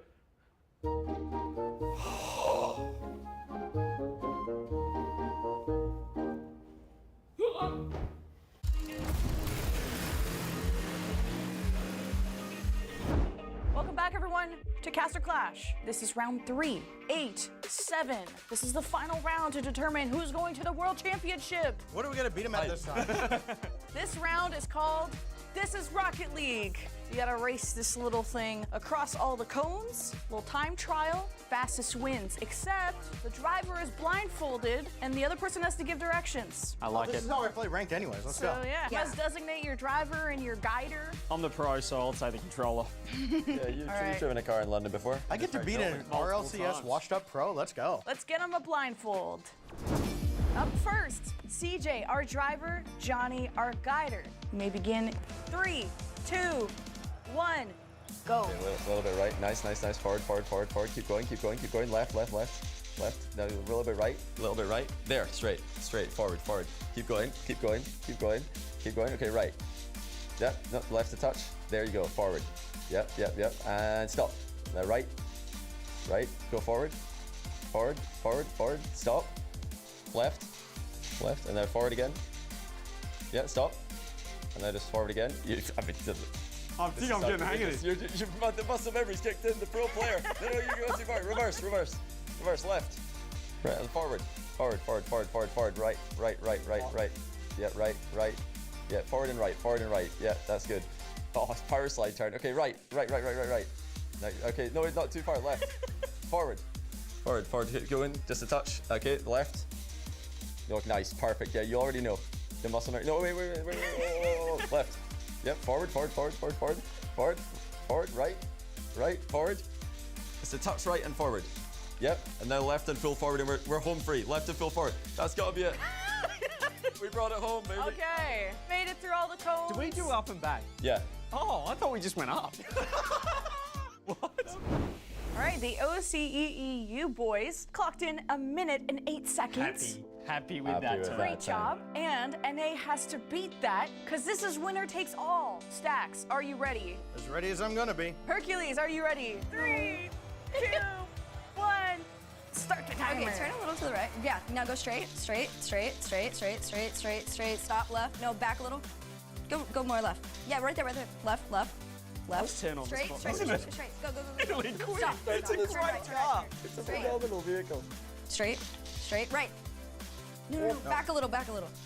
Right, go, stop, left, straight, stop,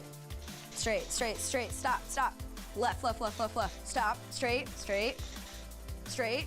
right, stop, turn right, right, straight, right, straight,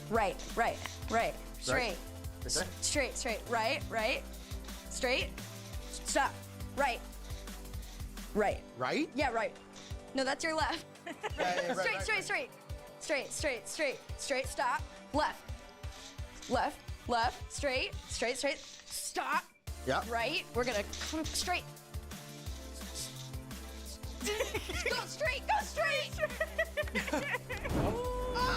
we lose? 3 seconds! This is outrageous. Does that count? Does that count, viewers? Course interference. I think NA wins. Did I do that? Did I knock over the entire course on my way through? You parallel parked at one point, and then you backed a little. Ridiculous. A recap of This is Rocket League.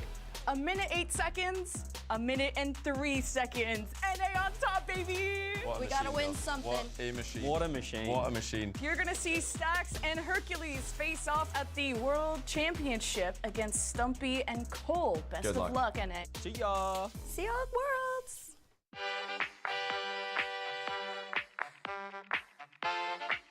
The way they defend could actually tell us more about the run. His opponents aren't doing anything.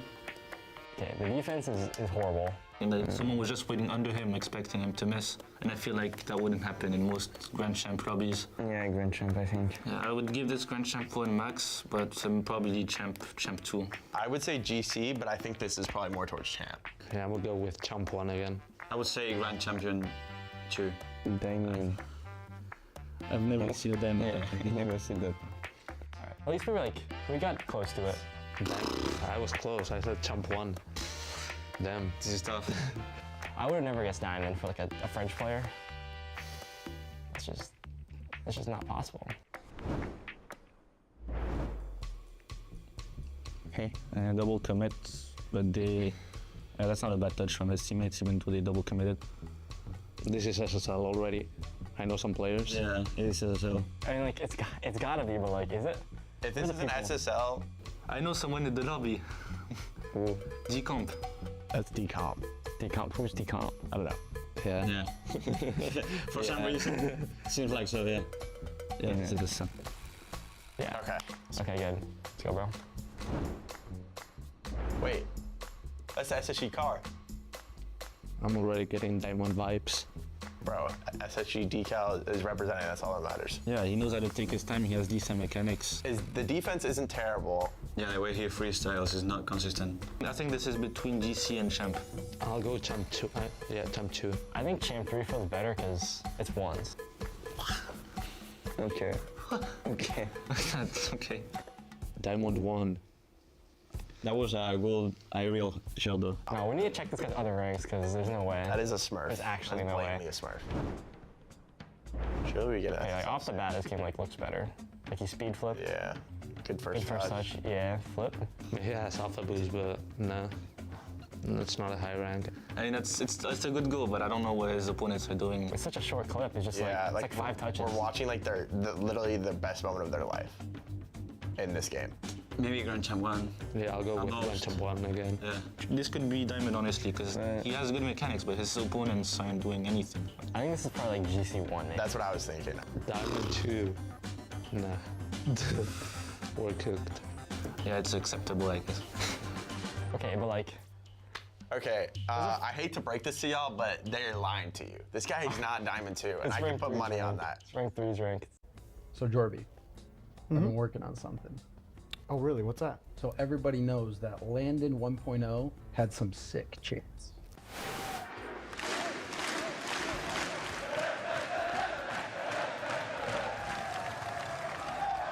You cannot defend it! That's true. Remember Landon 2.0 though? That had the best chant of all time.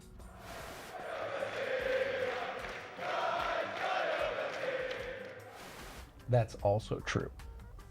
But I've been thinking we really need to bring our A game this year. Okay, well, what do you got? It's gonna be tough for the crowd to learn, but it's gonna be worth it. Okay. Ready? Let's go G2. Let's go G2. Let's go G2.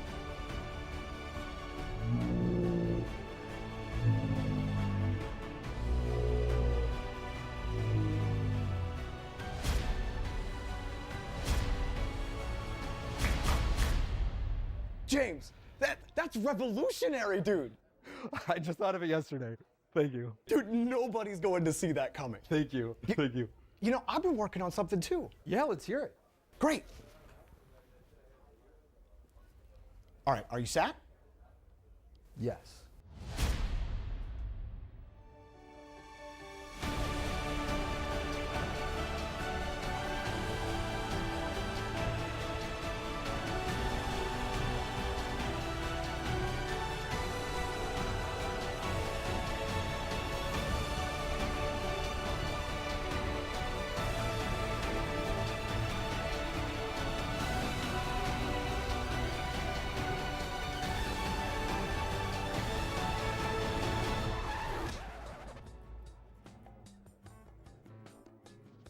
What?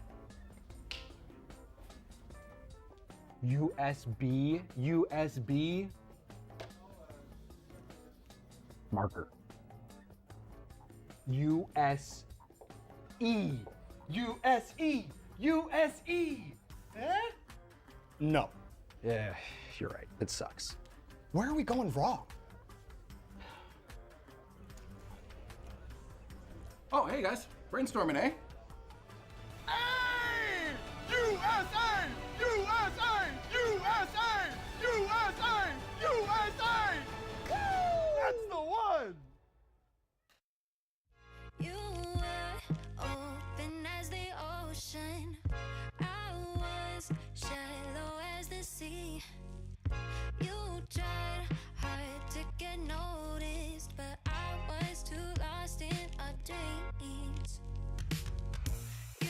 tried to keep us above water, but I sank under too quick. Say we've lost all of our motion, can't teach us now how to swim.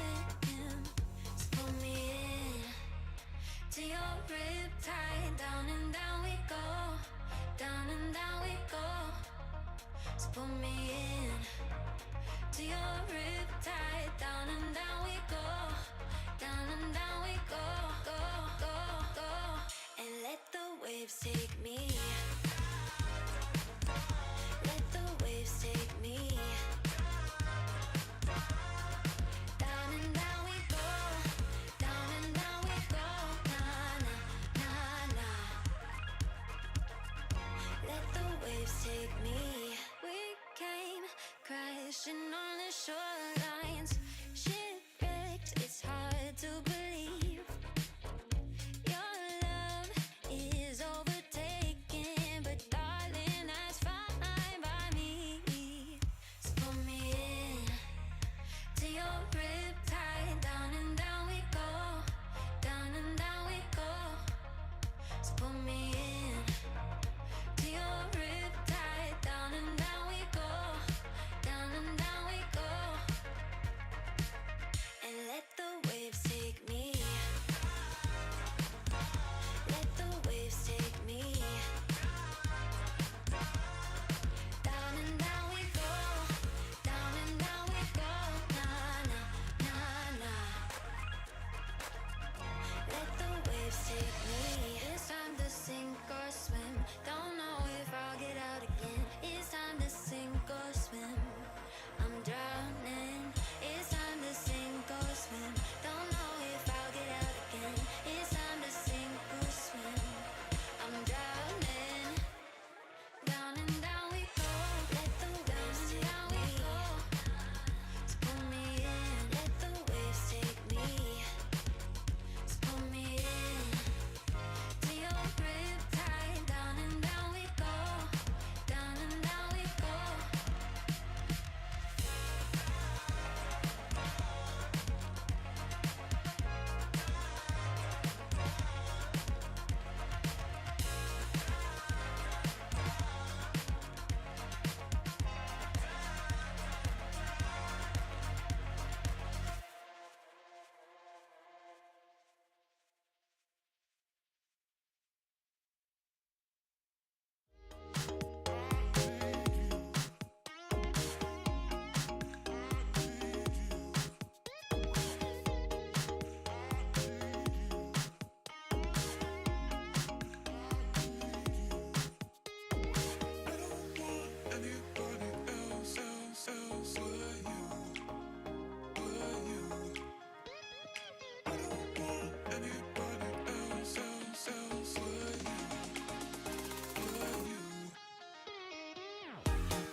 One match remains. The Falcons of MENA versus G2 of North America, and only one will get to hoist the trophy here for the third plane of the Copper Box.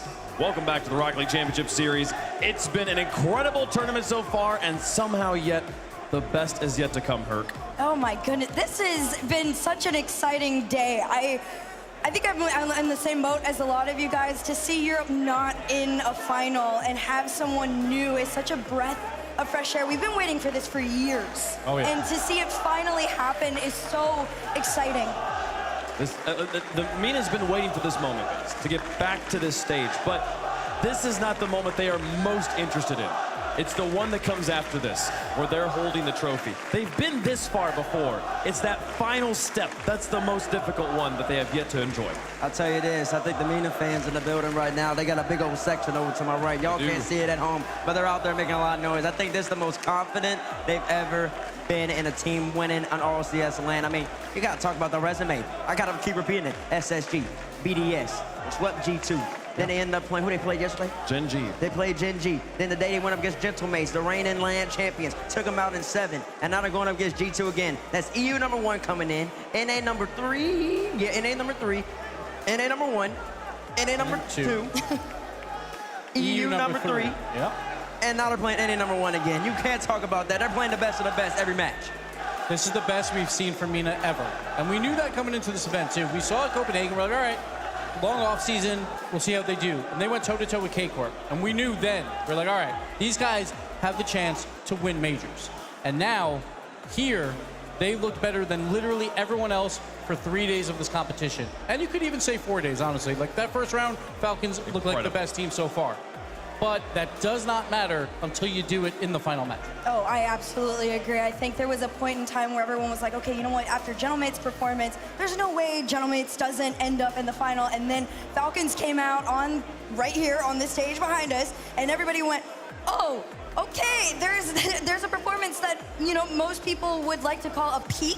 I think right now Falcons are in absolute flow state. It takes an immense amount of pressure to be able to disrupt something like that, a process like that right now. And I mean, it's pretty early to start talking like this, but I don't know if G2 is capable of disrupting a flow state at this level. There's two sides of the coin, right? Falcons are probably exhausted. That series they had, mentally draining. But that might also help them, because they might not have time to be nervous, because they might be exhausted enough that they can't have any emotions. So that might help them. G2 looked comfortable against Furia. They were tested a little bit, right? We even said game 4 probably should have won that one as well. Yeah. So G2, it was a comfortable win. That's what G2 would prefer. When you're playing back-to-back, you don't want to get tired out. So G2 is pretty happy with how they came in. Falcons just happy to be here, but now they know this is the one. I do think there is a fan favorite, though, as you've alluded to.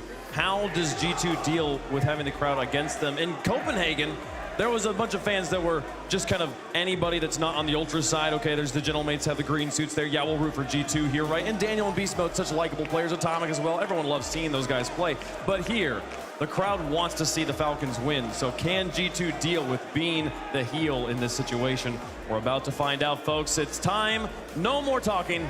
Let's begin the grand finals.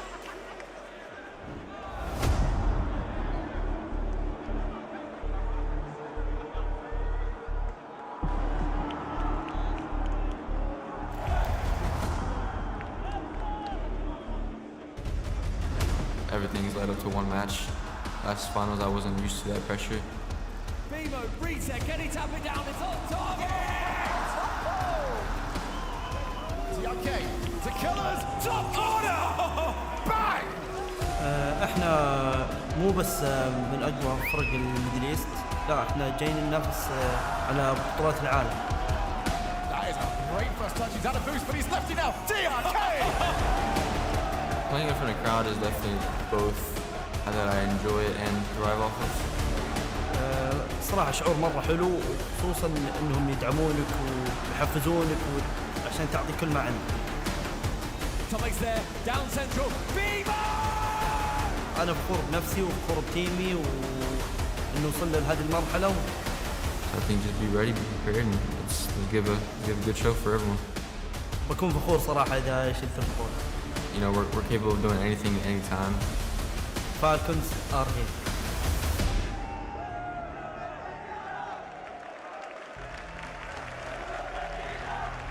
It's time for your main event of London.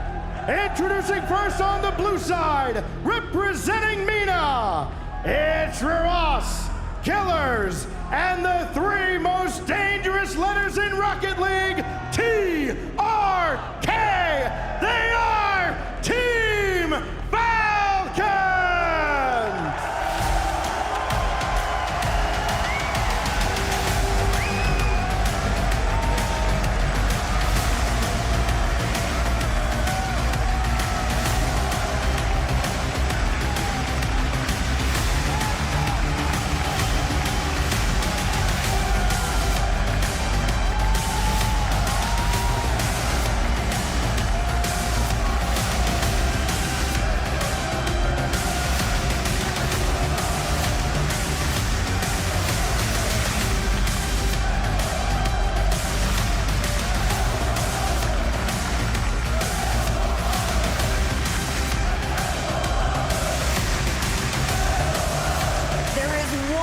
team that has genuinely captured the hearts of everyone across Rocket League for many, many moons at this point, but my goodness, to see honestly just a straight aura of that team walking out here onto the stage. They know in their hearts they have never been more capable in a LAN situation like this. TRK walking out with the shades. He was here 2 years ago. He was 5 minutes away from a major title. Instead, they lost 5 games in a row in 2 different sets to lose it.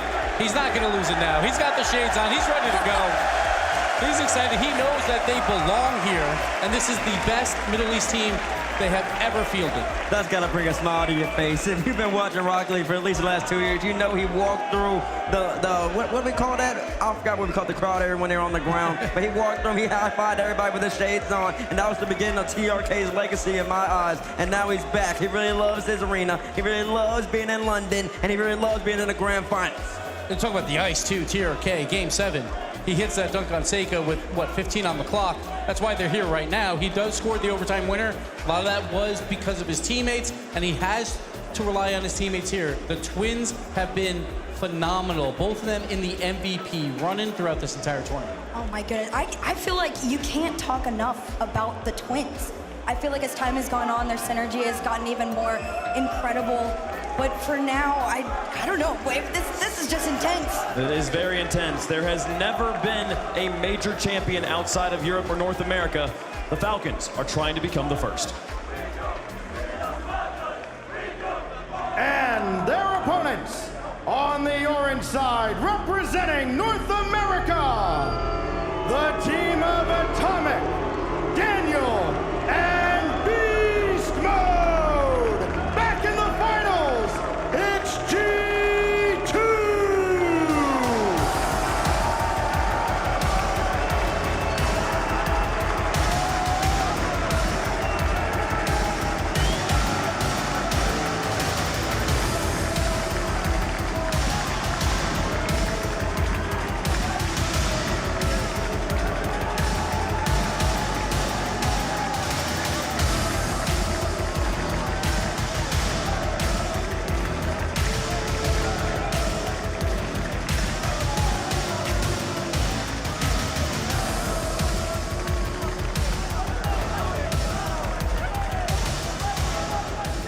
A team that only knows what grand finals feel like. G2's played in 8 tournaments so far this year. They've been in the grand finals of every single one. Daniel and Beast Mode joining Atomic on this team in the V1 merger, and it's been nothing short of performance to expectations. Laniel, he made much better against Furia, but he's gonna have to play even better against Falcons here. This is the best North America team that we have to offer for regional tournament wins. And it's been a long time since an NA player has been in the conversation for best player in the world. But Beast Mode absolutely has to be a part of that. Throughout this tournament, he has carried G2 to these finals with phenomenal stats in goals and demos and saves. He does it all. I'm right there with it. I mean, you can't talk enough about him, but there is one more crucial player to this incredible roster, and that is the man, the myth, the legend, Atomic.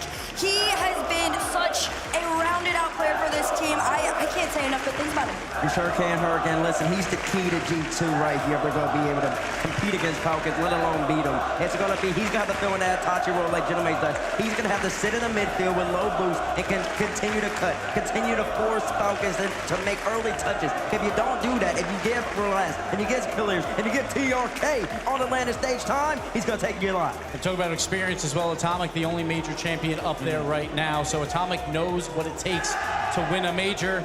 Can he do it again? They have played in every grand finals they have been eligible for this season. This is not a thing that we have ever even talked about before in Rocket League because it's never been a streak that has occurred. But the fact that they are literally one grand final away from completing this sweep on the season and being in every grand final of RLCS 2024, this feels like almost like the bigger step than the World Championship. I don't know, like it's crazy that we're even talking about it, Bates. Listen, Wave, I hear you, but I'll tell you this, it won't mean anything if they can't end up getting a W, at least one of them. And there's no guarantee they'll be in the grand final in Fort Worth, so they got to get it right here if they want to at least show that the season meant something. as we look at the head-to-head, TRK versus Beast Mode, two players that deservedly so deserve to be on your screen. And we talked about it, that the Twins have been linking up all throughout the Swiss and playoffs, but TRK, highest goal participation of any player. Wow. And that is huge because TRK, that is what they needed. They needed that third man on Falcons to really perform exceptionally well. And again, they might not even need it because the last time these two teams played, just 2 days ago, it was a 3-0 for Falcons. Yeah, and I think that's where things need to start becoming a little bit more realistic for G2. But at the end of the day, North America is a land full of copium and hopium, and there's nothing wrong with that. I mean, like we all made mention to, they've made the grand finals a number of times. They are more than capable, but the flow state of the Falcons, can anyone stop it? I just don't know. And I don't know if G2 has to stop it. It might just be the finals nerves that could halt that. That is a possibility. Because yes, Beast Mode and Daniel, no major champions, but they did win Gamers 8 as well. So they have titles of their own. Yes. So G2, more experience on their side. And again, Falcons, last time they played, won 3-0, 12 goals to 2. They dominated, but G2, watch the tape. Will they counter? Chat, let us know who you think is going to win. We'll make our picks, the final picks of the London Major on this desk. And Herc, do the honors. Start. Who do you got? Oh my goodness. Okay, I have gone back and forth on this, what feels like a million times. I'm literally going back and forth to the last second. I have so much love for G2. I want nothing more than to see Sathu win, but my heart has been with Mina since I last saw them in Copenhagen. I cannot not go with the Falcons. I've got them taking this all the way. Yep. I'm going with the best team in the world right now. The best team on paper. I don't care about experience of G2. I am going Falcons the entire way. They're going to dominate this finals and show why they're the best team in the world. Who are you picking? You really want to go last? Yeah. Bates, there's only one team that is, I agree with everything Gibbs just said. I agree with everything Herc said so far. The flow state is immaculate. I would love to believe in North America right now, but it's gotta be the Falcons right now. A whole bunch of traitors to their own country. We finally have three Americans all in the grand final, and they don't even want to go with it. I'm calling out Raul. I'm calling out Asprey. I'm calling out everybody. I'm calling out the whole copper box. I'm just saying. Falcons, I'm sorry. I'm sorry over there. G2's going to take it from you in 7 on Champions Field. I'm playing the enemy round. In the London, G2's going to take it home. 104. I know what you're going to say, but show me anyways. They're going with the Falcons. You can tell just by listening to it. I don't actually know where the coin's at right now. The coin's been having it's been doing 50-50s, but we'll see. Does it believe that Mina will have its first title, or does it believe that G2's finally taking one home? I love it. Let's find out. I love it. It's going with the Falcons. I love it. I love it. I love it. I love it. All the energy, Bates. Oh, NA, baby, listen, when we come back to 4-4, we coming back with a London victory, and we come back with a trophy with us, too. I'm just letting y'all know. Everybody's going to go Falcons. Chat's going to go Falcons. But listen, it's going to be another Bates Never Wrong situation. This is it, folks. The grand finals of the London Major.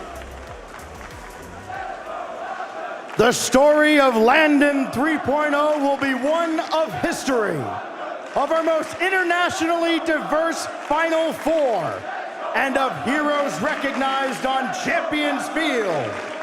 And we've waited long enough. Now it's time to write the final chapter.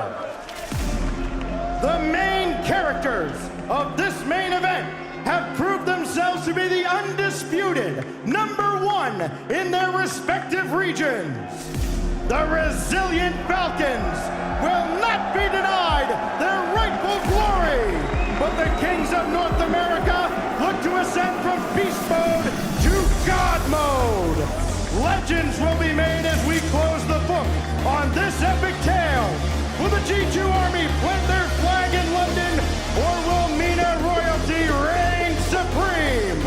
Falcons, G2 in your grand finals. Fire up and let's roll! Anything can happen here today in the home of Rocket League, with two teams that couldn't be further from theirs. G2 and Falcons line up to make history. It's TRK here to finish the job that he started in Landon 2.0. On that occasion, a bracket reset separated Team Falcons of victory.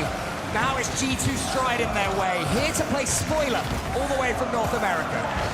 When we look at the opponents they faced to get here, Team Falcons made a nail-biting Game 7 overtime victory over Gentlemates, our previous major champions over in Copenhagen. G2 Stride, however, went up against a surging Furia. A different beast entirely and dispatched them quicker, but which one will be the better warm-up? G2, I think, will be happy that it's a best of 7 after in the Swiss, it was disastrous against Team Falcons. Outscored by 2 goals to 12, dominated 3-0. En route to Falcons making it here. G2 had to take the slightly longer path, but it doesn't matter how you get here in the grand finals. Suddenly the pressure changes. Here is some pressure from G2. We know that's what they're capable of. They've been doing that all season stuff, but when those demos rain in, supremely difficult to defend against, but so far, Falcons surviving and sending it to the side. It's also not just those demos that they end up imparting on their opposition. It's the fact they've always got a player who can follow up. It's the conveyor belt attack. And early on, that's a great shot coming in from Atomic, cleared out by the defender. Now Atomic getting hurried away, taking that early chance.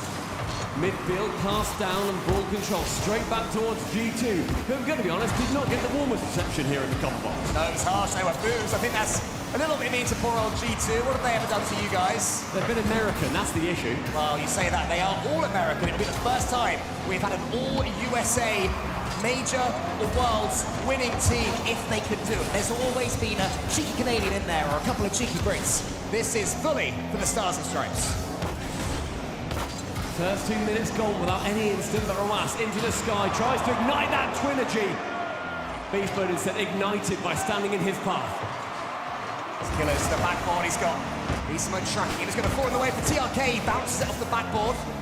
Ruas following. Killers waiting. Beast Mode sending it high, Beast Mode. G2 Stride's key player. If he gets going, they have every chance of taking this one against Falcons. The redirect comes in from him, but it's just wide. That's the genius runs to be on display from both of these teams. Killers going up for one, beats one defender, instead the second has to fly in to get the save away. TRK can't get any touch, instead Ramas is going to be there. Killers, a little bit of time, pumps it high, midfield, Ramas there as well, but makes Atomic jump. And a little bit of boost for him, and we've seen the magic that can happen from Ramas to Killers. But Beast Mode, again an inception, midfield battles for both teams.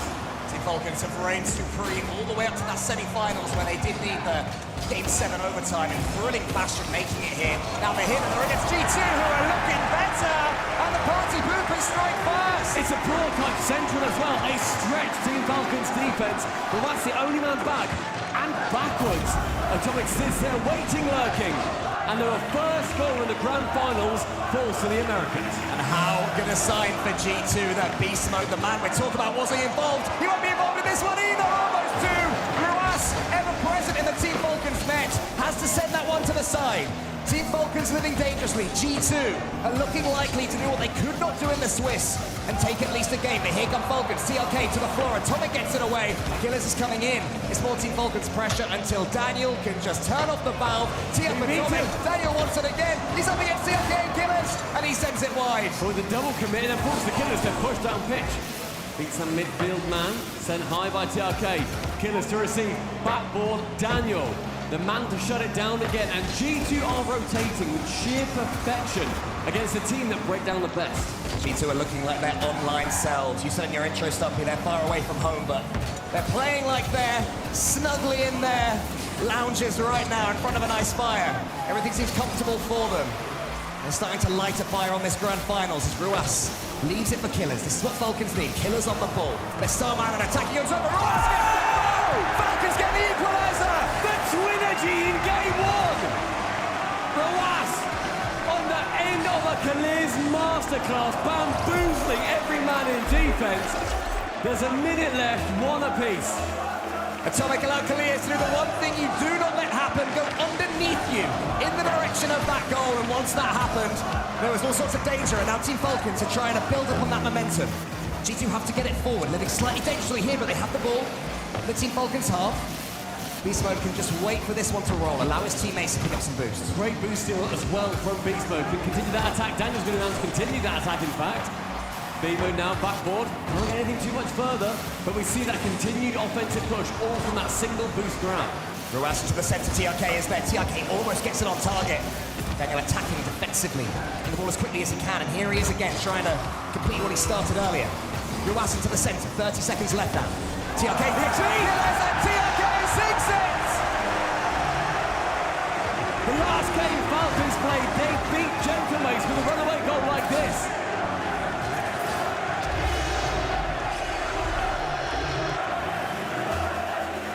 Three very important letters for the Falcons, and a potential dying blow for G2 in the first game. And here comes Daniel though. He's got Atomic to his side. Ruas can only put it as far as Beast Mode. Beast Mode's challenged in the center. G2 playing at 100 miles per hour now. They have to. That one's in the center. Killers could kill this first game. So in comes Daniel. Beast Mode pre-jumping. Wants to get a touch of this one.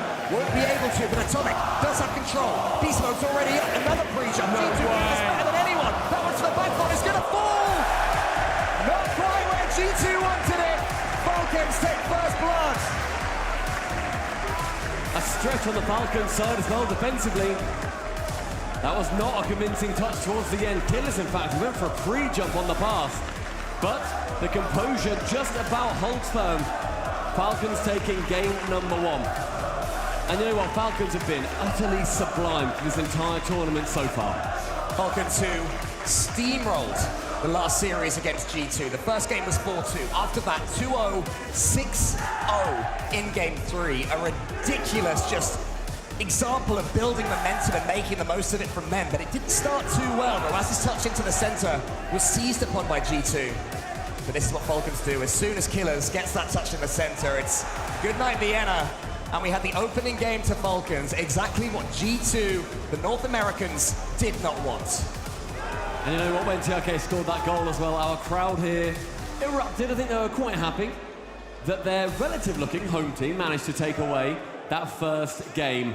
There's still 3 more they need to finish the job that they set out to do the first time. TRK alongside 2 completely different teammates. And what a story he's had over in MENA. Yeah, what a story this just looks like it well could be. Finally, we may well have, come the end of this series, a winner from one of our so-called emerging regions. No one from Europe is here. North America v MENA, and so far it's MENA ahead. Daniel trying to go for one, and that's going to be a very awkward defense immediately for the Falcons.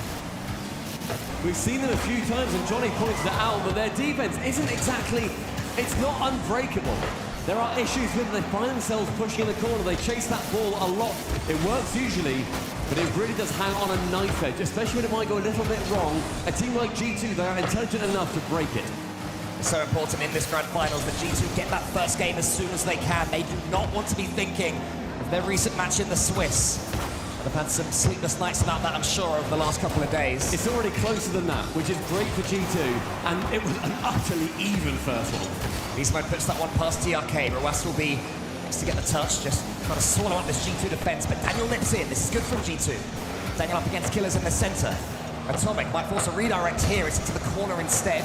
TRK hits it as far as Beast Mode. Beast Mode shoots. Atomic sets up Daniel. Daniel to the ceiling this time. G2 smells something cooking here. Killers. Oh! Atomic out of nowhere!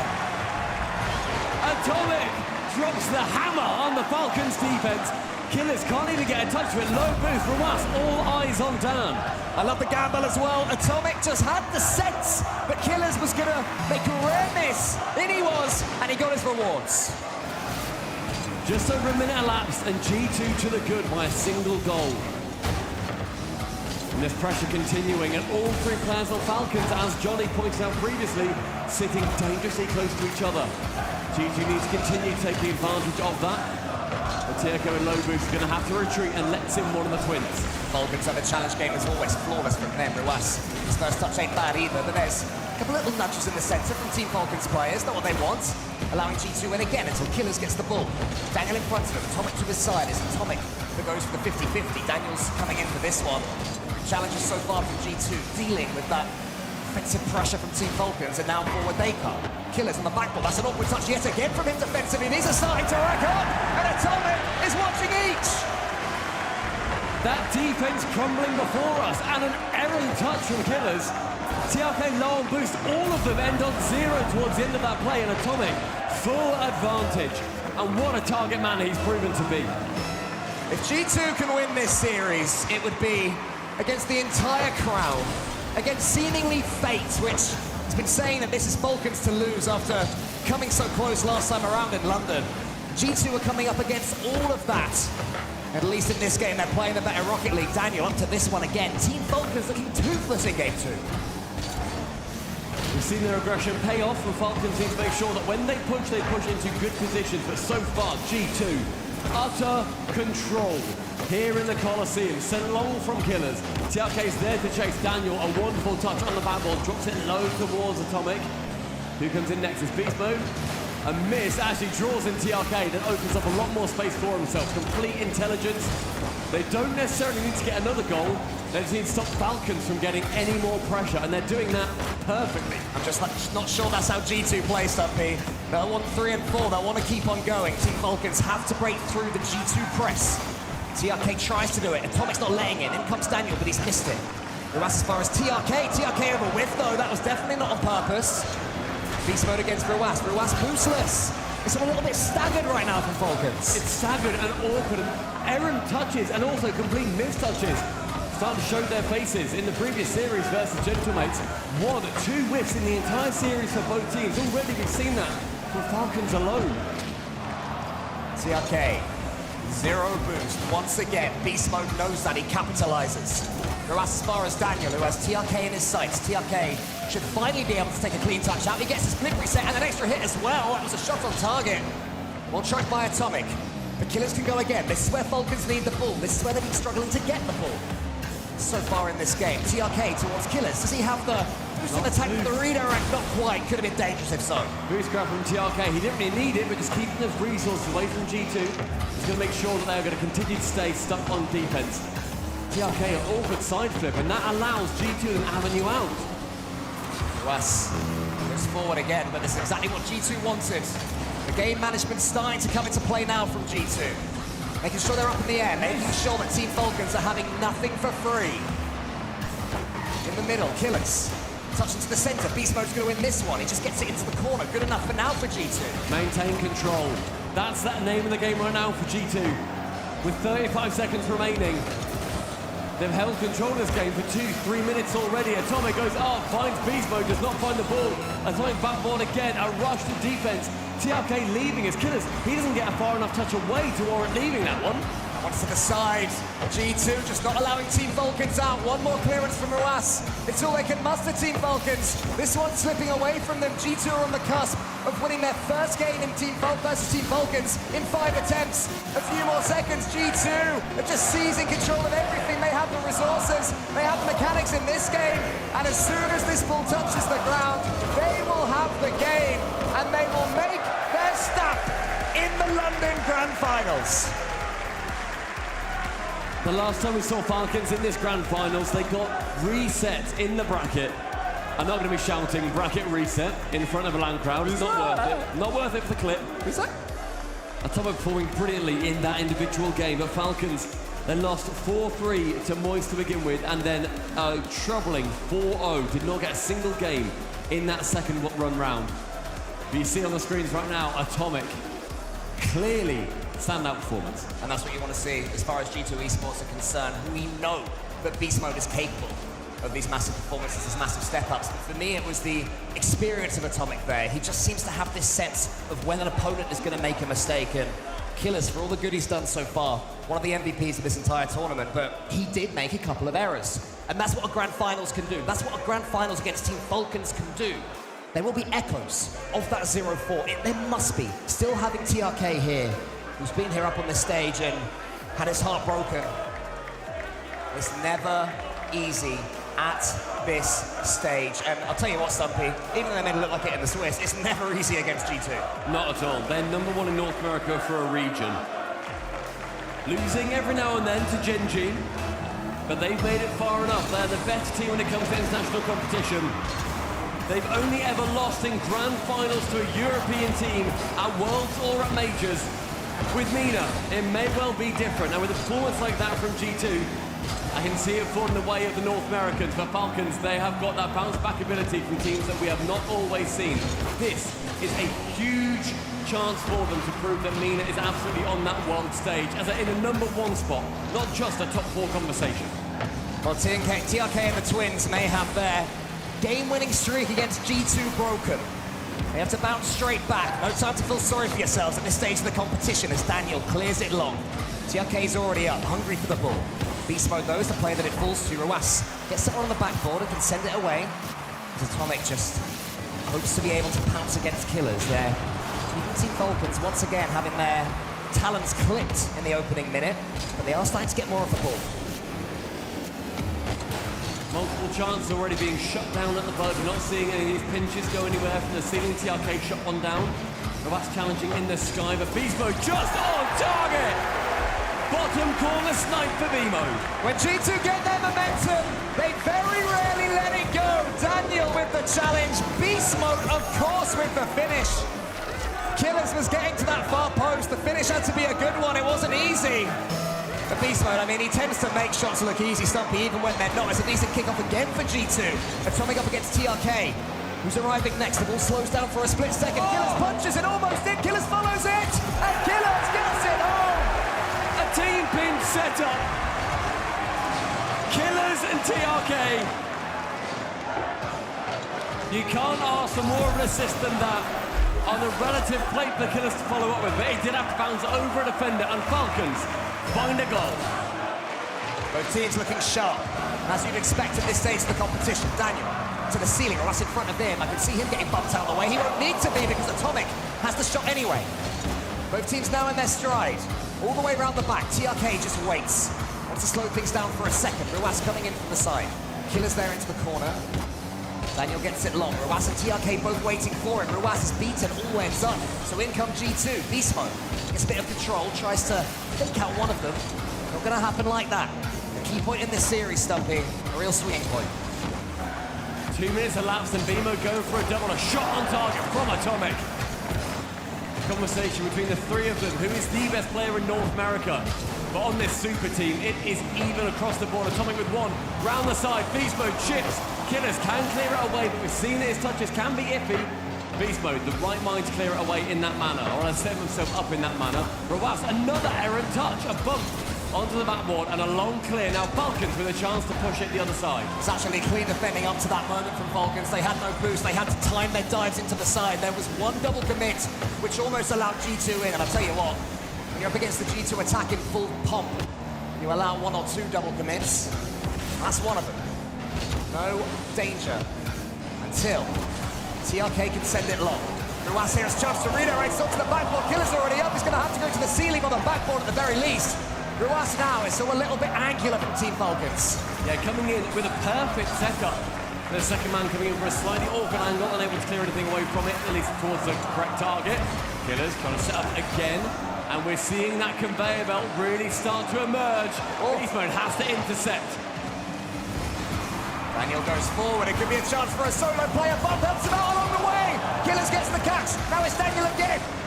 Not leaving the play. Keeping it going. Atomic's turn. Beast Mode in front of him. Beast Mode's got this angle if he wants it. Not quite now. That's two committed and now Daniel at the back on his own. More than enough time. Falcons could not push their way out of defense quick enough to capitalise on their great clear. Romance attempting backboard. Both players for G2 finding themselves stuck up there for a moment. Falcons have steadied the ship for a little bit. Killers over the top, beats Daniel. Beast Mode has to be careful here with his touch. He is. That is a little piece of magic when G2 are defending. The demos have been great for the Falcons so far, but Daniel going central does not get that second touch. So get a relatively routine clear, caught by B-Mode in the midfield. Killers up high, challenging is going to be Daniel to the ceiling. He can dunk it, corner bound, TRK first to it. Central again, the Ruas! Something now into the center, Killers. He's going to take this touch. TRK demands the ball, TRK gets the ball, TRK over Beast Mode, maybe one more touch incoming, no. G2, one more defensive push. Time is beginning to tick away, silver goal territory beckons. 45 seconds and the pressure has been clearly on the side of Falcons this time. One removed from the pitch, one to the backboard, Central again and a chance. Killers can't clear it away into that net. Ruas, Central, zero boost, no further than Beast Mode. Killers now into the center. Ruas is waiting. No boost for him. He has to pick some up, but TRK is beaten cleanly. Atomic and Daniel, they race to the ball. Atomic wins. Atomic gets it into the center. Daniel pulls rank. Who's there to the side? It's Atomic. He's got the pre-jump yet again. TRK gets the save. Doubles at both ends being shut down. Beast Mode wants to continue this push. Final 10. Killers waits for TRK. Will there be any 0-second drama this time? Certainly seen that in this arena. TRK to the backboard. Beast Mode gets his catch. Has to kill the ball. Is he able to? He tries to keep it going instead. Daniel! Daniel scores!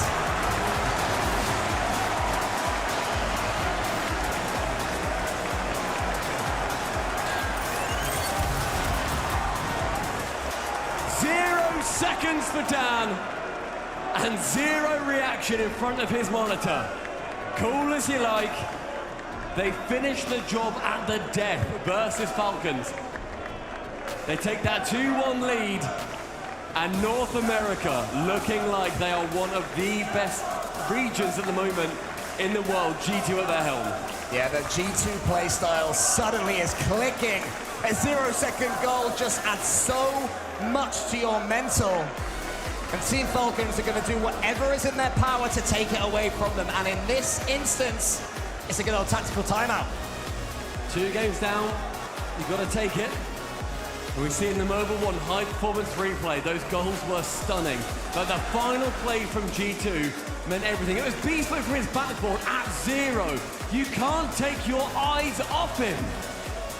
Falcons are going to take this extra 60 seconds now. Both teams have 1 per series. Falcons are using theirs early, only a game behind, but when you concede at 0 seconds, when you're finding yourself just losing the pace of a match against a team like G2, you have to do whatever's in your power. And now they'll be deep in conversation. It's a case of change playstyle or just sit back and refresh.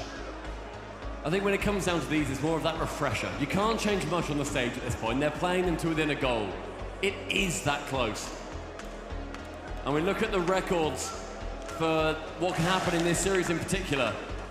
If G2 take it, it would be North America having their first ever multiple RLCS LAN champion in Atomic.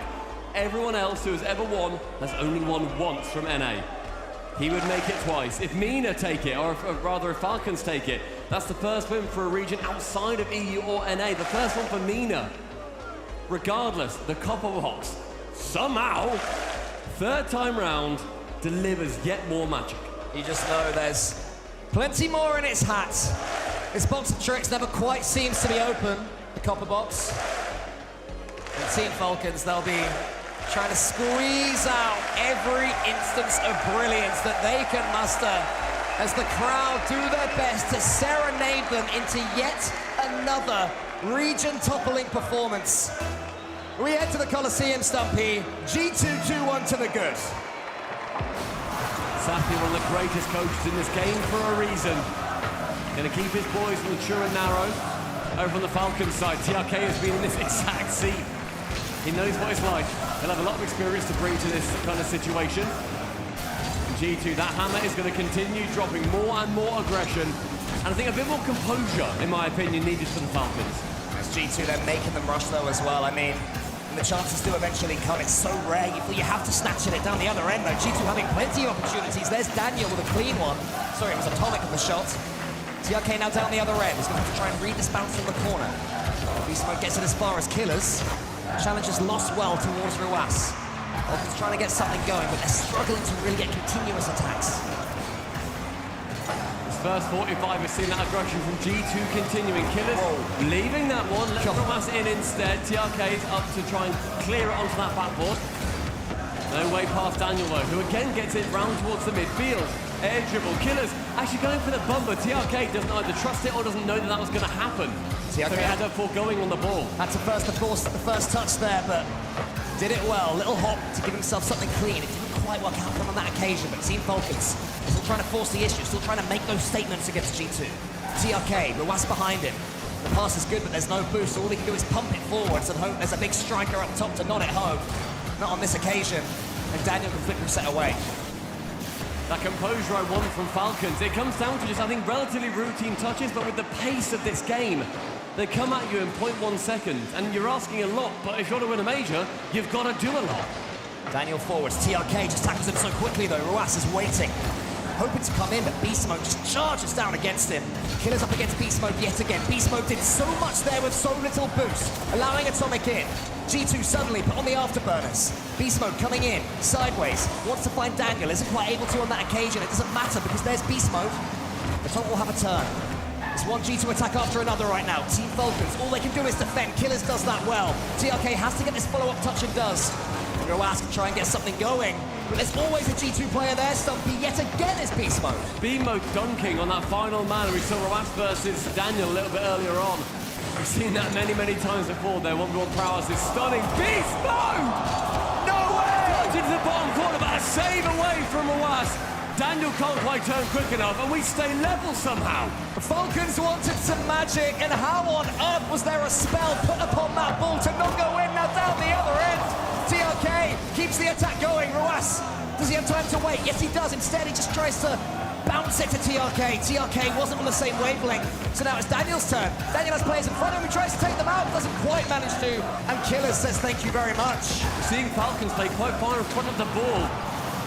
Roas playing so far in front of the ball, he can remove Daniel towards his own goal line.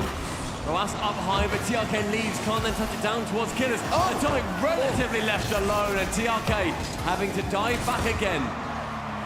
Atomic, who for a second must have thought he had an open goal. Not quite to me with Team Falcon's pace. Beast Mode has to be able to force the issue. Mechanics have to be sublime just to break through them. Killers to the ceiling, gets the ball away. Beast Mode is there, waiting for it yet again. TRK, and he comes. Daniel will take a touch. Every time Falcons come forwards, G2 find a way to slow them right down, get an attack of their own, but not quite get the angle. Roas there deciding just to stay sedentary on his own goal line. It works out that time, but I do not back it every time. Minute 20, onto the ceiling, Beast Mode intercepts. His reads have been incredible. Roas here, wants to go over the top of G2, gets past them instead. Beast Mode has to track Roas. Atomic does in the end. Killers gets beaten here down the side by Atomic. Atomic with TRK in his way. Get out of my way, he says, can't quite manage to. TRK this time. All players taking turns trying to go solo. I want to see something in field. It's all being red in the center. I think so far we've seen Falcons go for that a couple of times. They've just been red every pass. Backboard now, a chance for a bump from Daniel. 1-2, a pinch long. Thankfully, Atomic tracks back. Team Falcons need this one now, but it's Atomic with the ball. TRK in the center, Beast Mode's almost there for it.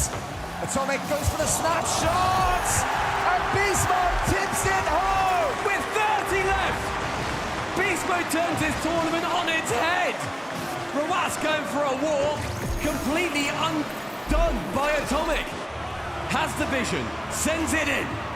G2, in 30 seconds, could have tournament point. Meme is known for its 1v1s. Let's see how their kickoff plays are in threes. Not good this time. Daniel gets the block. TRK, Killers to his side. Falcons need something, and they need it now. They've used their tactical timeout. The series is getting away from them unless they can change that now. Daniel backboard, great catch, because they can maintain control of it. Waste 5-6 seconds. Atomic sends it on. Any distance they can get is great. Killers has TRK ahead of him. Roas, a touch onto the corner. Daniel's just waiting in the center. Roas has to finagle something. Here's TRK. Killers in the center. Won't come to him. Won't come to Roas either. G2 on the cusp of finishing what they started in Copenhagen. They break Falcons' timeout. Falcons have used theirs, and my word, G2 will not be spending their timeout in this moment. Championship point for the North Americans, who have hopped the pond to snatch the trophy away from anybody who dares stand in their way. The greatest, potentially, all-US squad to ever do it. It is. Unlocking it in. This is the best US squad we have ever seen. And still, they ain't won nothing yet. A pair of grand finals will not be enough to these three brilliant players and Sathu behind them. And Stumpy, what's the hardest game of all to win? The mental game. I was going to go for the decider, but yeah, the mental game as well. No, nice. I looked at you and sort of shrugged like, the mental game? Great answer, yeah. Is that what you meant? Tell you what, let's assume I meant that and carry on talking about that. Sick, yeah, I'll go with that bad boy. Your mentor at this point is going to need you to stay firm, you need to stay strong, because if you're on championship point, you think, okay, we have a buffer. They have a 3-game buffer before they lose it. 2 to take us to 7. They need to make sure that they don't tilt from here. They have won domestically multiple times. They've got to grand finals. They could never cross the line first. And against the Falcons, they may well be able to shock all of their non-believers and take home the trophy. There is some hope in the air still for Team Falcons. The last London was the last time we had a Game 7 in a LAN final. And the London before that, we all know what happened there. Game 7 just seems to drip from the walls over here. But so does Atomic's brilliance! Atomic drops the nuclear bomb! Falcons' hopes potentially shattered at that one. 20 seconds in, North America reign. G2 continue to push.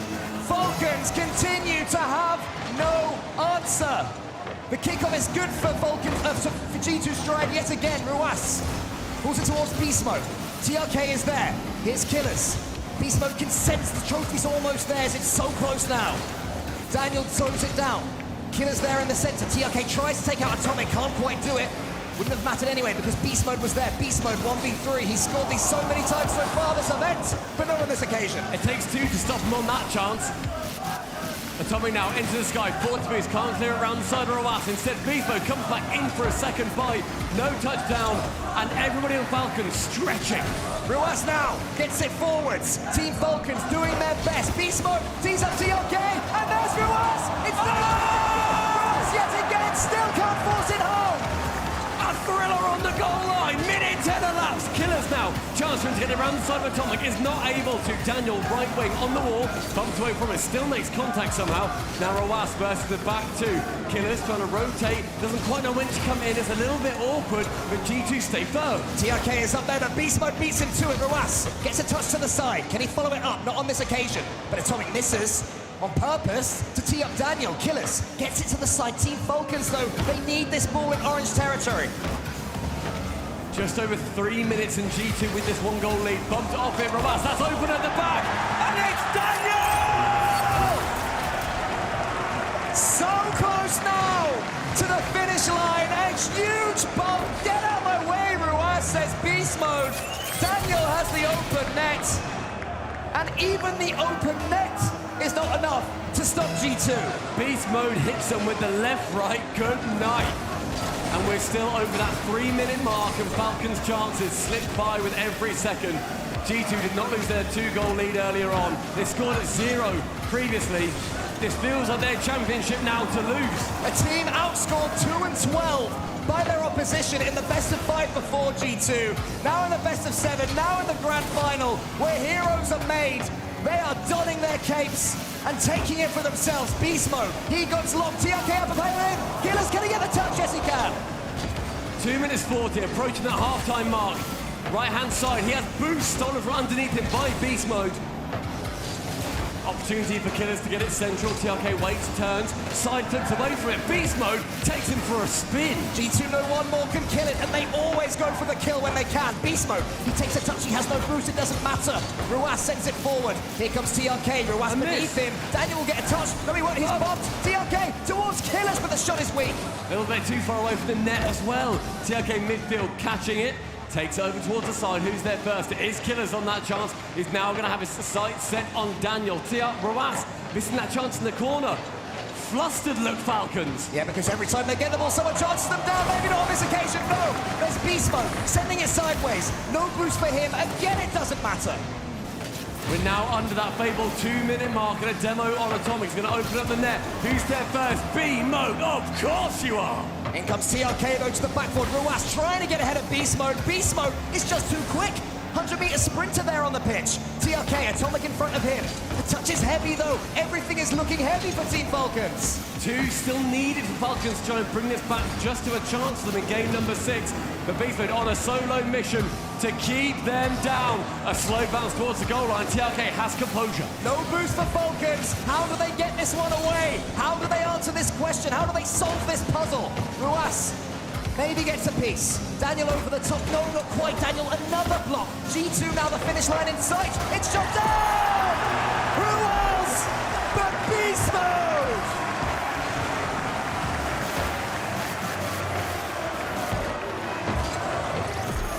"65 seconds stands between North America and their first All-American Championship title. It has never been done before, and the combination of Atomic, Beast Mode and Daniel sits them at the top of the world. Beast Mode has been ridiculous this entire event. G2 are loving this. It's turning into a victory lap. Cold play after cold play from him. He'll keep on going. G2 will keep on pressing till the end. Team Falcons won't get anything easy. No defenders to come up against. Killers goes to the side. Team Falcons need something. Something, anything to bring them to that game 6. Sent long from Ruas. Who's there? Atomic first. Ruas into the center. Killers wants this. There's a miss. It's Daniel. Somehow still G2 remain impenetrable. And if that doesn't sum up what we've seen so far, G2's defense, couple of post bounces, shooting wide. Falcons unable to get anything. Oh, and there's another one. Almost no, it's going to be saved. 10 seconds left though. It's probably not going to matter. The confetti's being lowered into the guns. The crowd counting down. G2 are going to get their hands on this trophy. The USA has brand new heroes. G2 Stride are your London Major champions.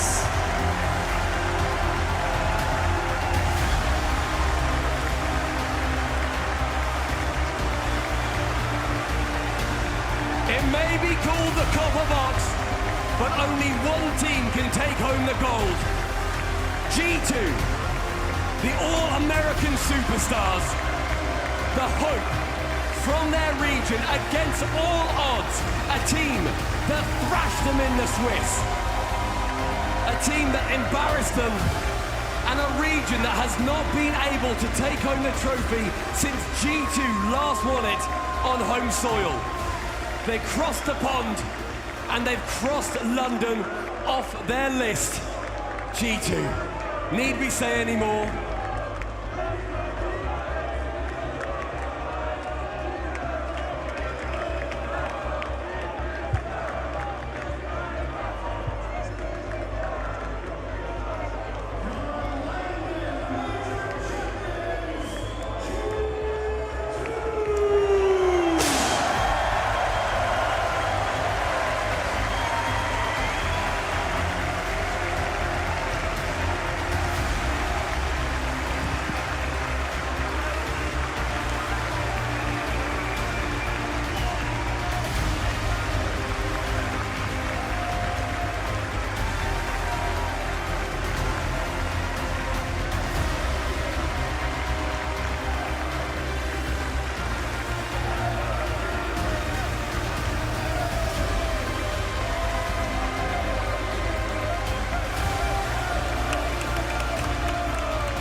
Here to present the medals, alongside Leaf, please welcome to the stage from Space Station Gaming, Lethamir.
guys should stop now. Give it up for your winners, G2!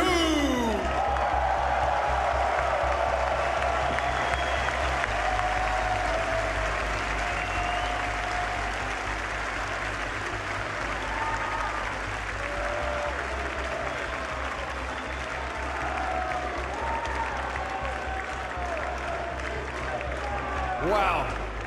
Daniel, right now, I need you to walk me through the emotions you felt throughout that series and what you're feeling right now at this moment, because you looked shocked. I was pretty nervous heading into that series because they destroyed us last time. But I was also confident just because my team is amazing. So yeah, and then we won, and I'm pretty happy. I would be happy too. I'm gonna go down the line here. Beast mode. First off, congratulations on MVP. You were looking good. Yes, sir. Thank you very much. What is it? I just want to quickly thank my teammates. I don't think there's really an MVP. I mean, for real, because like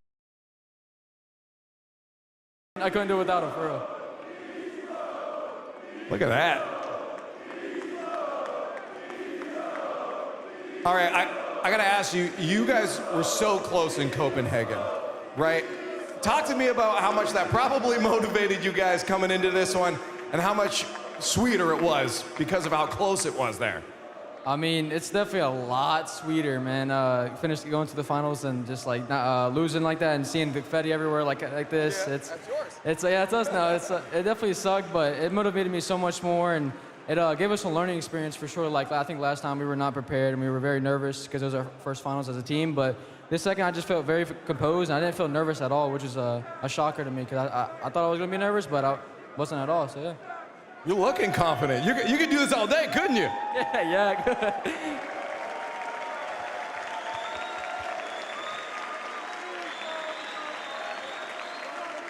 All right, Atomic. There's a couple things we got to go over here. First off, you guys just became the first true All-USA team to win. How does that feel to have that on your back? It feels amazing. I mean, when I won with Chicago and J-Naps was from Canada, but with these guys, we just became the first true NA team to win. And I mean, honestly, I didn't doubt us. Like, I knew like the energy we had before the series, like we were determined and it paid off, so. It definitely did pay off. And for yourself here, I believe the first two-time North American LAN winner in it yourself. Were you aware of this? And how incredible does that make you feel? I was aware of it, but like, you're not really thinking about it. It's more like, how do I beat like Falcons? I mean, they're like crazy good, and that's like a bigger task than that, so. But yeah, I mean, it feels pretty good. That's absolutely incredible. So many records here. Satya, I'm just gonna let you talk about how proud you are of these boys right now. I mean, there's no words that could describe how proud I am. You know, coming into the tournament, we probably weren't feeling the best, but the special thing about this team is we can always work through it and progress through a tournament, and that's what we did today. That is what you did today. There's not much more to say here, guys. We gotta let them celebrate. First, I wanna thank every single one of you guys here, celebrating every team that got on stage, and your winners here, G2, and everyone at home that's celebrating Rocket League here with us. And I gotta say one more time, for your LAN winners, G2!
This is only the second time North America has won a title on European soil, and the first time since 2019. The first time we were in the copper box was a year before that, or a year and a half before that, when Justin hit the greatest goal in the history of the game. But the win still escaped NRG in that moment, and ever since there's sort of been a ghost lurking in the rafters of the copper box, it feels. I feel like tonight, that ghost can finally rest. G2, what can you say about them? You can talk about their opposition and how nervous they always look when they go up against a squad of G2. They really were just the G2 debuff around all the teams that they played. So intimidating. The experience that these three players have, the clutchness in the finals because of maybe Copenhagen, where they lost there. They got that experience to use it here to catapult them to the best in the world. Best in the world indeed, no questions about that. All of them were answered. A couple of doubters around the world, a couple of doubters even in their own region, but they got the job done right here, and it was comfortable. It was comfortable against Furia. Furia ended up bringing them the 6, but felt like G2 was kind of tossing, especially in Game 4. And in this series in particular, Falcons, I mean, they just been dominating everybody, but it seems like G2, they had the answers. Those are the review. It was the film study, and honestly, it was because they played one time before, and G2 got slapped so bad. I think that woke them up, and I think that's why they're coming out as London 3.0 champions, Hurt. I could not agree more. I think, you know, a lot of the times I kept referring to Falcons being in this flow state. G2 has been in a flow state since the beginning of the season, and I feel like it has just become such a normalcy for them to perform at that level. And I think, like you guys made mention to in Copenhagen, having that experience, and then coming into this, we heard Beast Mode say it, they hadn't felt more comfortable. They could have done it all day.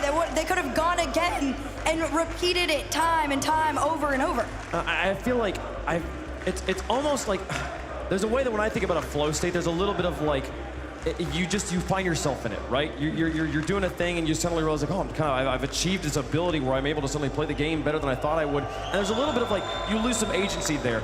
And I feel like it's almost doesn't speak well of how incredible, how monumental what G2 is doing here is to call it a flow state, because of how much effort it takes every day for an entire year to wake up and make it to a grand finals every single event. I absolutely agree. I think when it comes to a team like G2, you actually can't call it flow state anymore. It is just consistency.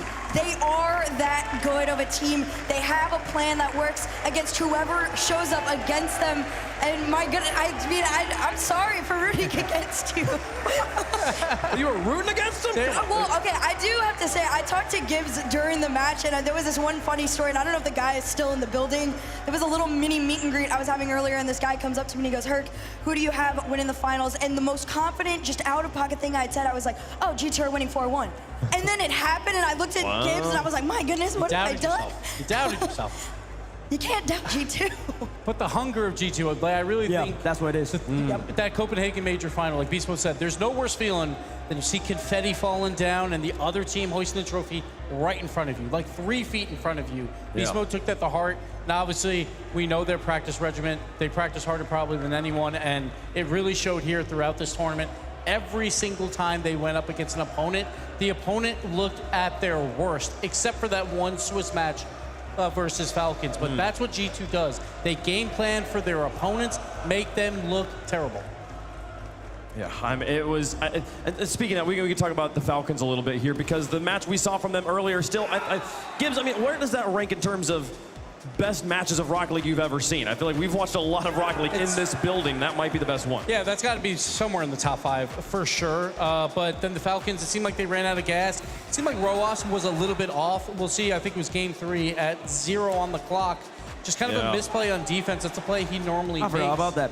Yeah, I mean, and it was a short series too, but it's just because there's so many emotions going around. But it just felt like they never could get on the right page for the Falcons. Right here. Somebody needs to challenge Beast Mode. He carried it all the way from his own backboard, basically into Falcons' lower third. When that happens, and you give a player like that much time, you're just asking to be put in trouble. And in this game, it was just G2 pounded them for 4 straight minutes practically. Kept going. And it never seemed that Falcons ever got comfortable. They never got into a groove. Yeah. And that's good G2, but also you want to see Falcons, you want to see them playing at their best as well. But you see a lot of these highlights, Roas, 0 boost. He had 0 boost most of this time, and when we talk about the Falcons, it's all about speed, it's all about pace. You can't have pace if you don't have boost.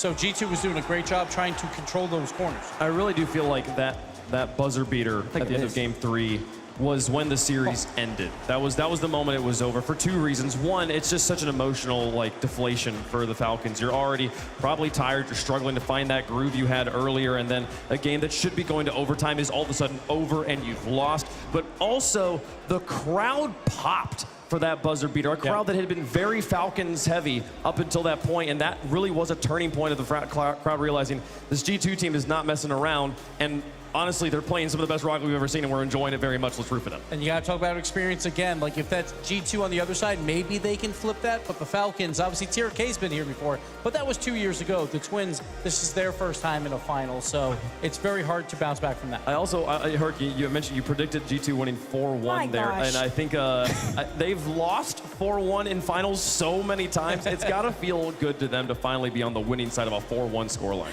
I feel for them. I mean, I got to talk to Sathu, leading throughout the whole season. After moving to Dallas and hearing so many stories from so many players about, what the behind the scenes look like, the motivation and the work ethic to escape that 1-4 loss was just so heavy. I could not be prouder and happier for them. They look amazing. They sit on top of the leaderboard here, having secured 40 points. You can see kind of where everybody else landed at the end of Copenhagen, or London Major. That was a while ago. Here we are, folks. An incredible finish.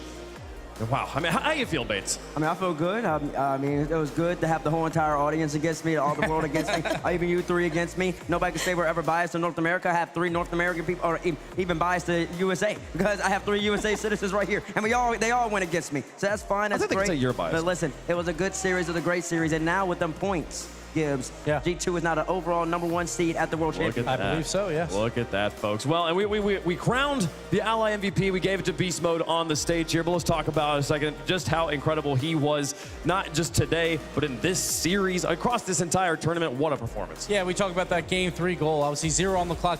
Beast Mode carries it from his own side of the field, but Beast Mode, we talked about it, how he carried G2 into the final day. I do feel like Daniel and Atomic played exceptionally well throughout today to get them the title, but Beast Mode, you gotta put him up there as best in the world, because when he's got the ball, it's electric every single time. Exactly, and he talked about it. He says, my team, it's not just me, and I can agree with that to an extent, because G2, they have truly a perfect roster. Daniel, mechanical, sits back in the back line. He's gonna hold down the defense. Atomic's gonna get Beast the ball, and Beast Mode is kind of just allowed to free roam and do his thing, be a shooter. But of course, you gotta be better than just a shooter. You gotta be able to make the shots, and he did that the whole entire weekend. He's been doing it the whole entire season. That's why, in my estimation, if you're doing MVPs for the year, he's gonna be one of them. But I will say this, he's one of the best in the game, if not to be best right now. Gibbs, we'll talk about that in a second. I got a question I want to ask, but I'm going to save it for a little bit later in the show here, as we're wrapping up the day. We do got a few other awards to give out.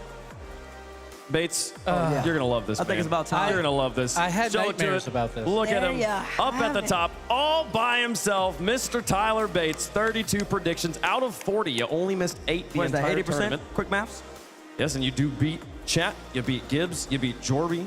Herc, you were up there, the top 5, well done. One day. One day. And I picked my champion from the get-go. But you can kind of tell the NA bias versus EU bias. Obviously, EU no finalists. Yeah, some of us was are I rooting EU for bias down here all the way? Well, except for you, Wade. Hold on. Hold on. I will Don't present get you your greedy. medal. Don't get greedy. Yeah, don't you worry. Okay, well, that is one of the awards to be given out. There's also, I'm so curious to see where it does at least jump off the leaderboard so here. close, So close. Stumpy takes home the fantasy draft man. winner. I almost Convert caught up there. to the top 8. Almost. Unlucky. You know what? I'm low-key really proud of my team. I had first pick and then 35 and 36. All right, had to wait a while. Shout out to my boy Zen with the carry. Zen was an excellent pick. You know, honestly, for first pick, round 1. I had that first pick. I said, I got to have one person that's going to carry me throughout the entire event. And you beat Direct. And honestly, Honestly, Direct that makes is me the feel numbers smarter guy. than anything. I feel like Direct is the benchmark. If you're above Direct, you did an excellent You job. did So, great. so I'm right below it there, almost there. There you go, Bates. Thank you, This sir. is for you. This Does it is fit your around my medal. neck? It Congratulations. doesn't. I don't think It's it a little fits. small. Don't worry, I'll I'm going to put have it on my arm cold like this. sweats about this moment for 3 months Thank you. until the World Championship. Stumpy wants some attention in the back. He kind of wants a medal too, but I don't think I want to give it to him. Come on up, Stumpy. Come on up for your medal. I have medals for you, You can too. have one. There you go. Stumpy. It won't fit on your head, but we can try. There you go, buddy. Enjoy. And thank you, Gibbs. At great finals, Cass. Oh, also. The talent room. Thank you. Okay. I have one more medal for Herc for Clash of the Casters as well. So we're just handing out medals all over the place. Okay. Herc, this might fit your head because you're smaller, but you know what? It's not gonna fit. Nice catch. Caught it. Well done. All right. Well done. Pass your Wait, clash. and Stacks is right there. Shout out to my carry Stacks. Get up here. Stacks, why not? Let's What just is party going it up. on with There we That's go. my Stacks, MVP. there you go. Medals for everyone. That's There my we go. MVP. There we go. I don't know. Yeah. All right, folks. And that concludes all the awards to be given out at the London Major. We won't be giving out any more until September 15th at the conclusion of the RLCS 2024 World Championship in Fort Worth, Texas. If you want to be there, folks, you can. rl.gg/RLCS Texas. Get your tickets. Come and see the best teams in the world play, which leads me to the question I wanted to ask earlier.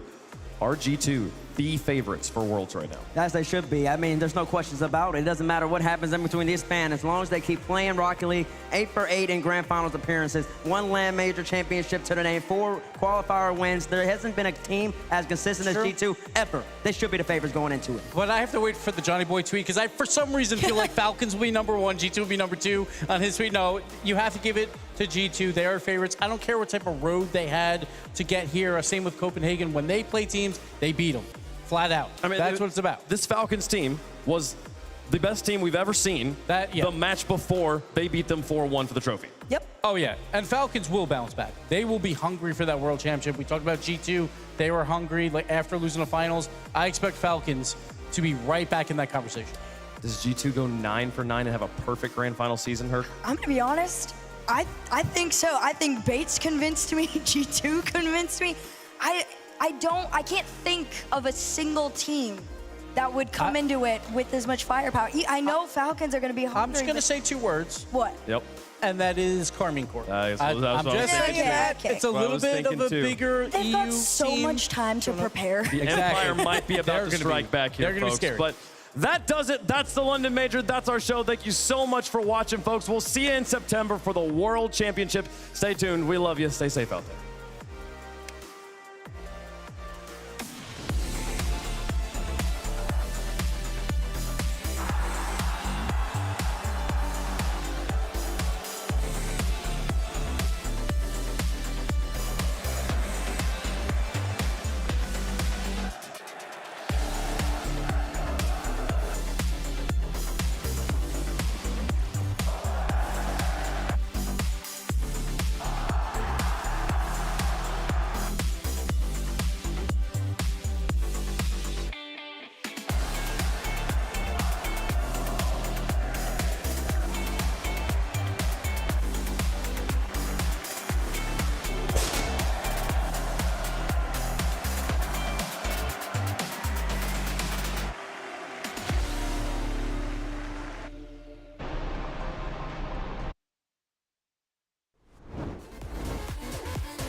At Ally, we're helping millions save more for the things that matter most to them.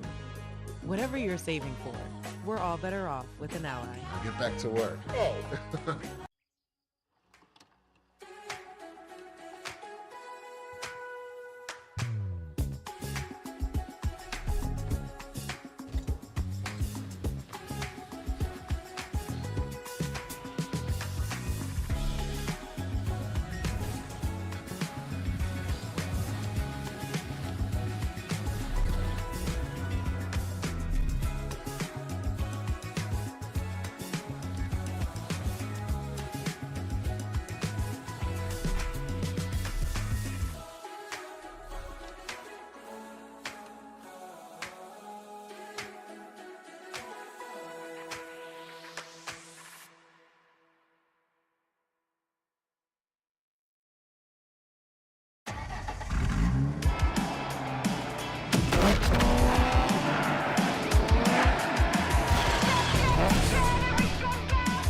This is the opportunity, the dream that you set upon yourself. Here we go.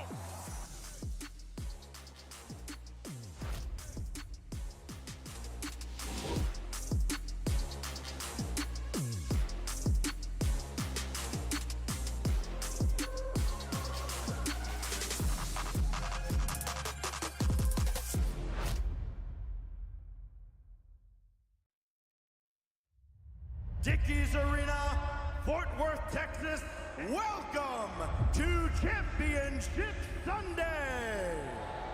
This is the moment, here, now, the final countdown to the final